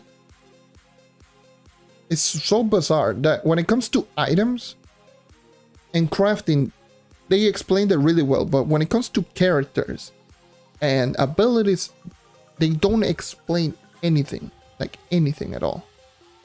It happened with the subclass, it happened with the regular abilities, it happens with the class gem, it happens with hidden effects, it happens with all of that. Like, they don't explain anything regarding the character. And which is a shame, because that's why there's so many weird, dumb opinions, let's just say that, out there, which would be great if all of this were just explained better. There would still be dumb information, probably, but it's going to be much better if they just explain, if you go Squire or charge, because it doesn't tell you if you do have the class gem equipped or not, which because it's just dumb. You had to actually just go right here into Spirit Squire, but it's neither here or there. It would have been great, because there's so much space. Like, if you see, like, there's so much space that it can be just gone all the way down here, which is already just shown that it can be just extended just by looking at some of the items. Like Ring, look at how big it can get the box, so why not just do the same thing with abilities?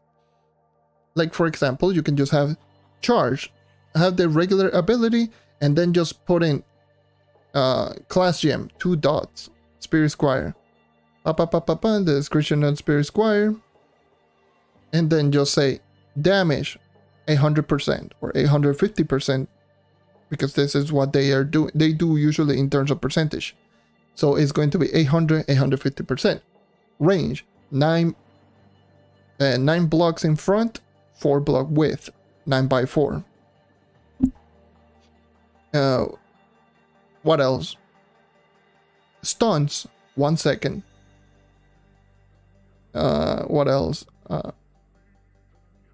You don't have to have any of the other weird things, like it doesn't lower your movement speed, it goes through enemies, yada yada yada. I mean, they could put there, but At least the basic information: damage, range, cooldown, duration, stuns, any properties, any of the common properties. They can have those. But stuff like, you know, does it lower your movement speed and such? Energy cost, also another thing that it could be just applied into this. So yeah, damage, range, cooldown, duration, and energy cost, and any common properties, all of those could be just implemented into all of the abilities. And the thing is I just sat down and wrote down all of the patch notes on every single ability, and doing so, it took me like around 2 hours to do so. So pretty much with a team of developers, I'm pretty sure this will not take like a week to do on every single character. I'm not asking to just give away like, oh yes, click on this ability and you're going to get a tutorial which explains literally everything and anything and everything in detail. Oh yeah, you're using Spirit Squire. This ability does 800% physical damage. It goes through enemies. It stuns enemies for 1 second. It has no cooldown. It costs 25 energy cost per cast. And is also going to be an ability that doesn't lower your movement speed, which allows you to just move around at 100% movement speed while activating the ability. I'm not expecting them to do that. I'm just expecting damage, cooldown, all that stuff. The basic stuff. Damage, range, cooldown, duration if it has any duration. And then any properties extra. With energy cost and then properties. Pretty basic stuff. And I'm not asking for much, just asking for some of the basic stuff that you do see in every game.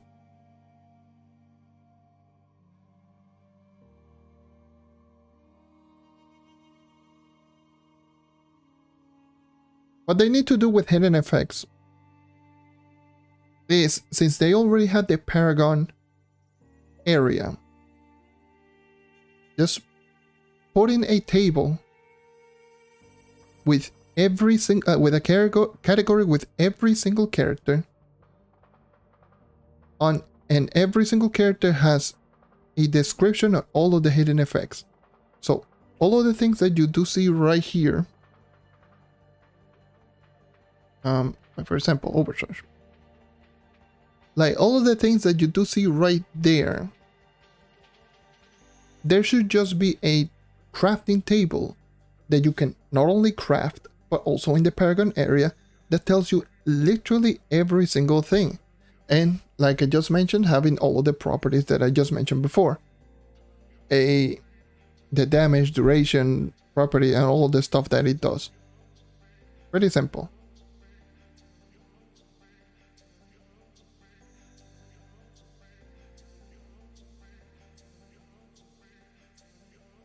Yeah, especially with like hidden effects. The hidden effects, you essentially just activate the ability, and if you activate the incorrect ability, too bad. You're pretty much stuck with that ability completely for the whole duration. You cannot deactivate it, you cannot do anything. You have to keep the ability 100% of the time. Which is not good. Definitely not good. You cannot refund, you cannot swap to any of the other abilities, because why would you? And like, I don't mind spending an extra, like, here's the thing. This is something that I did mention when the Paragon update was, new. I think that they could have done, instead of just making this dumb mechanic that you have to activate, not activate, but use a primal loop every single time. Make it so that you have to use a primal loop to activate the actual ability, and if you do want to swap or refresh, use regular Trovian loops. It's pretty simple. So if you want to swap, if you activate the ability that you didn't want, and you want to swap to another ability, spend a couple of Trovian loops. Let's just say 5 Trovian loops, and you get the other ability. Plain and simple. If you want to refresh the timer, if your timer expired and the ring is already activated, I don't know, spend 5 Trovian loops, 5 Trovian loops to activate the ability. Just going to make Trovian loops more desirable, and prime loops for rings, because prime loops are not only used for rings, they're also used for the actual effect, which is a limited amount of time, which is just unnecessary. For me personally, like, I have prime loops all the way over there, and I have like 1,000 Trovian loops, which you can just see them right there. And like I got like 1.3k Trovian loops, and I barely got any prime loops because I just keep opening ring boxes to get obviously all of the hidden effects, and not to mention I had to do it for the patch, which that pretty much just took away all of my prime loops. But yeah, that would have been something that would have been great. For sure, that would have been something really, really great. Instead of just focusing and just keep spending primes every single time, and if you spend a prime on the incorrect ability, you're stuck with the ability. It's a mess. It can be done much better. But the problem is, even if you do say stuff like this to the developers, they say, oh yeah, fix this. This is not good. This is really not that good of, let's just say, of an actual hidden effect, for example. This is not a good mechanic. Even if you do mention, either A, you're going to get clowned on by other players, which think that it is a good idea even though it isn't, or B, the developers are just going to ignore you and they're just going to keep running forward with the garbage mechanics. It's a terrible thing. It's usually just such a horrible thing.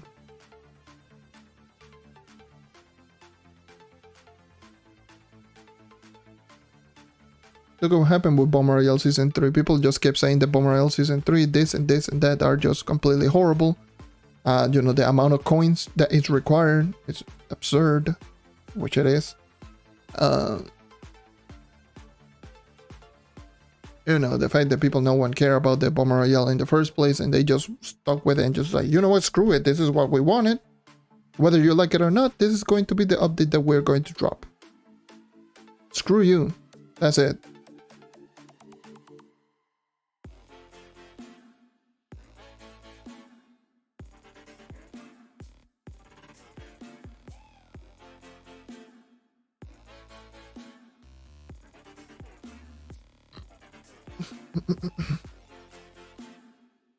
What time is it?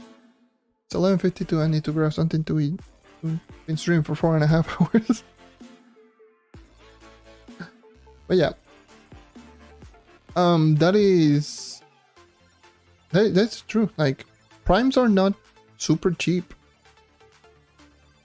They're not super cheap. I mean, they're not extremely difficult like they used to. Especially the first couple of primes are just very easy to get. But at the same time, they're not cheap. If you want rings, you need to spend primes. If you want ring polish, you need to spend prime.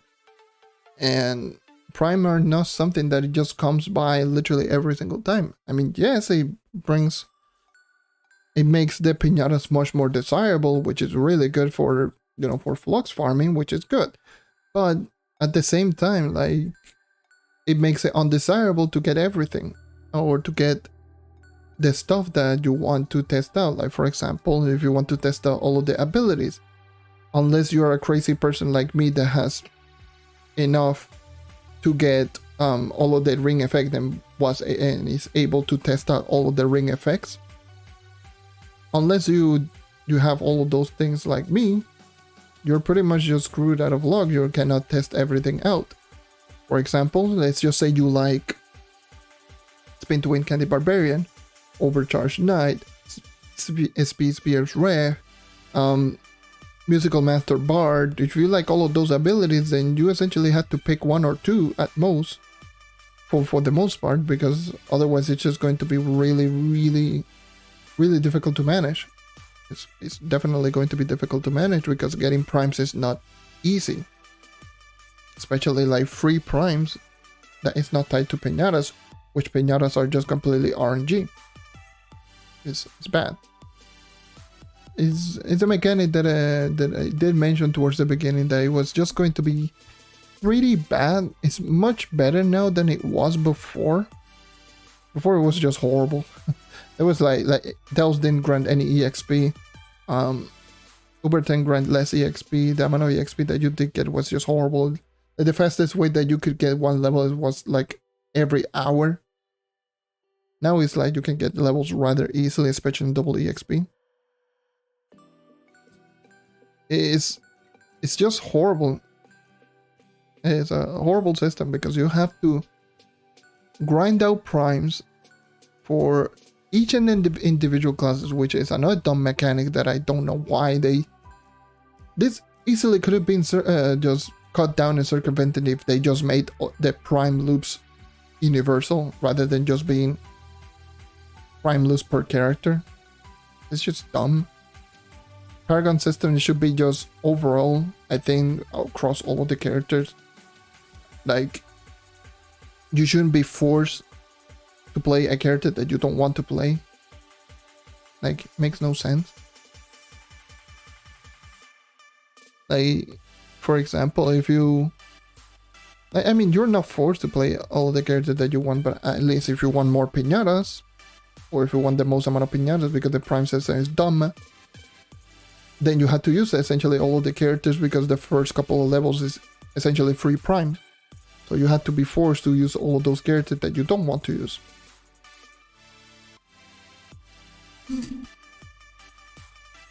But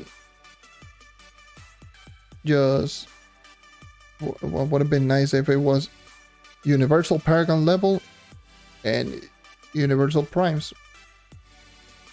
Plain and simple. I don't know what was the fan, like, why would they just so infatuated with just having every single time just having this stupid goddamn like prime or Paragon levels separated between all the characters. It makes no sense. Like, especially if you do play other games where there is like a system similar to the Paragon system, all of them are just bound to one account. For example, champion system for the Elder Scrolls Online is bound to the account. Paragon system for the Diablo games, bound to one account. Destiny is essentially one per character, but you can easily just level up some of the other characters like super easily. And for the most part, most of the things are just bound to one account. And Destiny, there's like levels. Like not anymore like level per character like it used to be. For the most part, you can just get a full equipment on all of the characters really quickly for infuse and such. And then obviously the account level is capped. Duh. And there's other games, there's plenty of games that actually just fall into this system, that as soon as you do reach the max level, you do get you essentially just go directly into the level that you have the account. I don't know why Trove decided, you know what, level up your characters when there's 17 of them. And not all of them just work perfectly on the best method of EXP. Like, I don't know what the hell is going on. Oh yes, you want to use a character for Dells, and then like Dells is the best EXP that you can get. They have fun using an Eon Ninja pre-patch or for Dells. Like, that's ridiculous.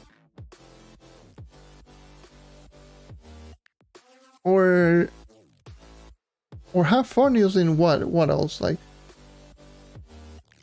oh, do you want to do U10 dailies? Have fun using a Chloromancer for the U10 dailies. Like, not every single character, oh heck, even like Boomerang before everyone discover or pre-patch Shadowhunter. Holy Jesus, have fun with that one. Like, they really didn't think that one through, like, for real. I get it, they wanted to be like, oh yeah, if you want a crystal level 4 rain, then you have to use the character.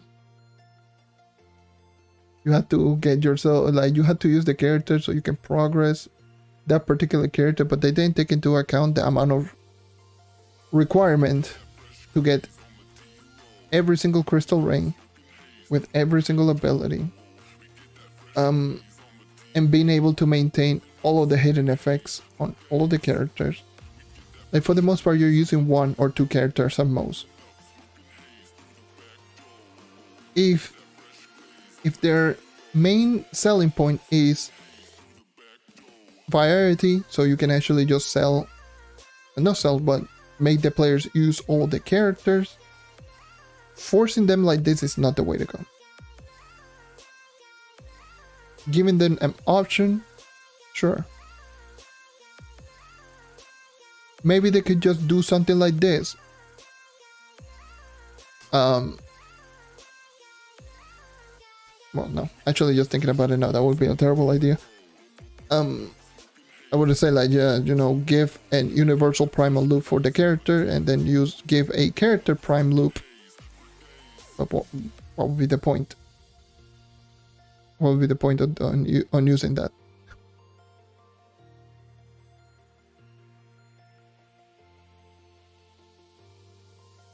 Maybe they can just use it for, you know, if they just give if they really want to use a character and make the character just use a specific particular class, they can easily just make it like this.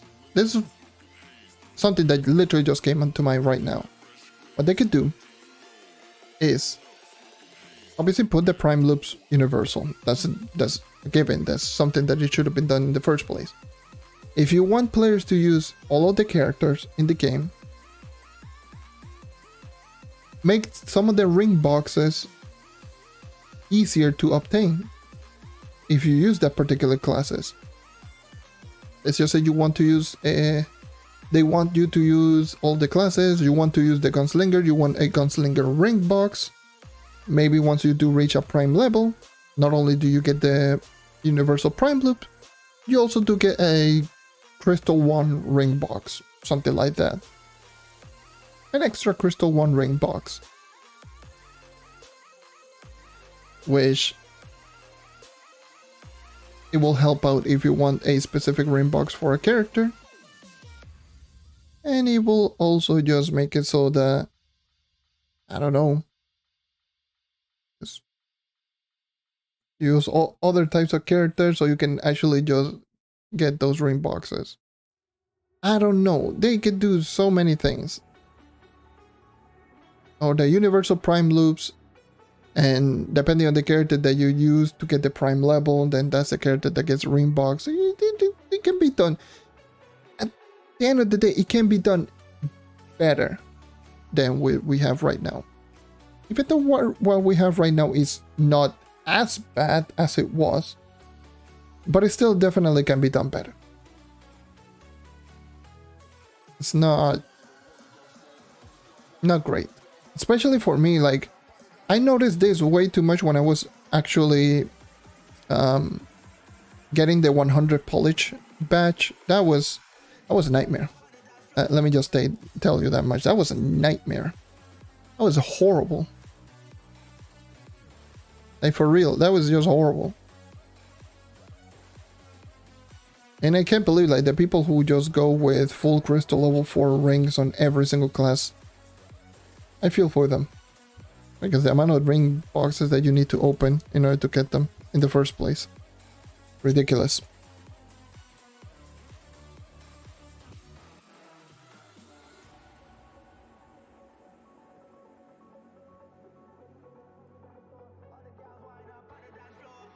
When they introduce...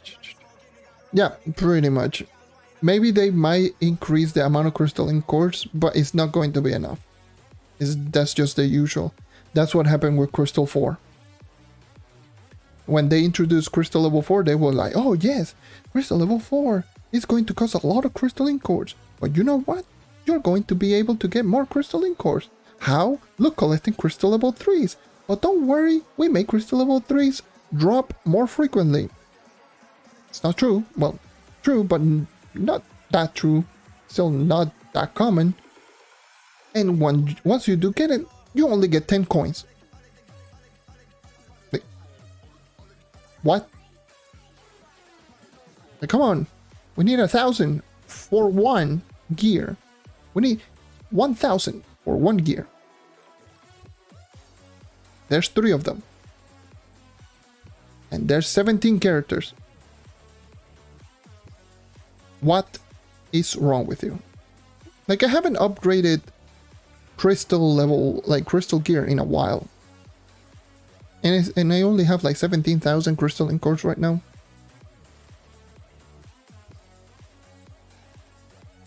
What the hell?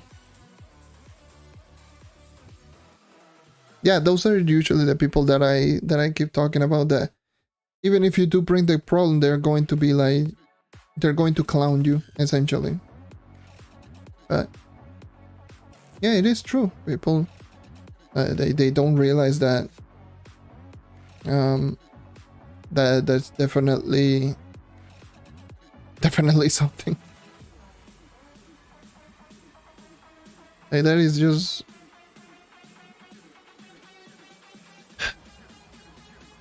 a full C4 set. A full C4 set on every single class. 1,000 crystalline cores per crystal level 4. There's 3 of them, and there's times 17. It's 51. Yes. So that's just ridiculous.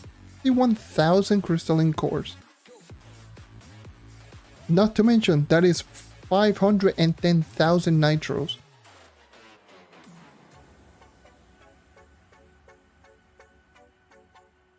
Are you out of your mind? Like, it's 51,000 crystalline cores and 510,000 nitro. And not to mention the force fragments, which I don't know how much it is, and I don't care to, I don't even bother. And there are people that are here on Xbox that have every single crystal level 4 on every single character in the game. There's one right here that has every single character maxed out, max PR with perma torches, max mastery, max powering, max crystal level 4 in every single class, fully augmented gems, which is dumb. I'm not even going to try to bother in doing that, but still, it's just way too much. They're expecting the players to grind for way too much. It's just the way that it is. They expect the players to grind for way too much. And if they drop in crystal level 5, which they will in the future, probably. I wouldn't be surprised if they drop it later this year, or heck, even the next update. I wouldn't be 100% surprised. Like I still have my speculation on the next update is going to be the big one, the large expansion update. That's definitely my theory, and I am sticking through it, and I'm pretty much like 85% sure that is definitely going to be the case. But it's still ridiculous. It's ridiculous. They're definitely going to make it like 2,500 credit now, like crystalline cores for Crystal 5, like 2,500, 25,000 nitro, or 15,000 and 1,500 I don't know, but it's going to be that much more expensive and that much more difficult to get.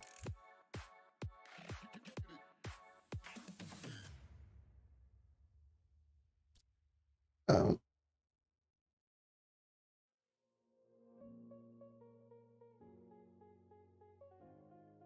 the thing is like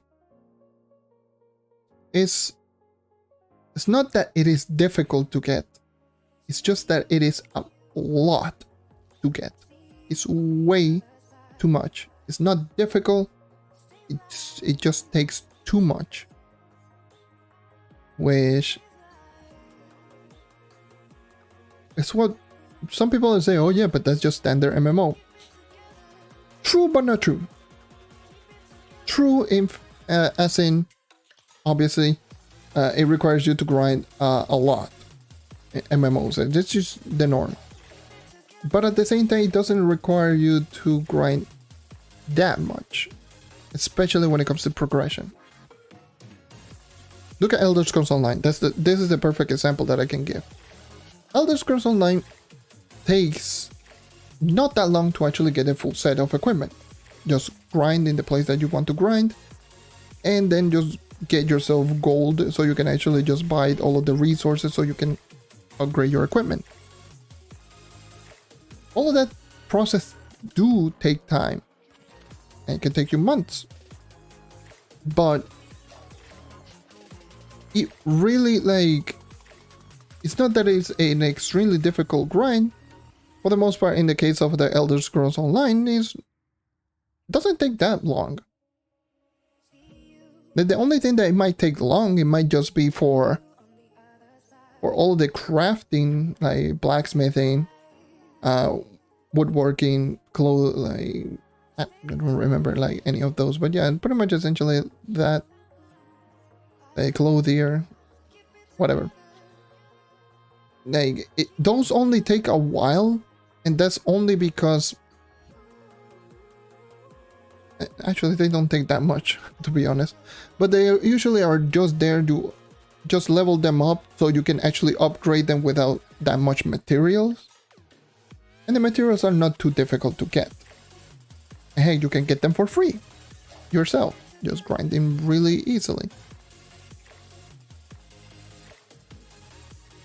And it just doesn't feel like it is like that much grinding. It really doesn't feel that much. Even though it might take a little while, but it really doesn't feel like that much. Trove, on the other hand, look at how ridiculous it takes to actually just get one full set. Let's just exclude the gems and the augmentation and all that BS, which that takes like forever. Let's just go over some of the other stuff, like your gear, your banner, your ring, and your ally. But the ally is super easy, doesn't matter. The ally is super easy, like I just mentioned. You get it from Dells for the most part. Usually the best allies, you can get them from Dells. It doesn't take that long. The permanent torch, which is the best in terms of the banner, in order for you to actually get that, you need to defeat Leviathans, and you need to pray to every living lord that you can pray on, so you can actually get one as a drop. It could take you a day. It could take you 2 tries, like what happened to me. But it could literally just take you months, many months of just doing Leviathans over and over and over again. And the thing is, doing those Leviathans doesn't give you any progression towards anything else. You have to strictly 100% grind Leviathans for days, potential weeks, potential months, without having to get any dent in your progression in anything else. It's not good, because obviously if you want to progress, you want everything to be just something that you want to be something that just works perfectly. Like you want to grind in something that just helps out in something different in terms of progression. Like for example, Geotopside is probably the best example that I can give. Geotopside At least Uber 10, it gives you not only the gem, the cosmic gems. If you do have a fixture, you can actually get some of the other gems. And you can also get crystal equipment. Those are 3 types of progression, and Leviathans as well, if you want. But those are 3 types of progression that can be done rather easily. Helps out in gems, and it helps out in equipment, and obviously helps out in the banner if you want to go that way. But in the case of the Leviathans, obviously that it can be done in Geo Topside. But if you want to strictly focus on Leviathans, that's it, just banner. And the banner is just ridiculously difficult to get. And then once you do manage to finally get the permanent torch, which let's just say took you a month of grinding Leviathan, which is very plausible. Then if we move on into the equipment, hat, weapon, faces. If you want the best and the highest equipment out there, you have to do delves, which is completely separated from anything else. You have to do Uber 10 delves on average of 51 shadowy vaults to get 1 crystal 4, which is random, or which of the 3 that you do get, which you can actually just get the same one multiple times, which happened to multiple players, myself included. I was trying to get like crystal level 4 hats on every single class, which were the only one that I was missing, and I kept getting phase and weapon, phase, weapon, and it was super annoying. The thing is, even if you do manage to get all of those, which then again it could take you, let's just say 2 months of grinding, which is a lot again.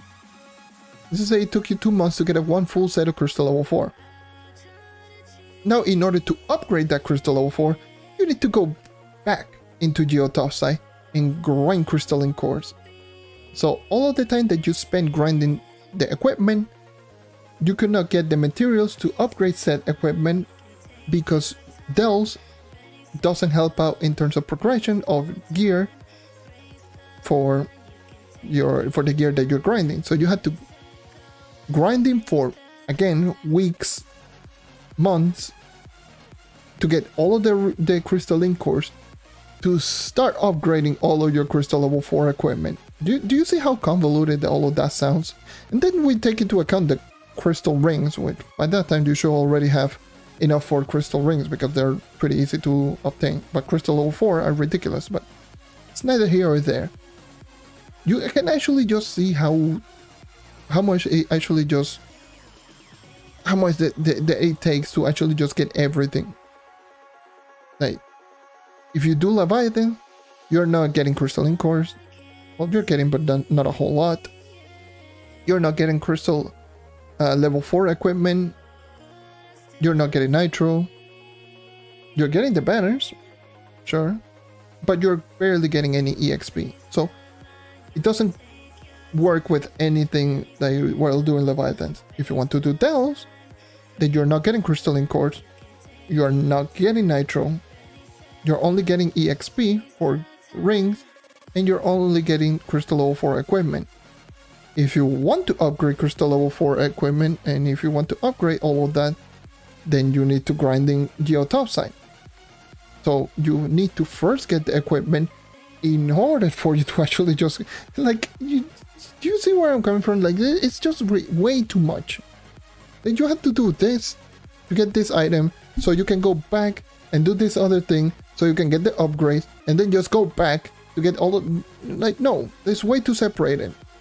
Instead of just being like something that, hey, if you're doing this, you can get all of the resources to upgrade that same equipment. But no, it's just like everything's so separated that it's just so convoluted. And definitely for sure, if they just do that with crystal level 5, which is going to end up being the case, with crystal level 5, they're just going to probably drop it in delves, probably going to drop it in like 140s.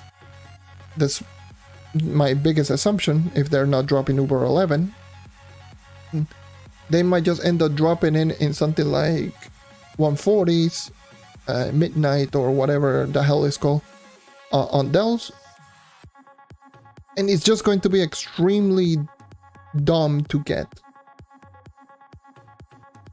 Just as rare, And once you do get it, that's it. You have to do all of the process again.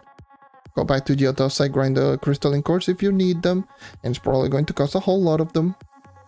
Also go and grind nitro, or also just get yourself flux and buy the nitro if you're not doing the gardening to upgrade that set equipment. Also, while doing Geotasa, you're going to get a whole lot of forged fragments, which I forgot to mention. You are not going to get a whole lot of forged fragments while doing Dells. You do get some of them, but not a whole lot. And it's just going to be so cumbersome. So much stuff that is it can just be applied. So yeah, I don't know. That's just how it is. That's just how it is with the progression on Trove. It's just way too convoluted, and this is everything just excluding. Like, I'm not even mentioning gems. That's another whole kind of worms. Like the gems with the augmentation. The fact that you have to get brown brilliance, which you have to wait for the weekly leaderboard. You have to get gem dust, which you don't get them from just doing stuff like those if you're grinding equipment. Same with gem boxes. Like if you want gem boxes, then GG on essentially the Leviathans, the banners, and the equipment. Like it's just way too much. They really need to just start slowing down and start making stuff or adjustment to make them more attainable, especially for new and returning players. Because obviously the endgame players are going to get them. If they put in Crystal level 5 at 2500 crystalline cores, I will probably just have enough for like 3 sets. No, actually for 2 sets. I have enough for 2 sets, which at that point it was more than enough. But even still, like, still a whole lot. It's way too much grinding for those who don't have it. But yeah.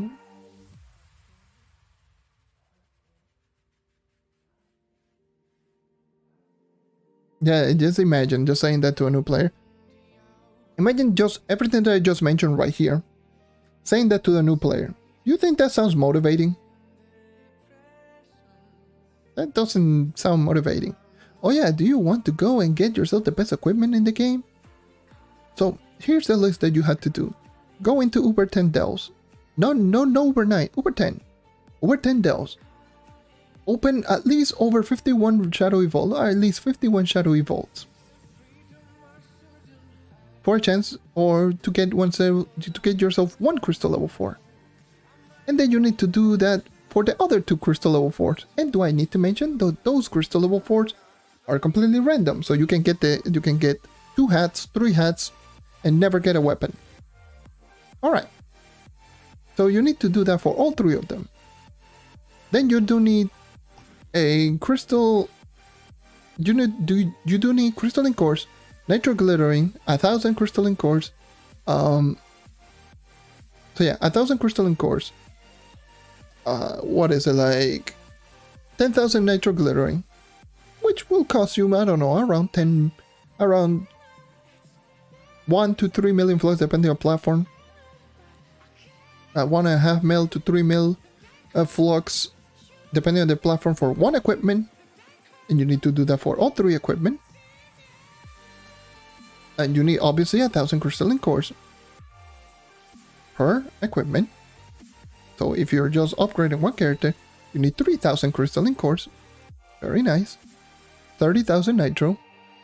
You do need to grab yourself the banner, which is an extremely rare drop from Leviathans. Which Leviathans you need a group. So unless you don't have a group, you're pretty much screwed, or do Dells and just be lucky. And if you want the best ring possible, Crystal level 4 ring, then either spend 6-7 million flux and buy yourself a crystal ring, a crystal 4 ring, or just keep opening boxes, which you had to get a lot of prime loops in order for you to actually get crystal level 4. And you are done with the equipment. Yay, congratulations. Now you need to work on your gems. Get all of your gems, level 25, 3-star on all and power gems. Upgrade them all to level 25, fully augment them. Make sure to have them all perfectly statted with full light rolls on all of your cosmic. No critical hit roll on all of your fire, water, and air gems. Have them all at 100%, which you get them from just getting bomb brilliance, which you only get 26 of them per week. Which is another thing to keep a note. And yeah, it doesn't sound so bad. Yeah, that's all you gotta do. Not much. And yeah, do I need to mention that you need to grind out mastery in this game? Which is really part of your damage. Do I need to mention that you need to grind out all of the dragons in the game? Which, do I need to mention? Really difficult to get.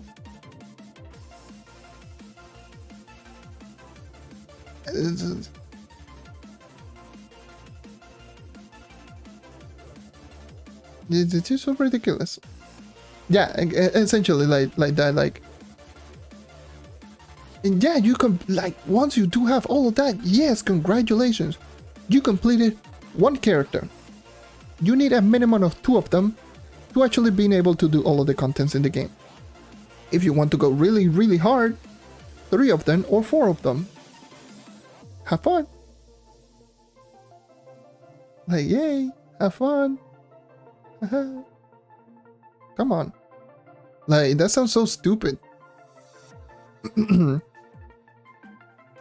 Like, at least 2 or 3 of them, like, you need at least 2 or 3 of them if you want to do literally everything. Like, you want the highest boss killer, you want the highest boss killer, a dungeon grinder, and also a really good delve clear character. And yeah, there's like, and you completed 2 characters maxed out. Nice. If you want to do that with every single character, then do that 50 more times.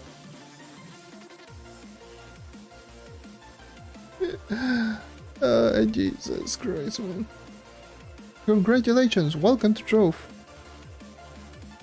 Now you see the reason why there's people like me, for example, who have been playing this game for 5 years and still don't have every single character with every single equipment, with every single thing in the entire game, and I just gave up completely. That's the reason why. I did manage to get at least all the character perfectly built at over 33.7 kpr. I got to 855 mastery.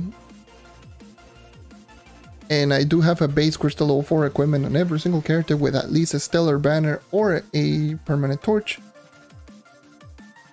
And that wasn't easy. And I don't have all of the characters fully augmented. I have like 4 fully augmented characters. And I have a couple of extra fully augmented gems on some of the other characters, and that's about it. And all of that took me 5 years. That's way too much. Yeah. It's ridiculous.